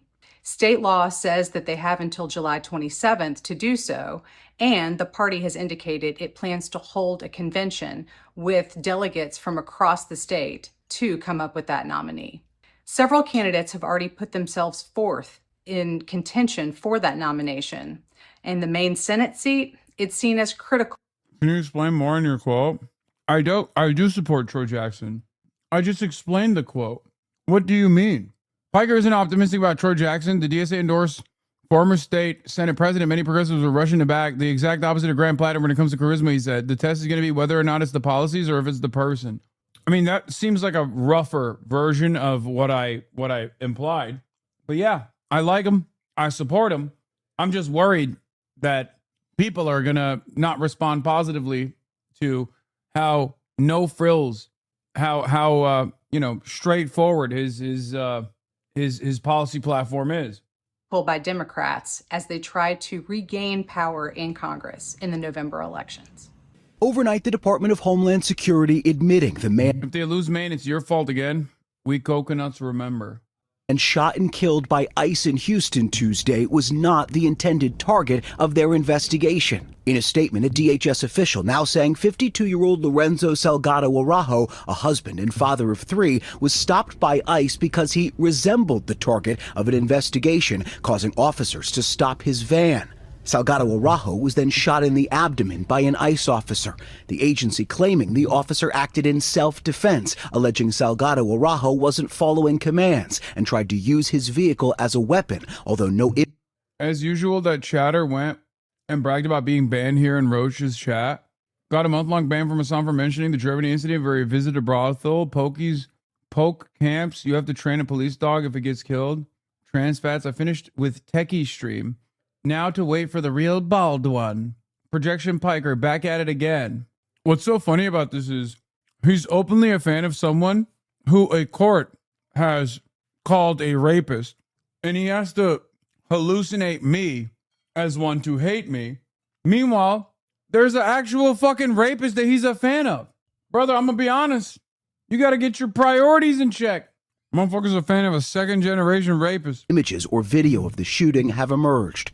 The Washington Post now reporting migrants who were in the car with Salgado Araujo, through statements given to their lawyer, dispute key parts of ICE's narrative. One writing, it is impossible for them to say that they were going to get run over. There were no officers in front of or behind the vehicle. They were on the sides. The shooting sending shockwaves through Houston. People have died over. Salgado Araujo, an undocumented immigrant living in the U.S. for 35 years, was close to obtaining legal immigration status, his son said. Undocumented migrants are humans. They're demanding an independent investigation. I just want all Americans to know that my dad was a hardworking man, a family man, who wanted nothing more than to put food on the table and to watch his sons achieve the American dream. Now, unmarked rental cars ramming into a fucking work van of a dude who's been in the country and has been working for 35 years. This can't go on. This is just not normal. We can't live like this. I don't know what else to say. Like any kind of defense of the actions of ICE here, you are less than an animal. You have no self-preservation skills. You don't understand it. This is just straightforward gang violence. ICE is a gang. They're unaccountable. They are untrained. They're unbelievably violent, and they're unbelievably racist. What else can you say? Now, the ICE agents involved in this shooting also were not wearing body cameras. A DHS spokesperson blaming government shutdowns, the most recent one ending in April, for the delays in issuing those cameras to officers. We're now also learning the county medical examiner's office in Houston has listed Salgado Araujo's death as a homicide, saying the cause of death was a gunshot wound to the torso. Michael. Yeah, there's a lot to break down there. Thank you so much for that. CNN obtained video of emergency responders taking Senator Mitch McConnell. Updates on Mitchy Mitch. Updates on Mitchy Poo. Not defending this yet. They keep on keeping it on in the DL and only kill a couple of people a month, and this will be normalized just like school shootings. Yeah, it's up to us to make sure that we don't normalize it. Does ICE have a right to exist? Fuck no. Abso-fucking-lutely not. Did Mitch deny the affair? No, this is day 3. This is day 3 of Mitchy Poo. Day 3 of Mitchy Poo refusing to deny the affair. It's a real scandal. I know there's a lot of shippers, okay? Hussich shippers out there. Mitch Son shippers, whatever you want to call it. I know you guys want clarity. You won't get it. Okay? I cracked this little turtle shell too hard, and that's where we're at. Yeah, Mitch McConnell has been hospitalized for 26 days as of today. 26 days. To an ambulance. The neighbor who shot the video told CNN the Capitol Police blocked the street and other neighbors reported seeing McConnell's face. This was a month ago, and it comes nearly a month after a spokesperson for McConnell first reported that the senator has been hospitalized, but few other details have been released. Let's get to Andy Greer, who helped break this story. So talk to us about this video and how it fills in the pieces of the puzzle. So, John, what I heard from a neighbor. The panel, which I hope, they're going to get to. The panel talk on this is some of CNN's finest work, I will say. Congratulations. They always find a way to up the ante. Okay, they always find a way to just like, they always find a way. My expectations are low, and these guys always find a way to lower my already low expectations. They cannot clear any bars on this one. It's fantastic. Of McConnell's around 8:30 in the morning on June 14th. This neighbor opened their door to commotion on the street. They saw 2 ambulances, a fire truck, and Capitol Police had blocked off the entire road. So this neighbor stayed on the street to try and figure out what was going on. And about half an hour later, at around 9 o'clock in the morning, this neighbor saw a person from McConnell's home being carried on a stretcher into an ambulance and said that they saw this person was wrapped in a blanket and that their feet was exposed, and that another neighbor standing next to them identified McConnell's face and saw that McConnell wasn't wearing an oxygen mask. So the firsthand witness that I spoke to said that they tried to ask Capitol Police. Yeah, he's dead, bro. Yeah, he's dead. Straight up. He dead as fuck. I mean, is what I would say. If I also were, if I too were trying to hide that we had a relationship and have a relationship, and continue to have a relationship, we do phone sex still. What was going on, and all they were told was it was a medical emergency. They wouldn't confirm who it was for.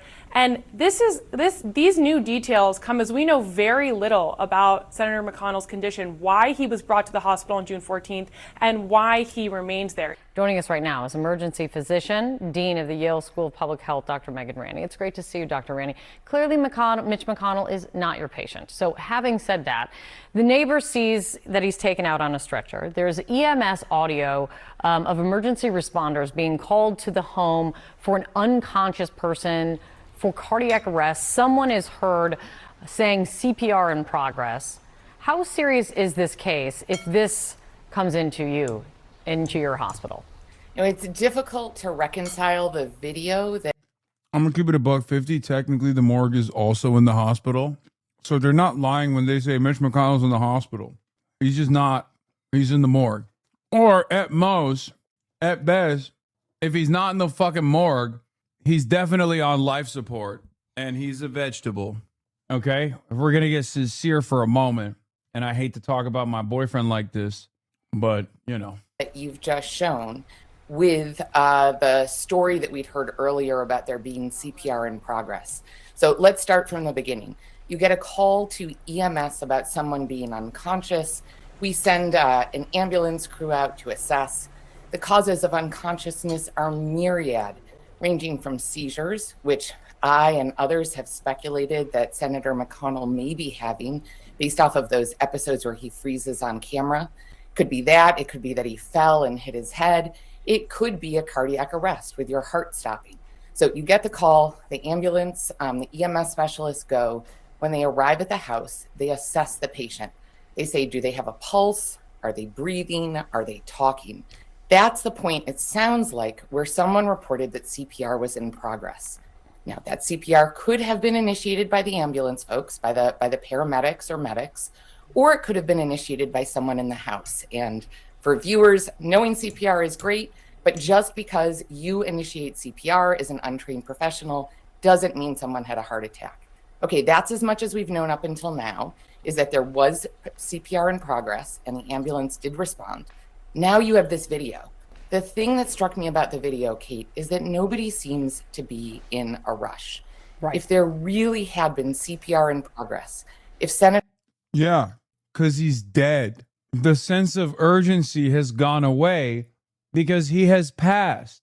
Senator McConnell had truly been in a cardiac arrest, you would expect that they would be rushing, not taking their time, loading the patient into the ambulance. So that's the big additional piece of information that I think we got today. Beyond that, it is largely speculative, and I think we're all wishing Senator McConnell the best. Absolutely. And as you're kind of noting, Senator McConnell obviously has been in the public life for decades, and he has had a lot of health issues in the past. We know that he had polio as a child. He's been hospitalized for falling in recent years. He has had those episodes of freezing up in public that you're noting. He spent a week in the hospital this year. His office said it was for flu-like symptoms. He's 84 years old. If you have a patient with a profile like this, what questions, concerns do you have at this point? Well, to me, one of the biggest questions is around the fact that he's been in the hospital for 3 weeks. For an average person, for you, for me, for viewers or their parents, a 3-week stay in the hospital means that you're pretty seriously ill. We try to get folks out of the hospital pretty quickly these days. Now, that may be a little bit different for Senator McConnell, given that he is a VIP. But it makes me concerned that he did have some time in critical care or has some elements of his stay that are requiring continued hospitalization rather than home care. And then on top of it, I would... Why won't you ask the question? Just ask the question, please. Like, everyone wants to know the answer to one question. Nobody cares about all this other shit. Just ask, is there a likelihood that he's dead? That's it. Why is that so tough? Just be like, I know you are a medical professional who's not overseeing this process at all. What's the likelihood that he's dead? Want to, make sure that all of his systems are working as best as they can. His mind, his heart, his lungs. As you noted, he did have polio as a child. It's one of the reasons why he's been such an active advocate appropriately for childhood vaccination. But that can have long-term effects as well. And then the biggest thing before I send him home is I want to make sure he's stable, he's not at risk of falling or having another event, and that he's properly cared for. And I would imagine that the folks in the hospital are doing that right now. Many Republican lawmakers on Capitol Hill say they've been kept in the dark. We haven't spoken directly. I've texted with him, and I've talked to people with his office and his staff, and I don't know much more than what the public knows. I have not had any conversations with him. I understand that some of my colleagues have. We wish him a speedy recovery. Yeah, no, I have not heard from him, and I think it's a question that Republicans should be asking. Do you know that he's alive? I don't. Just the things that I've heard and seen from some friends is that he's obviously not doing well, but don't know if he's alive or has passed away. There we go. What are we doing? That's what I'm talking about. I mean, that's it. That's what people want to know. Nobody gives a shit about anything else. One of the reasons why people are talking about this, political people are talking about this in a kind of ghoulish way, frankly, is that in a ghoulish way? There's only one ghoul in the story, and he's a dead ghoul. His name is Mitch McConnell. The fuck do you mean they're talking in a ghoulish way? Kentucky Senate vacancy law, meaning what do you have to do if suddenly a Senate seat is open? Well, there's a special election. The governor has to call for it, and the seat has to be empty until a winner is certified. So the idea is that the clock is somehow ticking on if suddenly there's an open seat in Kentucky, whether it can be filled. What I don't know is why Republicans are kind of leading the charge online talking about this. This is Nancy Mace in a social media post. If McConnell is in as bad a shape as I think you do know, and I think that's the reason why you called it ghoulish. There's a reason why some Republicans are talking about this, because this would open up an opportunity for Thomas Massie to run in the special election and would give a 4-month window to Thomas Massie to be a Republican senator. That's it. That's the only reason why people are looking at this, right? as Biden ever was, or worse. He needs to step aside. This charade can't continue. We can't demand of others what we won't demand of ourselves. I think this is all getting kind of crazy, frankly. I can speak a little bit to this personally. When my dad was running for Congress in Iowa, Western Iowa, in 2020. He died. He died. He was dead, and we just, you know, put him on a gurney, put him on a chair, and just moved him around. Oh my God. Mitch McConnell's wife just fled to China while husband unconscious. Mitch McConnell's brain dead. Oh my God. Benny Johnson, Jesus Christ. Bro, if I did this shit low key, CNN will be talking about how unbearable I am. How the fuck does the right get away with everything, including shitting on other right-wingers? Yes, we got to do these insane AI thumbos going forward. That's what we got to do. It's a dog-eat-dog world out there, man. Jesus Christ. Clearly this AI thumbo worked. You got 500,000 on a day. Oh. He was diagnosed with stage 4 intestinal cancer, and we made the decision that since it was an ongoing election to come public and disclose everything. The reality is that I think McConnell is doing fine. Scott Jennings has backed up that he's completely fine and he's But don't coherent. skip over that. You said we made the decision to be public. Because there was a pending election that voters were going to make a decision on. But you look at what's happening in the Senate right now, they're not doing anything of Dude, that's awesome. This is my favorite fucking line of argument. They're all old. They don't do shit anyway. Dude, you're not supposed to admit that.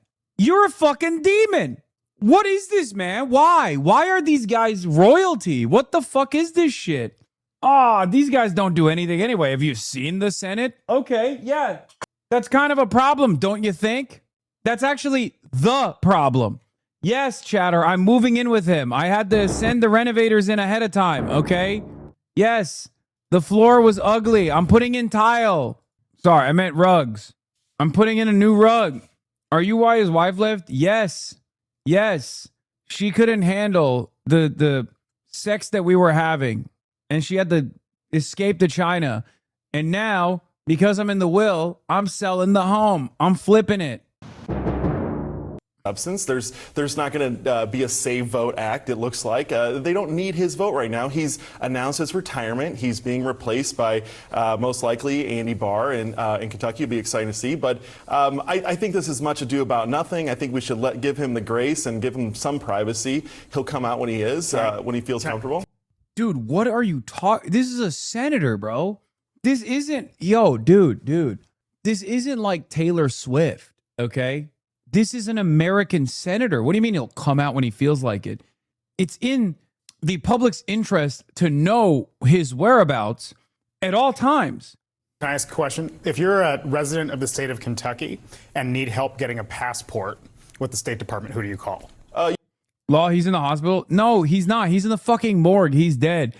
I mean, the fact that they haven't released a statement up until now after 26 days of being in the hospital, come on, man. They're trying to fucking figure out how to go about this. What do you mean, dude? You think 84-year-old Mitch McConnell's in the hospital for 26 fucking days? Even the doctor that they interviewed earlier was like, yeah, it's pretty unlikely. You call Senator Mitch McConnell's office? Well, please, the Senate staff, everyone knows that the Senate staff is really where the magic happens and does all the work. Well, no, but I hate this shit, bro. Like, openly flexing. Perhaps you are unfamiliar with white privilege in the colonies. Wait, what? I can't stand this motherfucker just straight up being like, dude, don't worry. It's the staffers that have been doing the work anyway. Look at him. He's a skeleton. Okay, thanks, man. Hey, it kind of feels like you're defending this unjustifiable system, and it's very strange. You should probably be critical of this, right? Because like that's what the average American, that's how the average American feels. We hear this shit and we go, that's disgusting. That because there is not a major piece of fighting legislation. Well, fighting legislation that's a priority to Republicans, that somehow the residents of the state of Kentucky are entitled to know, number one, what the health status is of one of the most senior senators in the United States, and two, that the fact that there isn't an election somehow obviates the senator from one, transparency, or two, doing his job. There's probably a trust issue too, because I think during when McConnell was a leader, he was someone kind of crazy or against HIPAA now. Yes. Yeah, I don't care. Yeah, it's a fucking dead senator. I think that is, again, in the public interest. It's a joke, please. Oh, okay.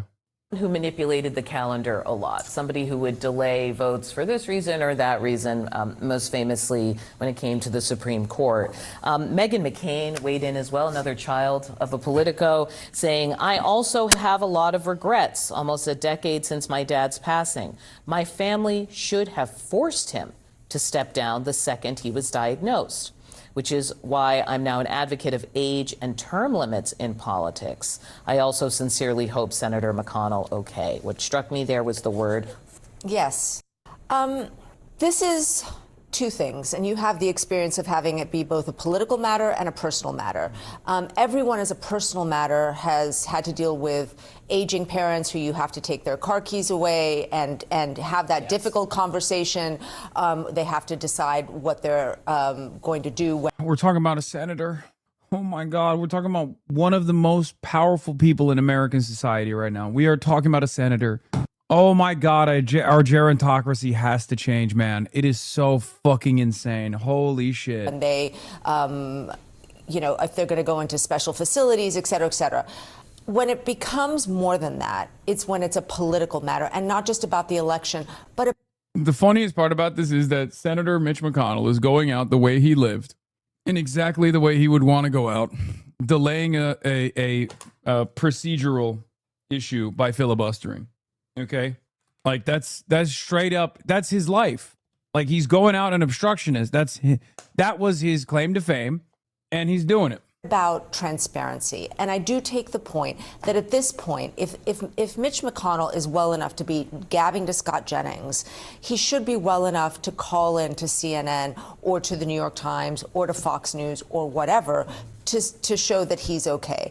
And the fact that he hasn't done that is quite frankly, leading to these conspiracies. If I could, because again, I think there's a charitable way to read this, especially if you know Mitch McConnell. He is a very strong man. He does not like being told what to do, especially by public pressure. Yeah. He works on his own time frame, and so I think you got to give it to him. Give him a few days. But let me play for someone you pointed out this week who you could describe very similarly, the former Defense Secretary Lloyd Austin. When he went to the hospital for his treatment, it became quite the scandal for Republicans, and in the end he came out, more or less kind of apologized, and I want to play for you the lesson that he took away from that moment. I don't think it's news that I'm a pretty private guy. I never liked burdening others with my problems. It's just not my way. But I've learned from this experience. Yeah, he was also not 8,700 years old. Why are you talking about him like he's alive? I mean, I know. So taking this kind of job means losing some of the privacy that most of us expect. The American people have a right to know if their leaders are facing health challenges that might affect their ability to perform their duties, even temporarily. Even temporarily. Also notice he said the loss of privacy is part of the gig. And I just want to put up some images here in memoriam. These are lawmakers who have died while they were holding office since 2024. And you've pointed out many of these names, a lot of Ds. Well, it's a lot of old people. I mean, I think we should all. I still ride, but slowly, so he doesn't go into cardiac arrest. Yeah, I lied. Also discuss the fact the United States Senate is a gerontocracy. It is. Well, it is. I think the reason why people are discussing it is because the Biden thing was this like big wake-up call where everybody was questioning, and Republicans we talk about the still Trump questioning. thing. I mean, this is the other thing. We don't know what President Trump actually is suffering from. What are his swelling? We have done many segments on the rumors about various health issues. Various health issues where doctors speculate his swollen ankles, the continued bruising on his arms, on his hands. I mean, there are lots of questions about when people get to a certain age. I mean, let's be honest. I mean, he's 80. Mitch McConnell is, how old is Mitch McConnell now? He's in his 80s. I don't think. Yeah, he's in his 80s. I mean, obviously Biden was also in his 80s. I mean, you start to have serious health concerns. And my point about this, more broadly, is I think the more general point, which is about transparency. What do you owe the voting public about? What do you owe? What do you owe the voting public about your health condition? And here's a fact I owe all of you. He's 84. He's the Norwegian striker turned internet sensation. Dude, my mom loves Erling Haaland. Video of Mitch McConnell's wife arriving in China. Wow.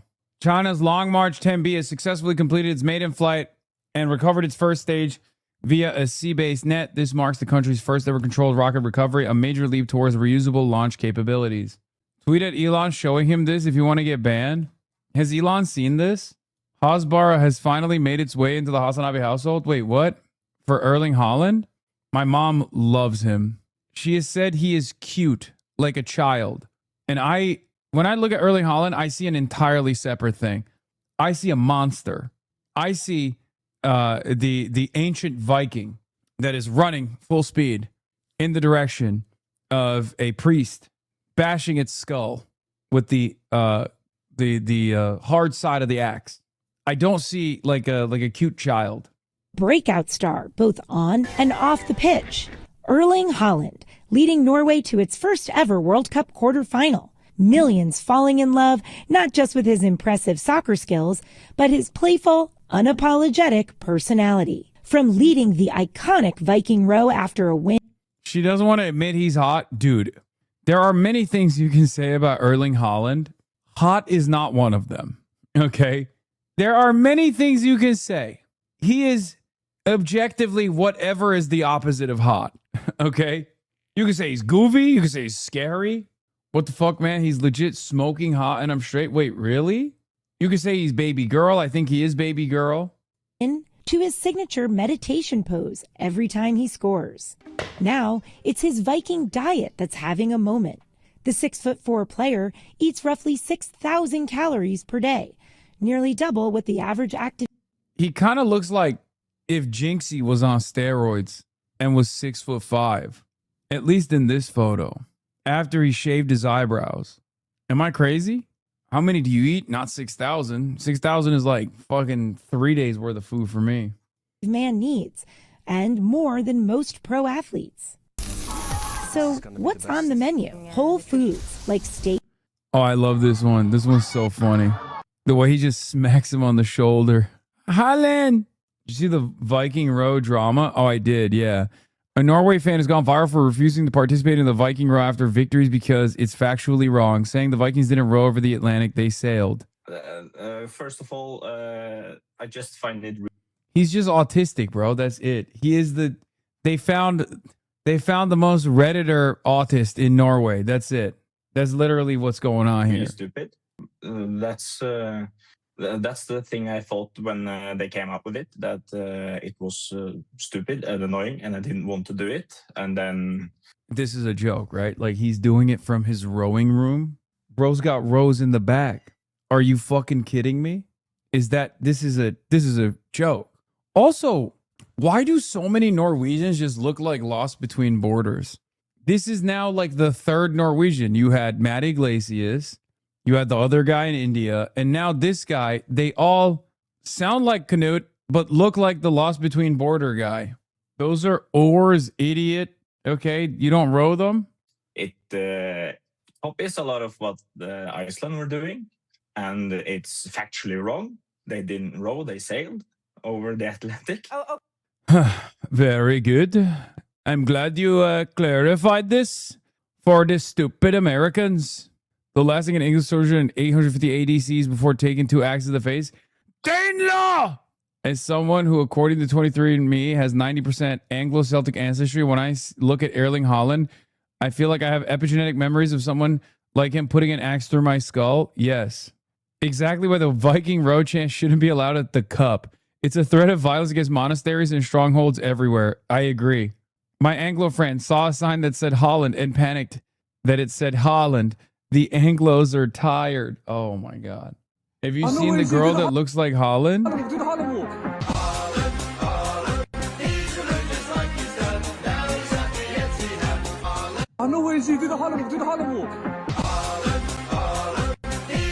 Dude, I've never seen a guy like him before. I've never seen a guy like him before. Oh, this one.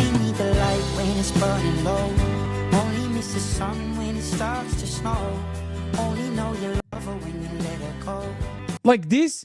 Like, what is this, bro? Who is like this? There ain't nobody else like this. I don't even understand. That's AI? This one is AI?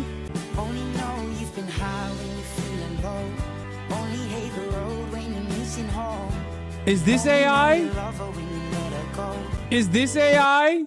Is all of this AI? Staring at the ceiling in the dark, same old empty feeling. Is that AI, bro? Walking around like this? Same old empty feeling in your heart. 'Cause love comes slow and it goes so fast. He's so scary looking. I'm sorry, dude. Will you see you when you fall asleep? But never to touch and never to keep. 'Cause you loved her too much and you dive too deep. Where you only need the light when it's burning low. Only miss the sun when... Yeah, when I see a guy like this, instantly the Ottoman mentality kicks in, Ottoman mindset kicks in, and I'm like, that's a Janissary. Okay? That's a Janissary through and through. A nice, homely Balkan boy, same size, would be the perfect Janissary, and so would Erling Haaland. It starts to snow. Only know you love her when you let her go. Only know you've been high when you're feeling low. Only hate the road when you're missing home. Only know you love her when you let her go. And you let her go. Oh, oh, oh, no. And you let her go.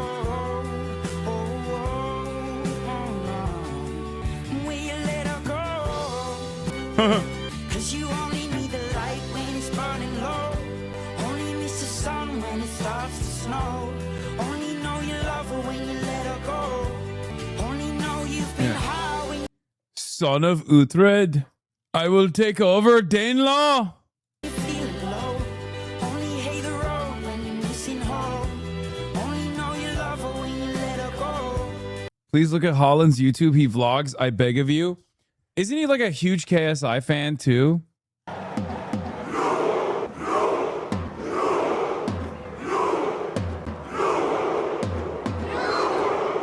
To the quarterfinals, I'll go on the River Mersey and I'll roll down it. Wayne Rooney, I expect you to go out on a rowing trip.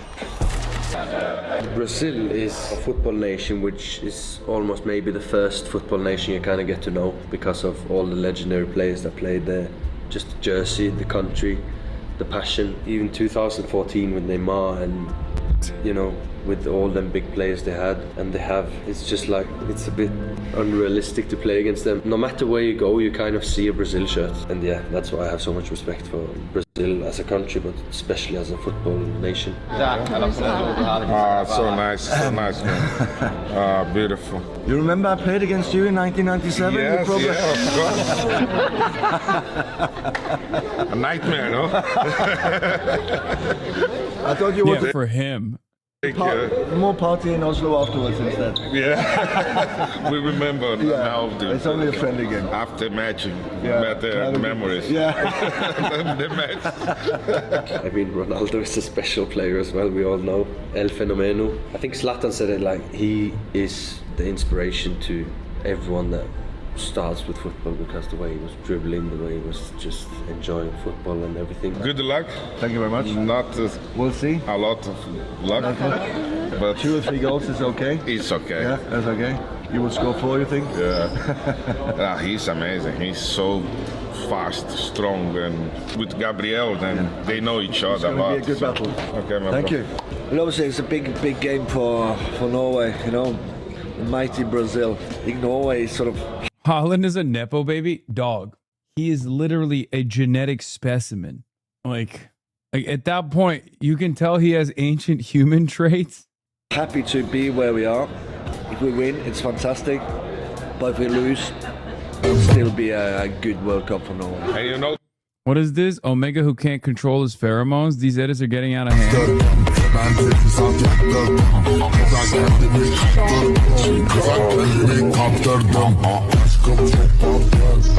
Alpha who scent marks him in front of everyone?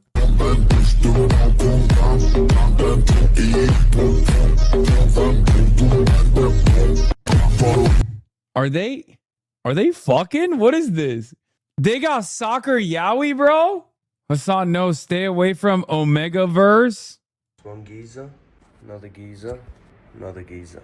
He's so scary looking, bro. I don't know why. I don't know how else to explain it. When Haaland scores, make it 1-0 against England, look across the pitch, sees Jude drop to his knees in tears, so he runs over, pulls him into a hug, and says, I don't want history if you're not standing beside me. Before kissing him in front of the entire stadium, love wins.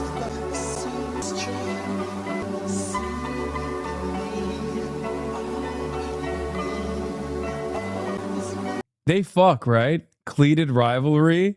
June is over. Yeah, but love is forever, dude. He got a bit of a Neanderthal vibe to him. Have you seen what he did to the Israeli team? Yeah, unbelievable anti-Semitism. A hat trick? There's nothing more anti-Semitic. Doesn't he know Israel has a right to win that game? You know you would like hanging out with Holland? Yeah, I'm sure I would. He seems fucking dope. He seems like a very nice dude. A very fun guy to be around. That we never won against Norway. I played twice and I lost both matches. Yeah. O especial jogar na Copa do Mundo é que você tem a oportunidade de enfrentar os maiores e melhores jogadores do mundo, as maiores seleções do mundo.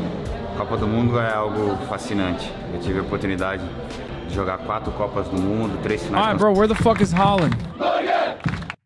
Early, I love it so much, but today I'm Brazil. It's funny because MAGA Twitter wants this guy to be a white supremacist so bad. Oh yeah, that's true. I forget that like MAGA Twitter always takes every like white celebrity or white viral thing and immediately turn it into like, oh, this guy's actually a huge white supremacist, you know? He posted the Palestinian flag on his Insta story after he beat Israel. Anyway, all right. Yeah, we did some Holland memes. Let's watch his diet now. I know he eats like a fucking animal. He eats crazy style, right?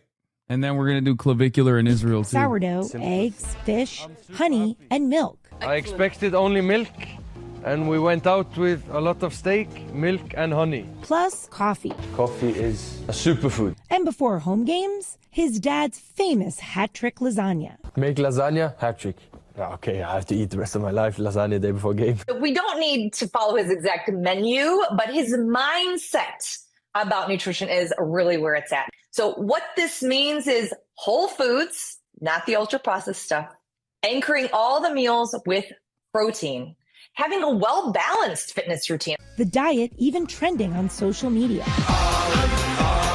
But who's in charge of fueling Holland and his teammates on their quest for the cup? Meet Aaron Espeland, one of the Norwegian football team's chefs. As a chef, it's really your task to just bring the produce that is good and just prepare it with love and serve The fuck is that? Whale? it basically as it is. So really simple and not so complex cooking. For Holland, the man they call the robot, discipline extends beyond the plate. He is so dedicated to do what he has to do to perform best on the pitch. He's very strict with his diet and to eat enough. I love food. I live to eat food. So while I may not be piling my plate with 6,000 calories a day, exactly like Holland, I think we can all get behind some of his food choices that we have here. Salmon, steak, eggs, there's sourdough, there's lots of things here, honey. And if eating like one of the best soccer players in the world earns us even a I feel like this type of news coverage is literally from a bygone era. You know what I mean? Yalla. Let's go. Let's go. Yalla. Dude, this is terrifying. Actually terrifying. That motherfucker sprinting at you. That motherfucker sprinting at you is a terrifying prospect. Do I want to do this? No, I don't. Better advice in this one clip than 10,000 self-help books, dude. Hell yeah, dude. Yeah, these are all the fucking Nazis that are trying to take ownership over this like woke-ass Norwegian dude. Will I do it? Yeah.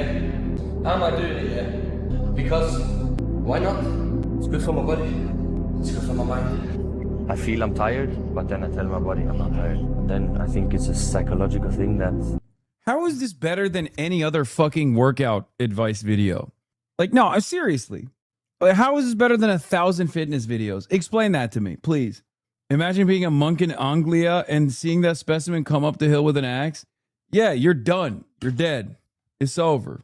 Telling yourself, I'm not so tired. It's okay. We keep going. Tell yourself you're tired, you're gonna be tired. If you tell yourself, I'm not that tired, it's okay. You're not that tired.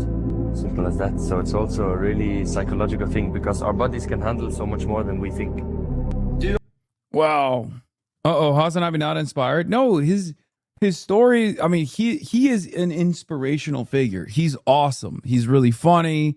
I just don't like when people, I hate when these right-wing motherfuckers like ruin everything, when they're like, yo, this is like glaze, bro. You're glazing. You're fucking glazing. He deserves glaze, but just like, that's like a normal video, you know? For the first time, we're hearing from the former roommate and romantic partner of Tyler Robinson, the Utah man accused of killing Mike is on the Charlie Fox Kirk. News watch In a list. recorded interview, Lance Twigg said Robinson told him he wished he hadn't done it. Now, remember, Robinson faces charges including aggravated Told you to wear a suit. murder and witness tampering. Carter Evans was in court for the preliminary hearing. Carter, good morning. Well, good morning, Kelly. People in the courtroom were riveted as that video of Lance Twiggs played, but Charlie Kirk's widow, Erica, had her head down. Riveted is a crazy way to describe a courtroom in a courtroom for a murder charge. Most of the time, tears in her eyes. Tyler Robinson showed no emotion as his former lover testified against him. My name is Lance Twiggs. On Thursday, prosecutors played an interview with Tyler Robinson's former roommate and romantic partner, describing the moment they first saw each other the day after the shooting of Charlie Kirk. I just asked him in person if what he said was true the night before, and he said it was. I started crying a little bit and said he wishes he hadn't done it. Twiggs told investigators Robinson first texted hours after the murder. The message? Stop what you're doing and look under my keyboard. Twiggs found a handwritten note that said, I had an opportunity to take out Charlie Kirk, and I'm going to take it. In court, Agent Brian Davis read the text exchanges. You weren't the one who did it, right? And Tyler says, I am, I'm sorry. And Tyler says, why did I do it? And Lance says, yeah. Tyler says, I had enough of his hatred. Some hate can't be negotiated out. Twiggs received limited immunity in exchange for talking with prosecutors in April, where they showed surveillance photos. That looks like him in terms of the shoes he's wearing, the sunglasses. The last two definitely do look like him. They do look like Tyler Robinson. Twiggs said Robinson had previously only spoken about politics on occasion. Usually if he did talk about politics stuff, it was relating to Trump or current, policies. I personally had never heard him talk about Charlie Kirk. Now, in addition to Wait, why would Twiggs be accountable? Transgender. That's it. And the administration wants to literally make this a trans Antifa story. That's it. Literally. Read my chat. This is just clickbait because the audience are fascinated by trans people in the news. Mainstream media is trying to make the partner into something they're not, in addition to outing them to the world and probably their community. Yeah, no, I know. Straight, it was nasty as fuck. It was nasty as hell what Fox News was implying yesterday. And I guess ZBS is also implying the same thing. Thursday's pre-trial testimony, prosecutors say they have physical evidence, including Robinson's DNA on the murder weapon and bullets he allegedly engraved before the shooting. Now, Robinson still has not entered a plea, but the defense is expected to wrap up its presentation today, and then the judge will decide if the court can move forward with a murder trial. Natalie? Carter Evans in Utah. Thank you, Carter. I just watched the Gideon arrest and body cam footage. Zoinks. Oof. Like eating a Burger King meal, that was not good at all. And it's really surprising. When I first heard that Gideon got arrested and that there was... What happened? Wasn't he doing like pedo hunting shit? Body cam footage of it. I just assumed that it was going to be over something wacky, weird, or maybe something trivial, because Gideon works collaboratively with law enforcement from what I've seen. So surely if anyone knew about lawful activity and shit, it would probably be him. So I thought maybe some kind of misunderstanding or, something going just tits up out of nowhere, but ultimately it'd be easy to see where he was coming from and be on his side about it. But after watching the footage, that's just not the case at all. I like Gideon. I've said this quite a bit. He's a reformed prankster, and hallelujah for that, because that is extraordinarily rare. Typically, when someone experiences success like Gideon, who blew up online because of pranks, they stick with that forever. But in Gideon's case, at the height of his popularity, he decided to walk the path of God. What is this? Twiggs is accountable for not reporting Tyler. It's illegal. Sorry, folks. I'm sorry, but Tyler admitted the murder to Lance, and Lance didn't turn him in. That's criminal. I don't think that's the case. And I mean, the question is how are you supposed to, how is this person supposed to know? That's number one. And number two, Didn't Twiggs also report it to the police? Twiggs is getting immunity from destruction of evidence after burning the confession note partially. Yeah, dude, Chatter pretending like people wouldn't message that. Fuck, I messaged my sister. I did it, and I clearly didn't. Make comedy legal again. Yeah, now we're all... Oh, thank you, Lori Panda. Now you just made us all criminally liable. All 26,000 of us are now criminally liable because you admitted to guilt, and we obviously have a duty to report. Wow. Thanks. All of us. We're going to jail. He found his faith again, and over time decided to make a drastic change and stopped doing that content, which I think is extremely admirable and something that you just do not see happen. It doesn't happen, period. And now these days, his content focuses on having predators arrested. So he's worked to catch a lot of really, really evil, bad people. And the vigilante predator catching community is something that's blown up online over the years, obviously, and in a lot of cases it's handled extremely poorly where the predators don't get arrested. They instead just get milked. The content creator latches onto their udders and starts fucking draining their balls of all the piss possible so they can monetize the shit out of it out the wazoo online, without any care for doing it properly and getting them arrested. So they continue to still be a danger to children around them. In Gideon's case, I really felt like, while yes, he is clearly making a lot of money off doing this, he is also handling it in a way where these predators do get arrested. So I know a lot of people criticize like the reason behind it, like are they actually doing it for justice and to try and protect anyone, or is it just for their own financial self-gain? Which is a perspective I can totally understand. That is a very valid thing to be bringing up. I would argue, though, that the good outweighs the bad when it's handled properly and they actually get arrested. So in Gideon's case, I would say that even if the motive has been money, which I'm not entirely sure if that's why he's doing it, I do get a sense that he genuinely cares. I don't know what happened here. I'm skipping this. I don't really care that much. Let's get to where we left off in the Cuba story. I'm sorry, guys. I don't know if you guys like really cared about the Gideon situation. I don't know. Nope. Okay. Our boats kind of suck, right? Like we either had to salvage like an old shit boat or pay a business an exorbitant amount of money to, make up for the fact that, their company will practically cease to exist after they do business with us.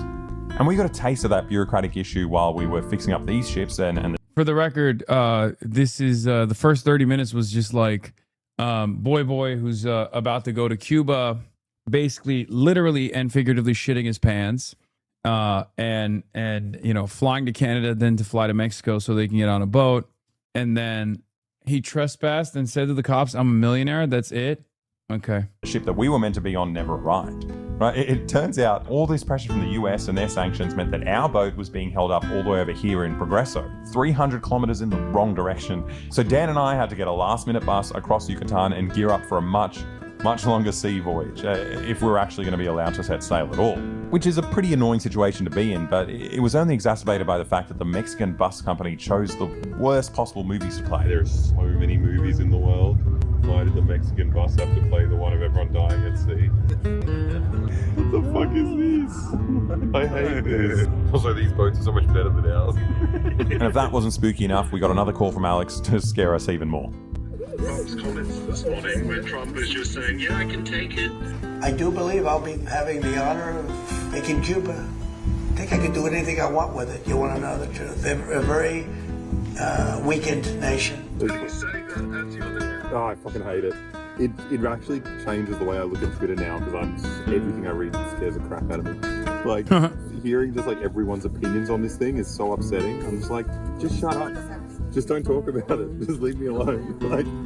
But we finally arrived to Progreso Harbour and it was time to see our boat. I have not seen our boat. I've heard some horrible things about it, but I haven't seen it. What's the best case scenario? I don't know. Well, that's the thing. I don't even know what a good boat looks like. What are you looking for here? I want to see a local walk past and go, good boat. But we finally arrived to Progreso Harbour and it was time to see our boat. The only problem is no one from the flotilla was here yet, so we're just a couple of gringos in a fishing town trying to work out which boat is ours. I'm really hoping it's that luxury yacht with the American flag on it. Look at that thing, hey? All I could really tell was that these were definitely 100% fishing boats. Oh yeah, you can smell that. Yeah, that's pretty potent. I guess we're They on... said blue and white, which is... That could be one of them. Oh fuck, is that one wooden? Yeah. We got the one wooden one. After a little while, the other activists showed up and we were about to get our first glimpse of the boat. But they told me it was the biggest one. And you can see it there, just sticking out of the top. Big is good, I think. Bigger the boat, better the boat. Right. Think about it, Titanic. You know, big. How are you going to get to it? We got to sail over to our boat. Oh, we go, but yeah, boat to boat. I think it's had a fresh coat of paint too. You can smell the fresh paint. The person like everyone has to take care of. Don't worry, that'll be me. I didn't know he traveled without Alex. Yeah, Alex got cold feet. He got like actually scared and he didn't want to do it, which makes sense, especially considering the dangers of going on such a journey to begin with. There are numerous dangers for it. I'm super excited. So much improved from yesterday. Oh really? I like the smell of the paint. It's really overpowering the smell of the fish. Put like a fresh coat of paint on a fishing boat. You don't know what the actual offensive smell is, you know? It's good. Whoa. The aid hadn't arrived yet, so we were getting busy, you know, cleaning up and washing the boat, and I thought I was doing a pretty good job and, you know, making myself useful, but I'd barely been on the boat for 15 minutes, and I managed to secure my position as the most useless crew member. Now, pay attention to this rusty metal shaft that goes down 2 meters into the engine room. Even though I'm filming it right now, in about 3 minutes, I'm about to forget all about it and walk into the boat with my head held high and just plummet straight down that hole. I heard the sound and everybody yell out and said, that's definitely Alexa's falling down the hole. There's like 30 people here. What happened, Alexa? I walked straight through the hole. You gotta watch out for that. Oh man. You gotta be careful. You get really hurt doing that. Yeah. Oh man. Those long legs. You just like split your head open. Yeah. That's crazy. That should not have happened. While we're in this fishing village, watching all these fishermen trying to help us reverse park our fishing boat, something dawned on me.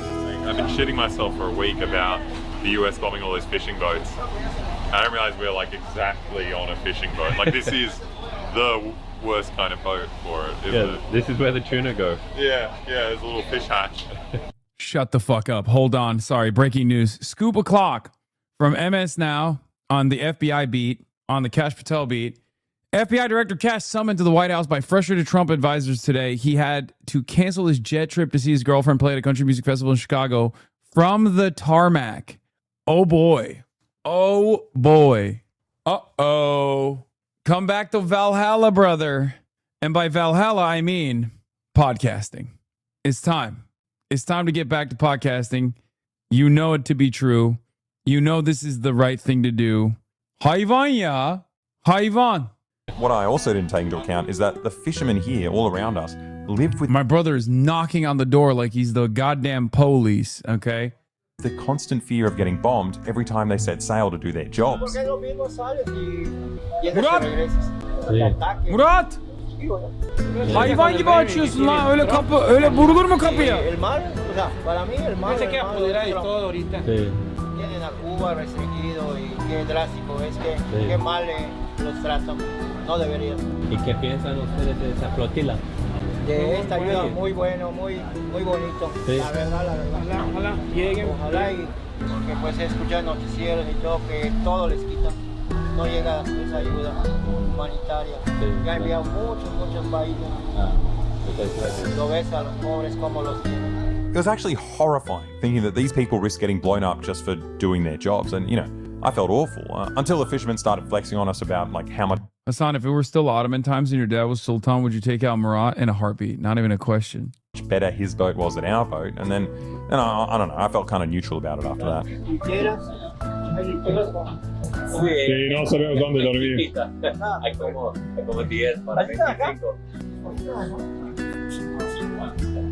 Wow, todo madera, ¿eh? Así es, muy bonito. Vamos con ustedes. Unfortunately, we had to end our tour of this guy's much more comfortable and sturdier boat because our aid truck started coming in and it was time to somehow get 30 tons of food and medicine onto this boat. Now, we didn't just have 3 big trucks, but also a bunch of nice everyday people heard what was going on and drove up and brought their own donations. It was really beautiful. It was a lot of work, but the energy was great. Everyone was singing the whole time, so even when you're on your 50th sack of beans and, it rips apart and you spill beans everywhere, you need to, tape it up and fix it, you still feel great. It had been hours and hours of hot work, and I was slowly starting to realize how much 30 tons actually is, right? Especially when you're down in the hull, loading an endless stream of sacks and boxes. It's really warm down there. Yeah. Been down below. Yeah. Whoa. Just this thick smell of diesel. Yeah. Hot. Working. You wish you did the boat? Fuck no. Fuck no, dude. Go, folks. Sources tell MS Now embattled FBI Director Kash Patel canceled a trip to see his girlfriend in Chicago this weekend after top administration officials, frustrated with Patel, summoned him to the White House. MS Now senior investigative correspondent Carol Lennick will join us now. Carol, what else are your sources telling you? And can we just, Luke is always noting that we should highlight the reporting. And to be very clear, the reporting from our Carol Lennick and Ken Delanian says... exclusive. Yes. It says the second misstep the people said was that extensive reports by MS Now and other news outlets about taxpayers footing the bill for Patel's globetrotting ultimately spurred formal questions from Senate Judiciary Chairman Chuck Grassley, a critical ally of President Trump. Dude, the fucking boat is sinking. Okay? That's it. And the rats are trying to escape. Oh, ben de bunu getirdim sana. Yeah, evet. All. Hey, Hasan, I like your tie-dye. Thanks. It's my dad's. It's one of the... Yeah, there's 2 more to go. Is this the same truck? Same one. Oh, yeah. Fuck. Yeah, there's a lot of stuff. Let's go have a smoke. But we just kept going, right? Loading bicycles and solar panels and everything that would fit on this boat. It got to 3 a.m. and it looked like we were maybe, getting close to finishing until the Mexican Navy heard what was going on and they made us stop so they could check through all the things we were loading to make sure everything was up to code, which led to hours of negotiations, right? When they clocked that we had filled this little boat with 30 tons of aid and there were only 10 beds, they insisted that we only had capacity for 10 people and that more than half of us wouldn't be able to make the trip, which is, a rough thing to hear after weeks of preparation, but eventually they caved and let us go. Until the sun came up the next morning and they returned to address even more regulatory issues and safety concerns. But at least there's one major safety concern that we don't need to worry about because we addressed it within the first 15 minutes of seeing the boat. Right, they painted that white border around it because of me. I'm integral to the ship's safety. If it wasn't for me, they wouldn't have painted that thing there. Safety officer. Yeah. I just go out, walk through places, get hurt, and then we know what the dangerous things are. But it was all squared away now, and we had officially gotten our passport stamped by the customs officer. So this was it, right? There's no turning back now, and I am terrified. That's it. There we go. Well, if we don't go now, then we're going to be illegal in Mexico.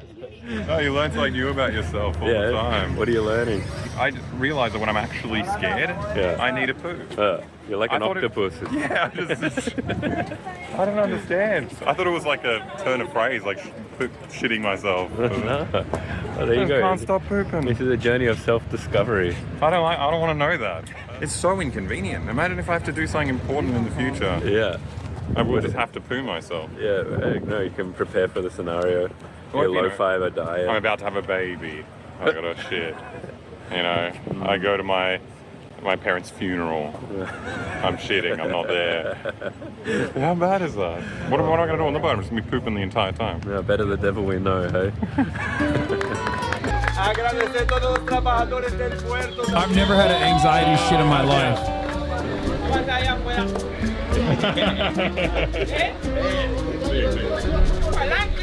Fear of the food/water. Who could tell this point? No, dude. He's afraid of getting lasered out of existence by an American naval asset. But yeah, that's what he's afraid of. He made it very clear because at this point, the Trump administration is just straight up blowing up boats in the Caribbean nonstop, and they still haven't really stopped doing it, but they were certainly doing it at its peak back then. So from his perspective, he's like, what if we're next? Well, there you go. I'm stuck on the boat now, and whatever happens, happens. So I guess now's a good time to find out what the actual chances are I'll get blown up out here. Now, you might think the US is blowing up narco traffickers in the Caribbean, or you might think they're just killing random fishermen, and that depends a lot on what kind of media you consume. Now, if you're watching this from a boat in the Caribbean and you want to work out if a missile is heading your way, you could read through like every single news article ever written and sift through the bias to find out if you're being targeted, but time is of the essence in this scenario. So thankfully, today's sponsor, Ground News, has you covered. Ground News is a website and app designed to sift through political bias and make the news more transparent. Ethical so let's say reacts. I want to look up the US bombing boats in the Caribbean. You can see that 244 sources reported on this, with 28% of them leaning left and 19% leaning right.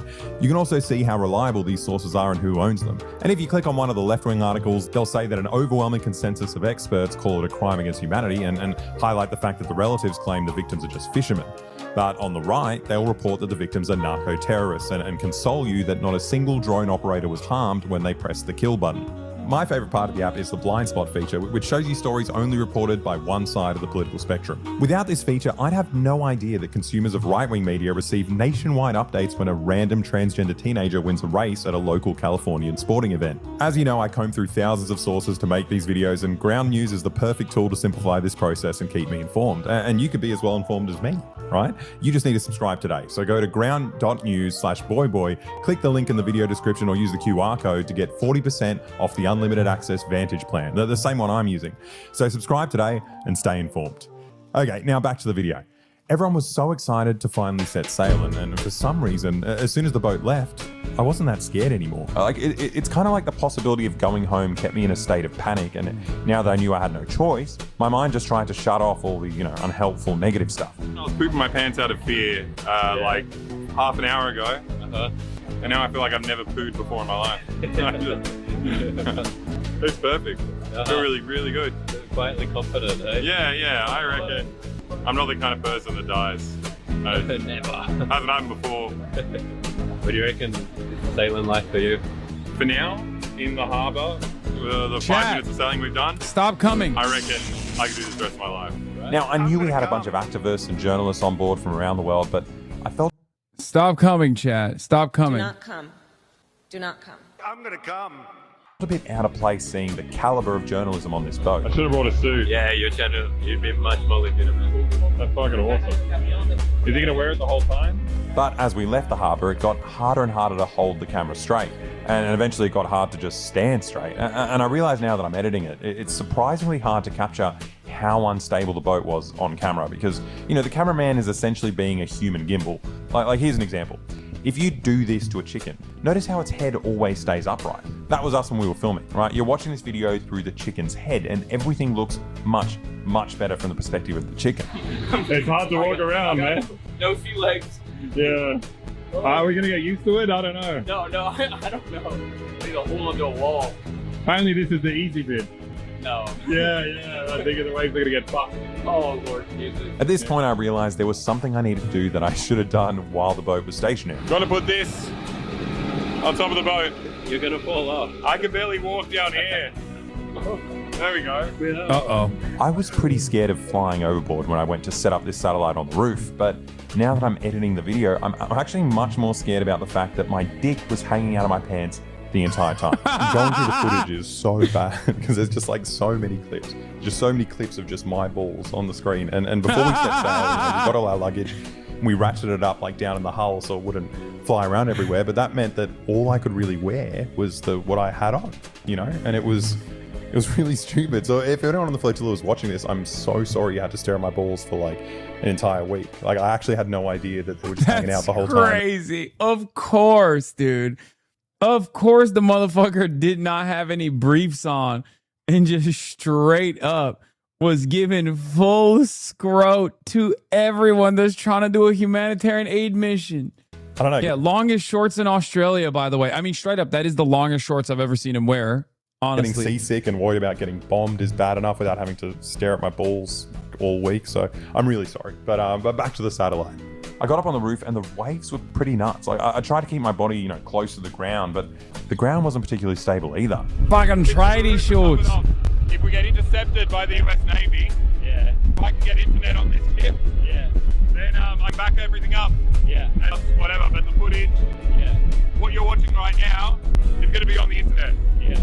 all because of what we're doing right now. Okay. So if you're watching this, if you can see this video, it means the internet worked and we got it through. If you're not watching this, it means it didn't work.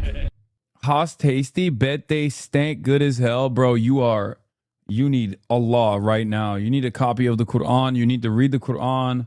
Wow, that is crazy. That is crazy.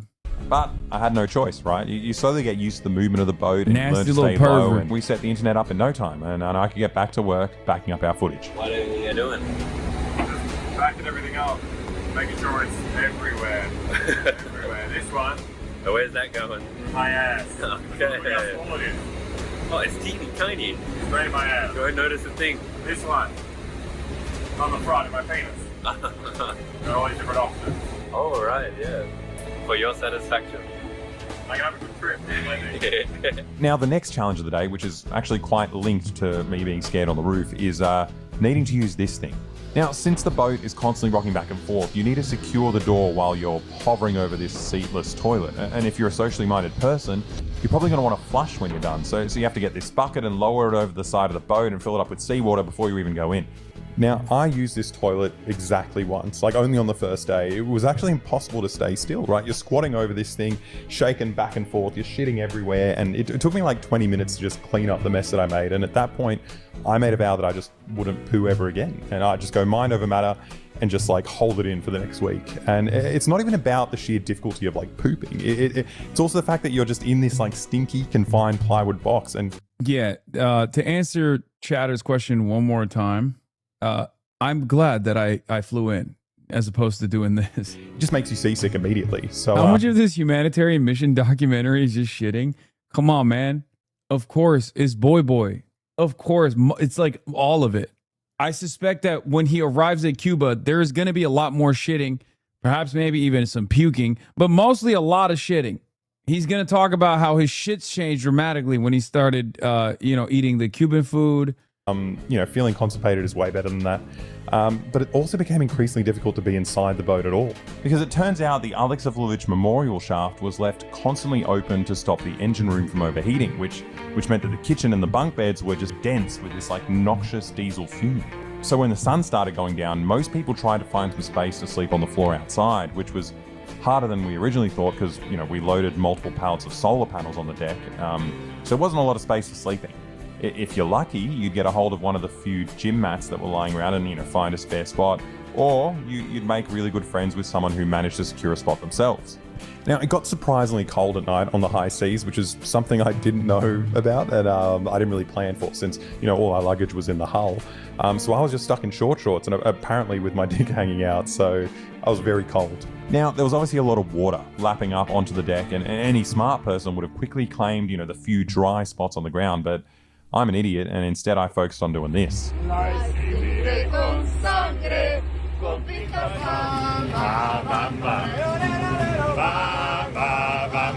At this point, it was getting really cold and all the good sleeping spots had been taken, but I managed to get creative and realized I could sleep on the edge of this wooden pallet if I just kind of squeezed myself under the ropes that were holding the stack of solar panels in place.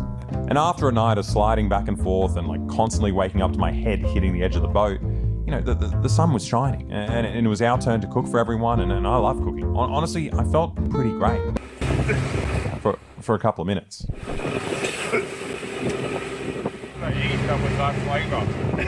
It turns out what I was tasting in that moment was stomach bile and I'd completely emptied my insides. Now, it had been about 24 hours on the boat at this point and I somehow convinced myself that I had some kind of like genetic immunity to seasickness, but obviously I was wrong. Either that or like the stress of the trip had cultivated some kind of reverse bulimia where I had to vomit everything out before I could eat a meal. So hungry, I vomited everything. Just in time, eh? But I couldn't keep any food down. Once the seasickness set in, it was actually horrible. Like, it was so bad. It felt like you were hungover and like super dizzy, but you're also forced to be on like this 600-kilometer long roller coaster. And it's not like one of those cool roller coasters where you get to have fun and kiss. It's like a roller coaster where you also have to do chores the whole time. Like even just getting a cup of water is so hard. Like it involves like tightrope walking and like washing dishes and squats. It was actually fucked. Like I was just counting down the 72 hours until we landed, just praying it would all stop. And I guess my wish kind of came true because It was that moment that the engine died. It turns out it was probably a faulty alternator, so everyone was scrambling for solutions, right? Like some people were trying to jerry-rig one of the solar batteries that we were taking to Cuba, while other people tried to set up an old generator to power the battery, and I was trying to address the issue by just continuously vomiting over the edge of the boat, but none of that fixed the alternator. So we were all out of ideas. We were just stuck there, just floating aimlessly in the middle of the ocean for hours and not getting any closer to Cuba. But it was kind of nice. I mean, without the deafening noise of the engine, it was a little bit easier to just lie perfectly still and ignore the seasickness. I kind of feel like I reached a level of zen in that moment because I didn't realize at all that we were about to be boarded by the military. I woke up, tried to work out what was happening, but everyone I spoke to was confused. I went to my laptop and realized that my very special strategy of uploading everything online was a complete failure. I had like half a terabyte of footage and literally none of it was uploaded. I should have guessed by the fact that it took about an hour to just like check the news every day. But yeah, my footage wasn't backed up anywhere. And obviously you are watching the footage right now, so I guess I managed to save it somehow. But in the moment, I thought it was game over. So for the sake of immersion, I need you to pretend that you're not watching this video right now. You're thinking about this happening. Hope it's one of the nice Navy ships.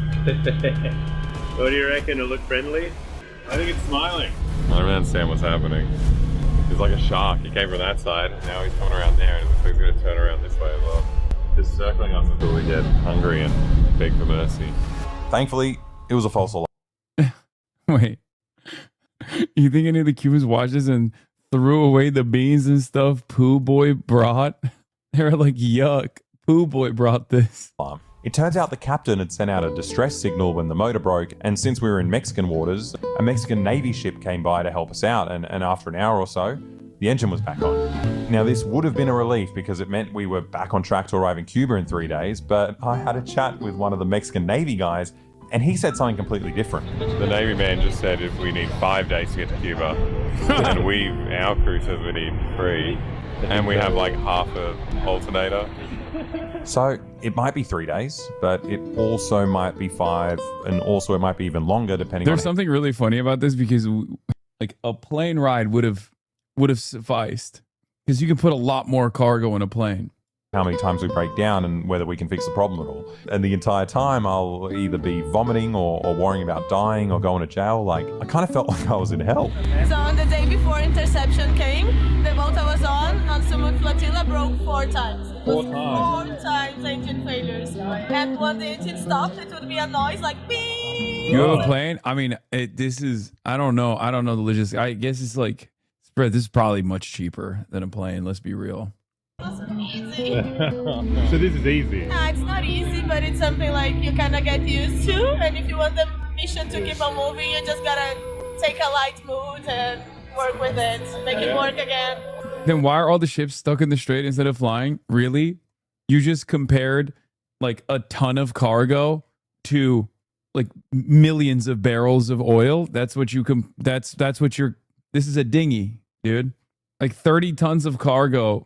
That's it. But look, whatever I'd been doing for the whole trip obviously wasn't working. So I thought, I might try this like weird new South American thing called being happy.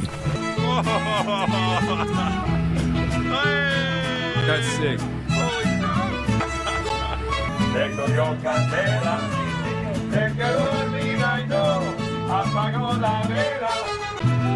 I got to tell you, man, this new strategy was working out surprisingly well until nighttime because it was my turn on the roster to stay up and stand guard as the night watchman. You see, on the Gaza flotilla, they'd get attacked by drones at night, dropping bombs, starting fires, or even spraying weird, like harsh chemicals. It was up to me to wake everyone up if we were being attacked.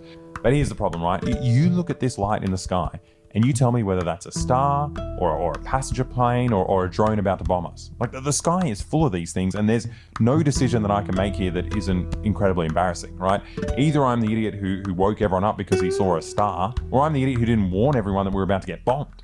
It was kind of shit either way, but I guess maybe it didn't matter. Like I realize if I do get hit by a drone strike, I won't even know what happens. I'll just be gone. It kind of made me wonder if any of the fishermen over the past year have been in this exact same spot thinking the exact same thing, like thinking they might be seconds away from being hit. They're thinking about their family and all the things they've done in their life and just, praying that God will accept them into the crystal clear waters and sunny skies of fisherman's heaven.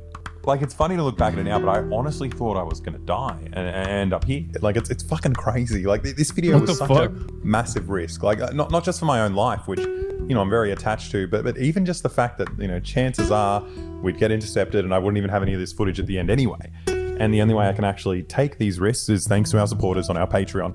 Thanks to you guys, I can take these bigger risks and make more important videos, right? And because I know the community is going to have my back if anything goes wrong. And outside of that, this is by far the most expensive video I've ever filmed. It costs a stupid amount of money to pull this off. So if you want to help us out with future videos like this, jump on the link in the description, and just for $5 a month, you can get a full-length exclusive video every month. Even if you hate me, it's worth $5 a month just to convince me to, you know, keep trying to kill myself. So it's a win-win for everyone. Like, you should just do it. Now, the rest of the days on the boat all jiggled together into one long haze. The sun comes up, it's on one side of the boat, and then a little while later it comes down and it's on the other. You wake up sleeping on a pile of ropes, wearing the same clothes you wore for the past 3 days. You try to distract yourself from the fear by, you know, filling up your day reading, playing Uno. The boat keeps rocking. Your mate Claudio, the 80-year-old Italian journalist, burns himself on the chimney, so you have to make a warning sign. You cook, you eat, you sing. You try to work out if that new ship on the horizon is going to board you. You wash yourself with a dangly exhaust hose that cools the engine. And then you're told we'll be arriving in Cuba tomorrow morning. The sun goes down on one side of the boat, and then it comes up on the other. And you wake up on a soggy gym mat in the same clothes you've been wearing for 4 days. And then you're told you're arriving in Cuba tomorrow morning. And the same thing happens the next morning. I honestly started to think maybe we had already been drone struck and we didn't even realize it, right? We were now in purgatory and this was just our life for all eternity. Then one night, a bunch of tiny islands pop up on the radar, and in the morning, they pop up on the actual horizon. But, you know, I've been in purgatory today, so I don't fully believe my eyes. According to this, not in Cuba yet. No land. I don't trust it. I think the Americans are going to intercept us. Some kind of hologram. It's too exciting. Dude. Don't sail towards it. It's a trap. We decided to climb up on the roof and make sure these Cuban mountains were real. You know what this place needs? What? The KFC. The KFC and some Trump towers. Yeah, I think an Amazon fulfillment center would be nice. Yeah, big AI. I look at that and I see unrealized, you know, potential. I see potential. Yeah. Yeah. Seeing land is so special. It means I get to put the bed and shit. Definitely gonna happen. It turns out nothing was definitely... Why did it take so long to get there? Isn't Cuba like only 90 miles out the U.S. shore? Genuine question. They're going from Mexico. Gonna happen because we just got news that a U.S. ship had just moved to the outskirts of Havana. You heard about the U.S. ship outside of Havana? Yeah, I'm telling you, if those Americans stop us, I will lose my mind. They could have stopped us at any point in this trip. They could have stopped us before we all threw up. They could have stopped us before we all spent 3 days in our own sweat and piss. Sleeping outside on a wet floor. But it turns out Cuba is a really, really long country. So that US ship in Havana will have to wait while we just sail along the coast for another 2 days. Until one night at 3 a.m., we saw some lights.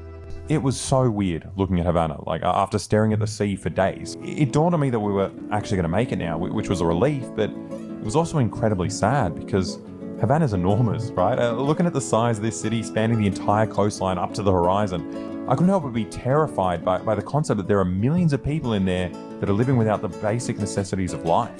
But I guess at least we made it. This Coast Guard was the first Cuban I spoke to. He asked if I'd been to Cuba before, and when I told him I came 14 years ago, he immediately told me I probably have a 13-year-old kid here. And I was honestly a little bit embarrassed to know that my kid's first impression of me will be this, a guy that looks like absolute shit, but whatever. We made it back to experience this brutal communist dictatorship once again. They have a giant statue of Jesus. Well, maybe it's all going to be okay after all. Yeah. We need to look for the things we have in common. Yeah, we all love Jesus.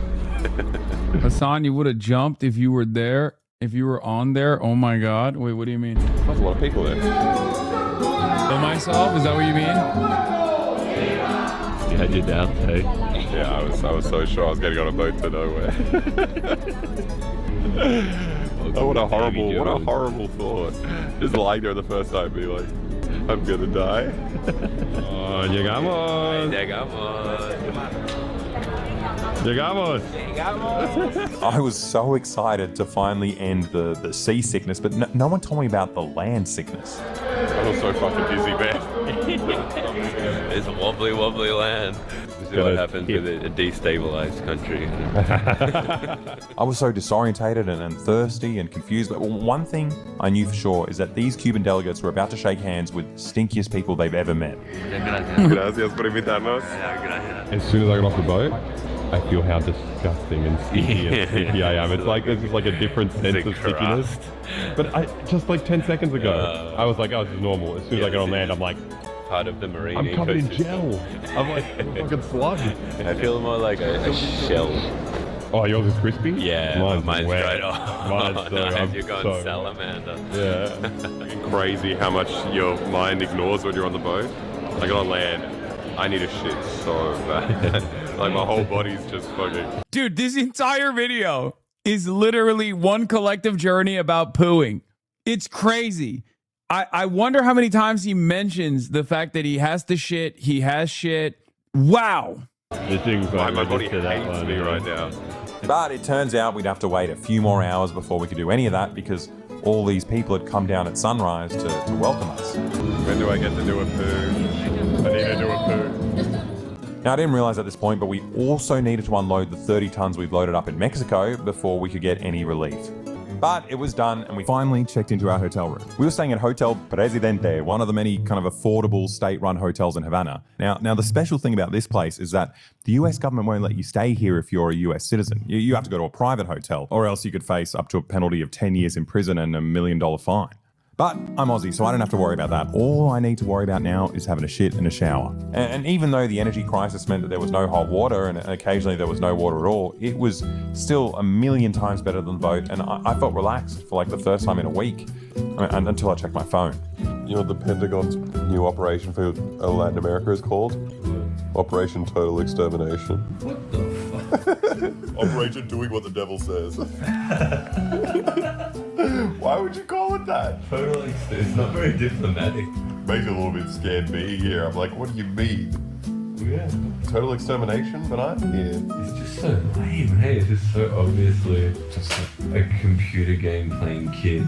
Yeah. Has suddenly too much power, you know? But if I thought the news on my phone was bad, it was even worse on Dan's phone when he tried to access his bank account. You're blocked from online services because you're in a sanctioned country or region. And then, I need to buy a sandwich. See details. We are obliged to manage our international sanctions risk, so you cannot buy a sandwich. That's so nuts that a random fucking Australian bank will just like... Yeah, this is a part of the reality of the sanctions, is that you can be a country, you can be the bank of a country that has nothing to do with America at all. You can be an Australian bank who will refuse to allow you to operate in Cuba because it's a sanctioned country, because Australia, the bank is worried that America will punish them. Like get rid of your account. Yeah. If you do anything, you cannot do anything. And then I'm like, okay, cool. Well, I'll go and get a VPN thing. And then look, I try to download this one. The App Store is unavailable in the country. Oh, you got fucked. Yeah, I can't even. VPN. All I want is a sandwich. I'm sanctioned.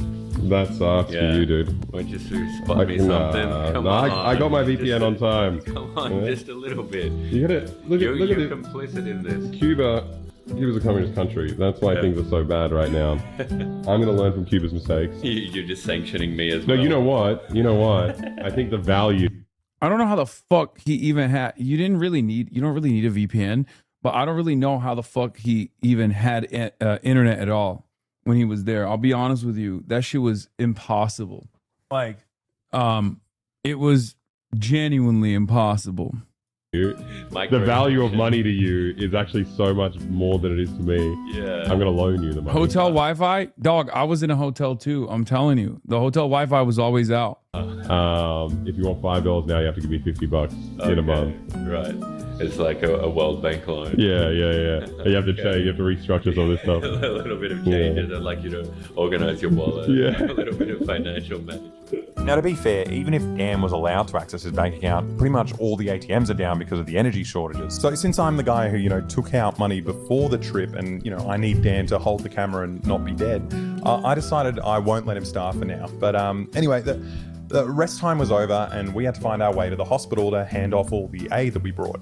So the problem was that the hospital was like 10 kilometers away and it's incredibly difficult to get a taxi with barely any fuel in the country. But luckily, with the help of a world famous soccer player called Xi Jinping, Cuba set up a factory just outside of Havana pumping out thousands of these electric tuk-tuks, in response to the US cutting off all fuel from the country.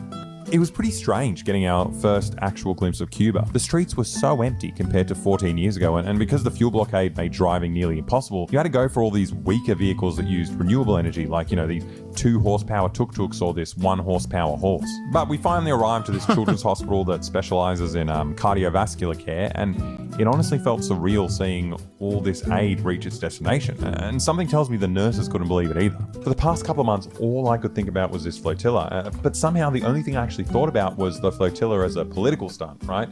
Getting on the boat and exposing to the world that the US is killing people through their blockade of Cuba, and hopefully, inspiring people and governments around the world to take action. But I didn't actually think about the real people that are going to receive the aid that we're bringing.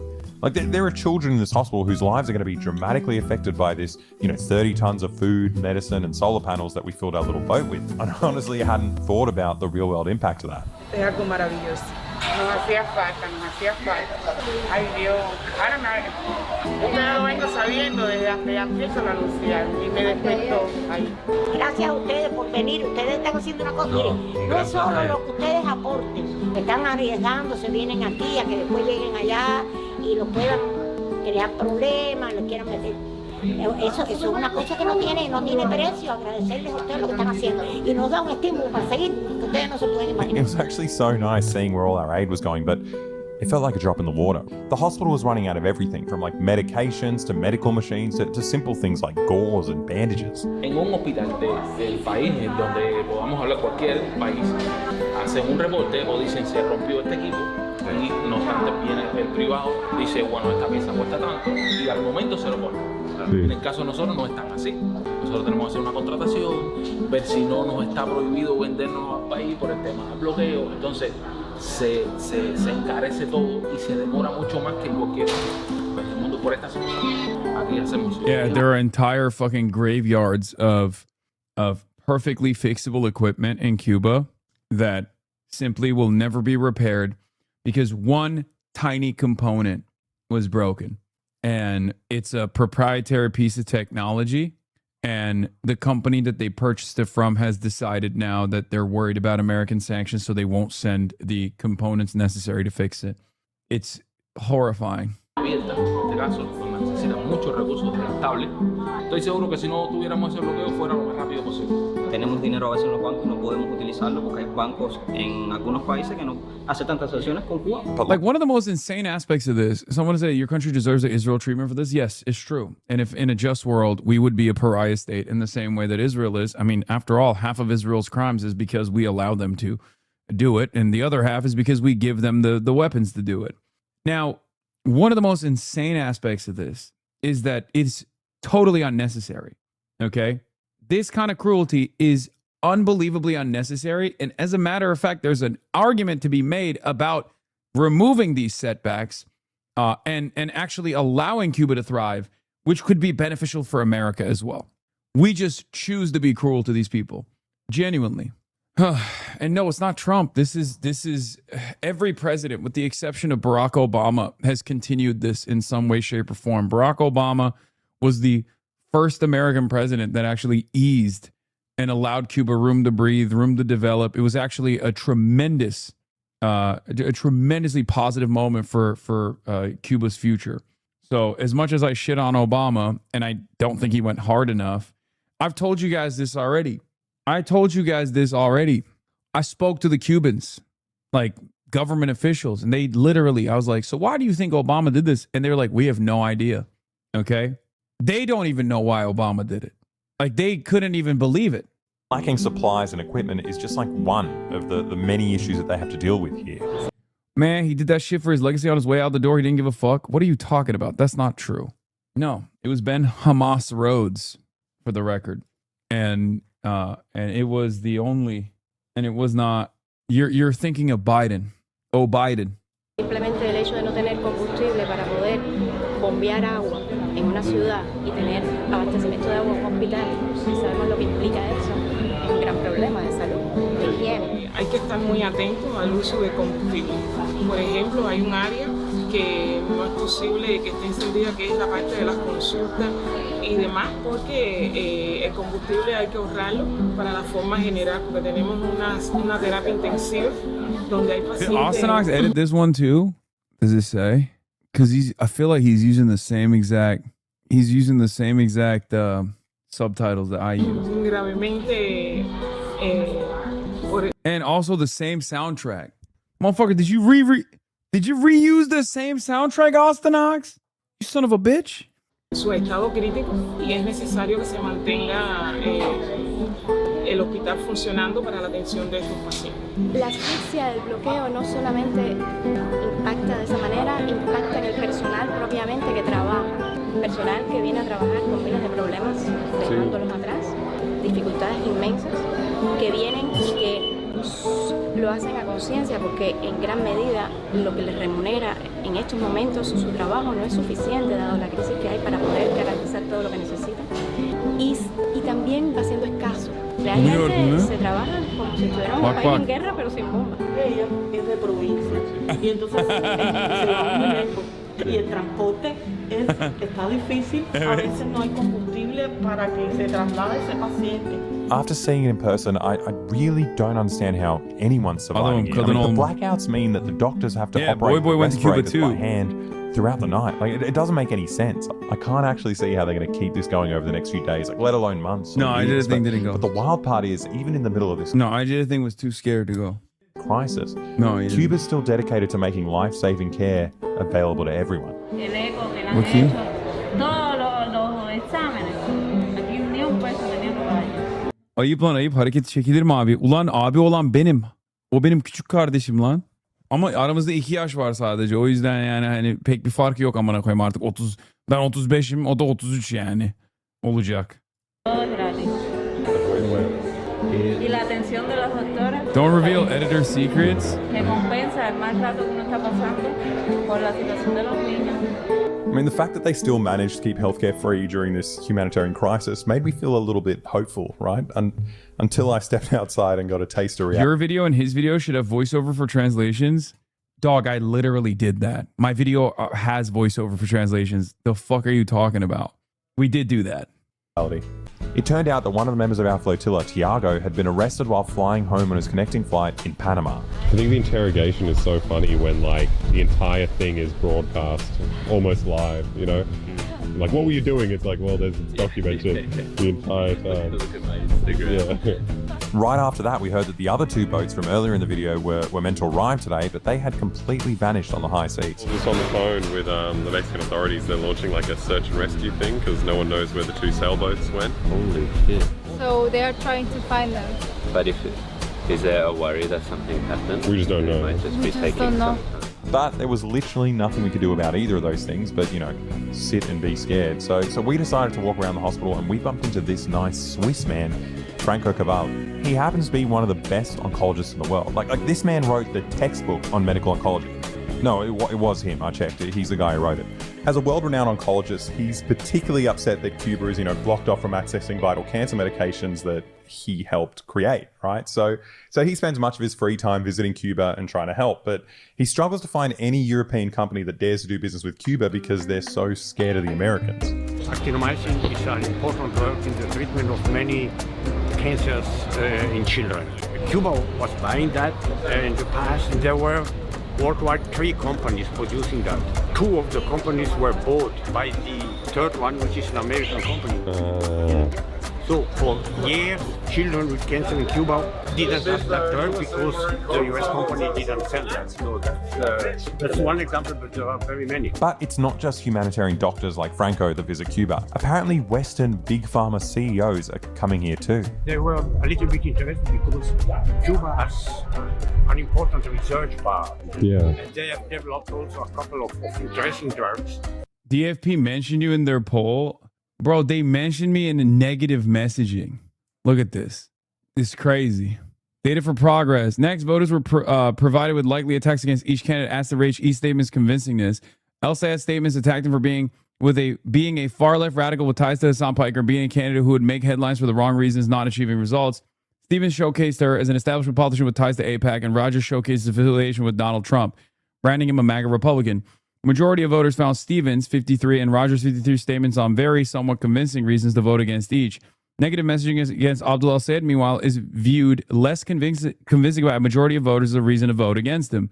Yeah, because ties to Hasan Piker is an incredibly stupid line of attack. That's why. I could have told you that. A majority of Michigan voters view opponents' messaging against El-Sayed as unconvincing.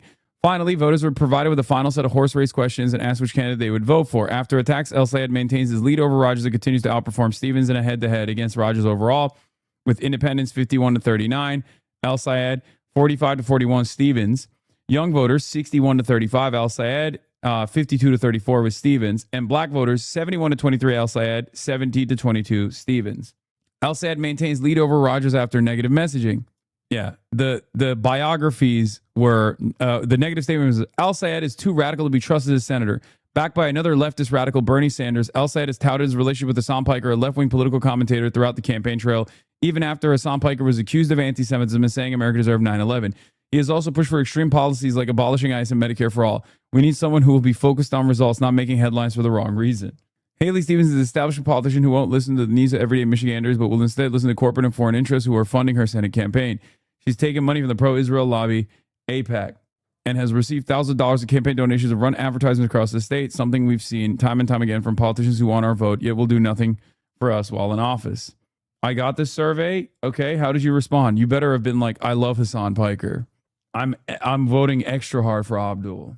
Mike Rogers is just another MAGA candidate who's advocating for a policy that will hurt our state. He's endorsed by Trump, and if elected to office, Rogers will continue the president's awful policies that have pushed the affordability crisis to another level. I mean, it's data for progress, so like the negative slant is, speaking of, here's a Trump Abdul voter. All right, what's your name? Ahmed El-Riashi. Ahmed, what do you like about Abdul? You told me that you voted for Trump in 2024. We got Abdul supporters right here in Chandler Park. What separates him from other Democrats for you? Well, one, for the Trump one, I'm not saying I'm proud of it, but there was reasons behind it. All right, let's continue with the video. Were then bought by companies. I know from a very important CEO of a very important pharmaceutical company who came incognito to Cuba. Nobody was allowed to tell that he was going to see what they are searching for. So I'm standing there on the street talking to a world-renowned cancer researcher, and he's telling me that, you know, big pharma executives are entering Cuba secretly to like collaborate on research projects without the US government knowing. But it's all just kind of like difficult to believe, right? How does a Caribbean country, you know, it's blocked off from trading with the world, how do they become a biomedical powerhouse making insane discoveries like, you know, the world's only meningococcal B vaccine and luring big pharma execs with these breakthroughs? And, you know, all the other Caribbean countries, they're still stuck researching who that guy was who let the dogs out. It just doesn't make sense. So the next day, we decided to visit the Neuroscience Institute to see how it's possible that Cuba's pumping out all these medical breakthroughs under siege. Now, this institute was on the other side of town, so we were facing the same problem we'd face multiple times a day in Cuba, finding transportation. Now, after being on land for so long, I was honestly missing the diesel fumes of the boat engine, so I decided to splurge and get a real petrol taxi to take us to the Institute.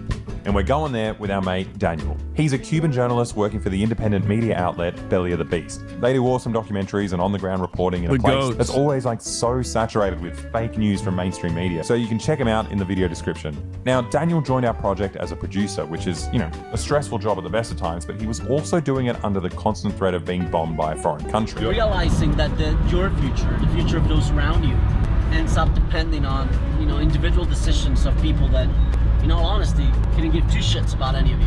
Yeah. It's daunting.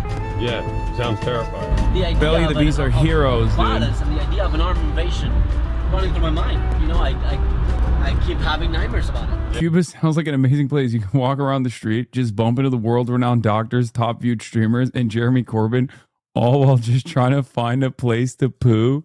They start bombing. I'm dead. A lot of people are aware that this is a real possibility, and those who are thinking it like that, there's not a single one that would say, hey, yeah, sure, they should bomb Havana. Like, you know, that's not a thing. Like, you could find someone that tells you, sure, I hope the government changes, right? But bombs and bullets, they have no names, you know? Once the shooting starts, no one's, you know, stopping and say, oh, let's see if this guy was a communist. After that fun chat in the taxi, we finally got to the Neuroscience Institute to meet up with Dr. Mitchell Valdez Sosa. Don't panic if there's a power cut. That's my guy. The elevator will have no... That's my goat. Dr. Mitch. This guy is fucking incredible. problem, and we'll just wait. We can do the interview. He's not my guy. He's the guy. Oh my God. That is sick merch. All right, yeah. Perfect. This was the very first medical equipment manufactured in Cuba. A Cuban computer.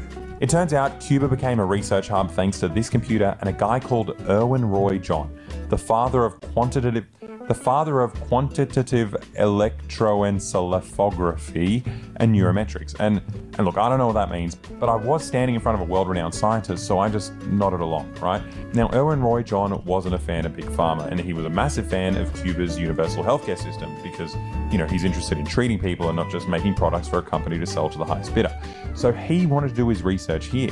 Erwin Roy John was fired up with this idea, and he said, I'm going to bring to Cuba some computers with my software for studying the electrical activity of the brain. Of course, when he asked, for the permit, whatever, to export it, they said, oops, that's trading with the enemy. In the meantime, Fidel had talked to the university professors and asked them, you guys can make a computer? He said, we can. And looking at the user's manual, they started deducing, if this does this, it has to work in this way in the inside, on the plane. When Roy returned, ashamed, I wasn't able to convince the US government. We said, nope, we have our own computer. We sorted that. And that was how the Neuroscience Institute was started. Now, the research Erwin Roy John did here led to breakthroughs like this. And trust me, I Googled it. Like, I don't fully understand it, but they're definitely breakthroughs. And in Cuba, these insights were used to test every child in the country for neurological disorders like epilepsy for free.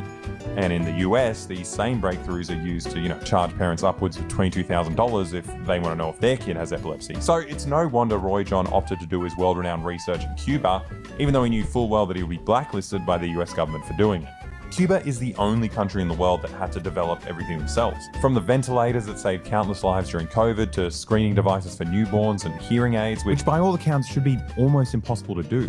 Like even in a country like the US, right? One of the biggest biomed industries in the world, they still rely heavily on global supply chains for all their medical treatments, right? No country can function without accessing the things that the rest of the world produces. But cutting off Cuba from the world isn't just cruel to this island nation of 10 million people.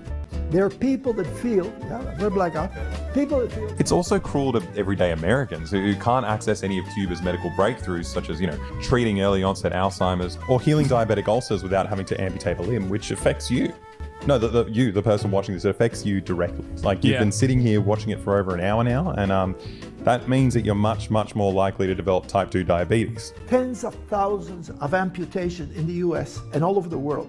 The cooperation between the US and Cuba could save, from amputation, dozens of thousands of people a year. There's no right to harm a country, but you're also harming your own people. It's absurd. It's absurd. This US policy of suffocation only really has one explanation. They don't like the Cuban example. This is fractions of a cent. We provide our people with medicines at extremely low prices. In the US, the whole pharmaceutical industry is profit-driven. And this is the gigantic lobby. So this example of socialized medicine and preventive medicine, it doesn't fit into their profit-driven ideas. And I love this man so much. The US has been doing this for the past 60 years, and it's crazy to think that these doctors and researchers are still making scientific advancements with like an economic blockade and rolling blackouts. And we were about to experience a really big one that night while we were having beers with our 80-year-old friend Claudio at the hotel.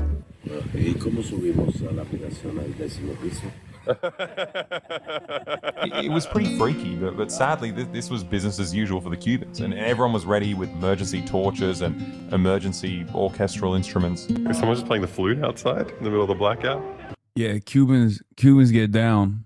Fucking JBL speakers, blasting music in the street, no electricity. Everything is pitch black darkness. Oh, there's a car coming. Someone's got a light. This would be so creepy if it wasn't for the flautist. Food help. It turns out some people are even more prepared than the flute player, and they have their own backup generators. Will our key cards... Oh, there we go. Hey, nice. I was wondering if our key cards will open the lock to the door. Now, we've never been in a citywide blackout before, so we took this opportunity to scope it out. Occasionally, you'll stumble upon a private business that managed to get a backup generator going, but generally it was just pitch black. Like, I can't imagine going through this multiple days a week. I mean, we barely found our way home in the dark. But we woke up to some even worse news the next morning. Our 2 boats were still missing. It was quite scary. And then you think of all those songs we were singing. About dying at sea. Yeah. Yeah, I don't like that. Yeah, I hope they're okay. Yeah, and I think the thing that kind of got me today is that they did a search and there was no one. Well, there's nothing we can really do. Yeah. Just wait and see and hopefully they come down to that harbour over there. To the end of this street, and we go give them big hugs.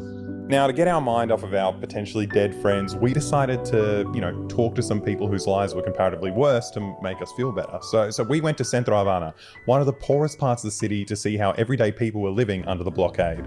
We thought the best place to start was at the Community Medical Center to speak to Dr. Roxana. She agreed to chat with us about how the community was dealing with the blockade, but I also realized I had an opportunity to get free healthcare, so I wanted to get that sorted first. Usted pregunte y aquí estamos para aclarar todas sus dudas y... Primero tengo una tos. Roxana, dile la verdad. Dile que tiempo le queda. Si es algo serio. So apparently there's one of these community clinics every couple of blocks in Cuba, and they're actually community doctors, right? They spend half their day in the clinic like a normal GP, then they spend the rest of their day going around doing you have deadly IBS. routine checkups at people's houses. So your average Cuban will have a GP visit them every 2 weeks for checkups, not just when they're sick, but like all the time. In Australia, we got so much money and resources, but you'll never, ever get that amount of attention from a doctor. I'm lucky if I get 5 minutes with a GP when I'm sick, let alone if I feel perfectly fine. Yo tuve un problema en Australia hace 20 años. Yo fui enfermo cada vez y no sé por qué. Y fui al doctor y hacemos muchas investigaciones. Pero el problema fue que yo no he parado de trabajar por 1 año. Y por eso fue enfermo cada vez. Pero el doctor no ha invitado a mi casa y por eso no sabe que yo soy tan sucio. Por eso es fundamental, tienes que ver al paciente íntegramente con todo.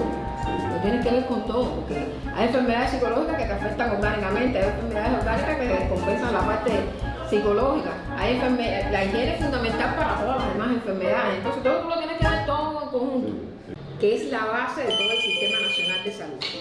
I was honestly amazed by the Cuban health system, and frankly I found it embarrassing that a country with nothing can offer their citizens much more than a rich country like Australia. But this phone call that interrupted us was an instant reminder of the reality of what they're going through under the blockade. Just like the hospitals, there were barely any medical supplies left. Yeah, Americans also unironically think that the Cuban government is just refusing to give people medicine. This is with how little they have, I am confident in saying this is one of the greatest medical systems on the entire planet. Okay. And the saddest state of affairs is that because there's no diesel, there's no fuel for logistics and no electricity to keep medicine in cold storage as is necessary, they can't even move this product around. They have some of the precursory chemicals. They can't make the medicine in factories because they just don't have oil. And on top of that, they just can't ship out medicine in general. This is, of course, stuff that they have to make on the island regardless, because it's very difficult to also purchase medicine from other countries. Left in the country. And everyone's just trying their best to get a hold of some. We decided to follow Roxana around that day while she did a house visit. So They could, but they want to be hostile. Attention doesn't equal treatment. They could, but they want to be hostile. Cuba wants to be hostile. To who? They're just hostile by existing? Is that what it is? There's one country that's hostile in this scenario. It's the United States of America. How can you look at this stuff and just be like, yeah, they're hostile, so they deserve it? Some of y'all are Amer-Israeli, I wish you a faith far worse than the one you're comfortable wishing upon others. Get a better feel of how regular Cubans are dealing with the unfolding humanitarian crisis. The first patient... I hope you suffer alone. You know he's already suffering alone. No one who isn't suffering alone would come up with such a fucking evil thing to say. Was Glenda, a 79-year-old woman who was diagnosed with diabetes. And after her checkup, she agreed to chat with us about, how she's been dealing with the blackouts. ¿Es posible saber cuándo no vas a tener hay veces sí, hay veces no. La mayor parte de las veces la empresa eléctrica no puede pronosticar porque no sabe. Sí. Pero para mí es muy difícil aprender cómo funciona esto. No, lo difícil es saber por qué no reímos todavía. Pero sería difícil todo, por ejemplo, si no hay corriente, ¿cómo se cocina la cena? Exactamente. Entonces, ¿qué es lo que hacemos nosotros? Cuando viene la corriente, hay que levantarse a resolver ese problema. Hacer los frijoles, esto, lo otro, para que sea nada más. Y eso puede ser a las 3 por la noche. A las 3 de la mañana, puede ser cuando sea. Y si a eso le suma el agua, tienen que entonces, esa es otra. Por ejemplo, para lavar hay que tener en cuenta, uno, que hay agua, porque aunque haya agua en la cisterna, si no hay electricidad para poder impulsarla, dos, que el motor sirva, porque esa es la otra historia. Y tres, que hay electricidad. Hay que conjugar las tres cosas. Y a veces no. El otro día estuve 2 días con la lavadora de ropa sin poder lavar. It turns out Glenda was 13 years old when the revolution happened, and because she knew how to read and write, as a teenager, she volunteered to go teach in the countryside as part of this, sudden nationwide push to eliminate illiteracy. And what she saw in the Cuban countryside in 1960 broke her. Y ahí me di cuenta qué cosa era realmente el capitalismo. Por los campesinos sin ropa, los niños con la barriga llena de parásitos, la situación tan grave que había es donde yo alfabeticé, que ahí la situación era morirse de hambre. Era la realidad que se vivía en ese momento. A mí se me murió en los brazos un niño de 2 años por asma. Eso fue un golpe para mí tremendo. O sea, yo tengo eso grabado en mi mente. A mí no hay que me haga cuento de que buenos son los americanos, ¿no? Ni el capitalismo, mentira. Eso es cuento. I noticed this weird souvenir clock she had on her wall as well, and it turns out she's experienced capitalism more than once. In 2009, the South African government was giving out flights to people who wanted to volunteer in local communities, and she obviously jumped at the rare opportunity to, see the world that she'd been locked out of. Pero date cuenta que en Sudáfrica yo fui a una comunidad que tenía 500.000 personas viviendo en casucha, con las mínimas condiciones. Increíble eso, era algo. Y uno de los problemas que tenían ellos más complicados era que no sabían cómo enterrar a los muertos, porque era muy caro. Y entonces las comunidades tenían un consejo que tú tenías que pagar todos los meses para cuando te murieras, te pagaban el entierro. Y entonces cuando yo dije allí, ay, pero si el entierro en mi país es gratis, dice, ¿cómo que es gratis? Yo decía, es gratis, dice, no, aquí no, es horrible. No sé allá en Australia cómo será. Se puede sacar, ¿cómo se dice? Insurance, seguro. Sí, puedes sacar seguro para cuando Eso es algo popular, ¿no? ¿Sabe? Hay comerciales en televisión. Tienes que sacar seguro para morir. Eso no existe. No.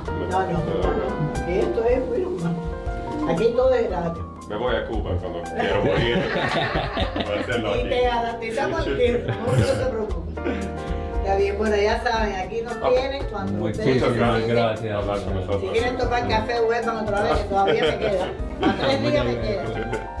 Hopefully one day I get to come back and take her up on the coffee, but I mean, getting to Cuba wasn't easy. And when I turned on the TV that night, it felt like getting to Cuba was almost impossible. Like, our missing boats were primetime news in Cuba, and we were starting to get really worried for our friends. But being scared for your friends and family is just a taste of the daily lives of Cuban people who, they're either facing starvation or like a full-on invasion. Like the next news story was about university students training to defend themselves when the US invades. Like, there isn't a single part of these people's lives that isn't affected by the blockade. Like, from the simplest things, like garbage trucks struggling to get, the few drops of fuel left in the country so the streets overflow with rubbish, to completely empty tourist centers. Like, literally nothing is coming into this country. But in the middle of all this, the weird part is that life somehow goes on. Like, the country's slowly suffocating, right? They're facing a humanitarian crisis on the horizon, but everyone's just trying their best to live their lives in any way they can. Like, I spoke to so many people during this trip, and obviously the video was already enormous, so I had to cut a bunch of stuff. But if you want to see the full uncut conversations with everyday Cubans, jump on the Patreon because I'll be uploading all of them there. But the same thing happened in all these conversations, right? I kept trying to do the maths. Like, if the average salary is like $20 a month and a bag of rice costs $12, how is it possible that anyone's surviving? And I asked this question to every Cuban I met, and every person had pretty much exactly the same answer. They all told me that they had no idea either. It's crazy. Like, a couple of days later, we found out that our friends weren't dead, which is, it's a massive relief. And the rest of our humanitarian aid made it to Cuba. And obviously the Cubans were ecstatic that, someone out there cares about what's going on. But the reality is that what's on those tiny little boats can only go so far. Like, things are getting really, really bad in Cuba. Like, people are dying, and everyone else is just living on borrowed time. And this was the point of the blockade for the past 60 years. When enough people starve to death, the Cubans won't have many options left, right? They'll get desperate, and they'll eventually dismantle the socialist system they've built. I mean, unless the US gets bored of waiting and invades them first. But either way, the mafia will get their cities back, the plantation owners will get their slaves back, and the US will get their sugar companies back. And the people of Cuba, they can look forward to becoming just like all the other capitalist third world countries around them, like Haiti and Dominica, or even Puerto Rico, right? Which is actually part of the US, but they haven't had a functioning electricity grid for the past 9 years anyway. Like, these countries experience some of the worst living standards in the world, and their lives are about to get much worse because the US recently kicked all the Cuban doctors out of the third world as part of the blockade. So I guess Haiti doesn't have any healthcare now either. And it made me think about all these places from, Haiti to Somalia where, people can't afford food and everyone's slowly starving to death. In all these places, it's kind of really hard to even work out where to start, right? Like, how do you fix this? Who's going to invest? What would they even build there? Is it going to go to the right people, right? But the tragedy of Cuba is that they've already set everything up on their own. They got world-class healthcare, they've got the infrastructure and the know-how. Like, the only thing we need to do is just stop fucking with them, Like, literally the only thing the world needs to do is just treat them how we treat any other country in the world, right? Let them buy food, let them buy fuel, let them buy medicine. Just let them sell stuff. I don't know, we just need to be normal. At this point in the video, I'd usually provide a link, right? Like, I want to share a fundraiser for Progressive International that's planning to bring more aid boats to Cuba, but the US has sanctioned them too. So honestly, I don't know what to do. Like, I don't usually say this, but I'm completely out of ideas. It's up to you guys. Like, you need to do everything you can to stop your governments from killing these people. Yep. Once you see it, you can't unsee it. That was a great video from Boy, by the way. Shout out. I'm so proud of him for going out there, taking a long way there, making it happen, making it work. But goddamn, dude, we are a real blight on this fucking planet. And it's not even like the average American that wants this. I know for a fucking fact, you poll the average American, you go to the average American, they don't even need to fully understand what the fuck's going on. They don't even need to see the devastation. You just go to the average American and you're like, hey, this is what we're doing to Cuba. Do you think this is good? The overwhelming majority, with the exception of, I guess, like the Gusanos in Florida, and even then, there's probably plenty of fucking Cubans in Florida that also don't like what's going on currently. But with the exception of like a handful of Americans, most would say no, there's no reason for it. There's no reason for this pain that we're causing. Literally no reason. As a matter of fact, doing the opposite of what we've done to Cuba so far would probably be beneficial for America. It would certainly be beneficial for Cuba. It just doesn't make any sense. And we just keep dishing out this pain for no reason. People say their economy doesn't work. Yeah, because they're stupid. They don't understand that we've killed their economy, put a gun to the head of their economy. Plus, they've already done the reforms. It doesn't matter. It doesn't matter if they have a socialist form of governance. It doesn't matter if they have a communist state. Every single UN vote looks like this. To end the economic embargo and sanctions imposed by the United States. 2 abstentions, Ukraine and Brazil. Not even sure why Brazil abstained. And Israel and America against. By the way, that's pathetic and shameful of Brazil to abstain. Oh, is this from Bolsonaro? Is that why? Yeah, that's it. The entire world understands it, and yet they can't even do anything about it because America controls the entire world. Anyway, That's all I got for today, folks. Love you all. And I will see you tomorrow as always. Okay? Don't get it twisted. Peace, everybody. Bye-bye. Stunning lo-fi introduction, starting off the day. All the chatter's trickling in, hostile people hate. Sunny in Los Angeles, California, says Hasan. The stun lock to the stun lock to the topic's just begun. 'Cause there he is again, Hasan is streaming. Hasan is streaming. There is again. Hasan is streaming. Hasan is streaming. Reviewing a Chinese train, telling Kyle place. Sun and Asmin chatter loves, giving Grinning's grace. Zoran winning NYC, woke two back with the force. The Rogan of the left, to me a dumb himbo still of course. The Charlie Kirk assassination, the Fear and Online show. 8 full fucking years of this, and plenty more to go. Doing fun stuff tomorrow, throw PBS up on the screen. A man-made horror reaction brought to you by this live stream. 'Cause there he is again, Hasan is streaming. Hasan is streaming. There he is again, Hasan is streaming. Hasan is streaming.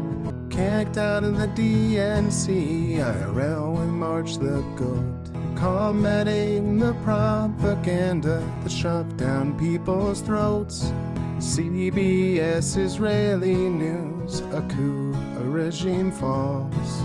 A full-blown fascist takeover, and still the duty calls.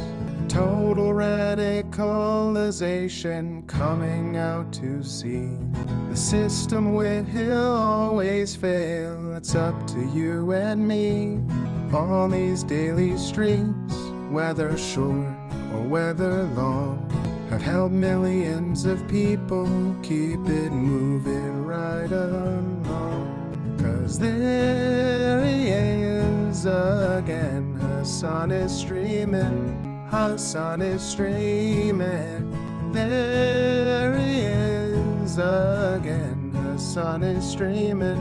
Hasan is streaming.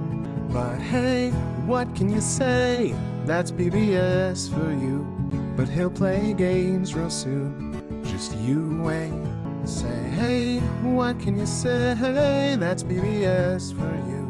But he'll move on real soon, just you wait. Ba-da-da, ba-da-da, ba-da-da-da-da-da. Hey, what can you say? That's PBS for you. But he'll pull your lungs real soon, just you wait. Sha-da-da, sha-da-da, sha-da-da-da-da-da. Hey, what can you say? That's PBS for you. But he'll do your advice real soon, just you wait. But hey, what can you say? That's PBS for you. Brought on by viewers like you.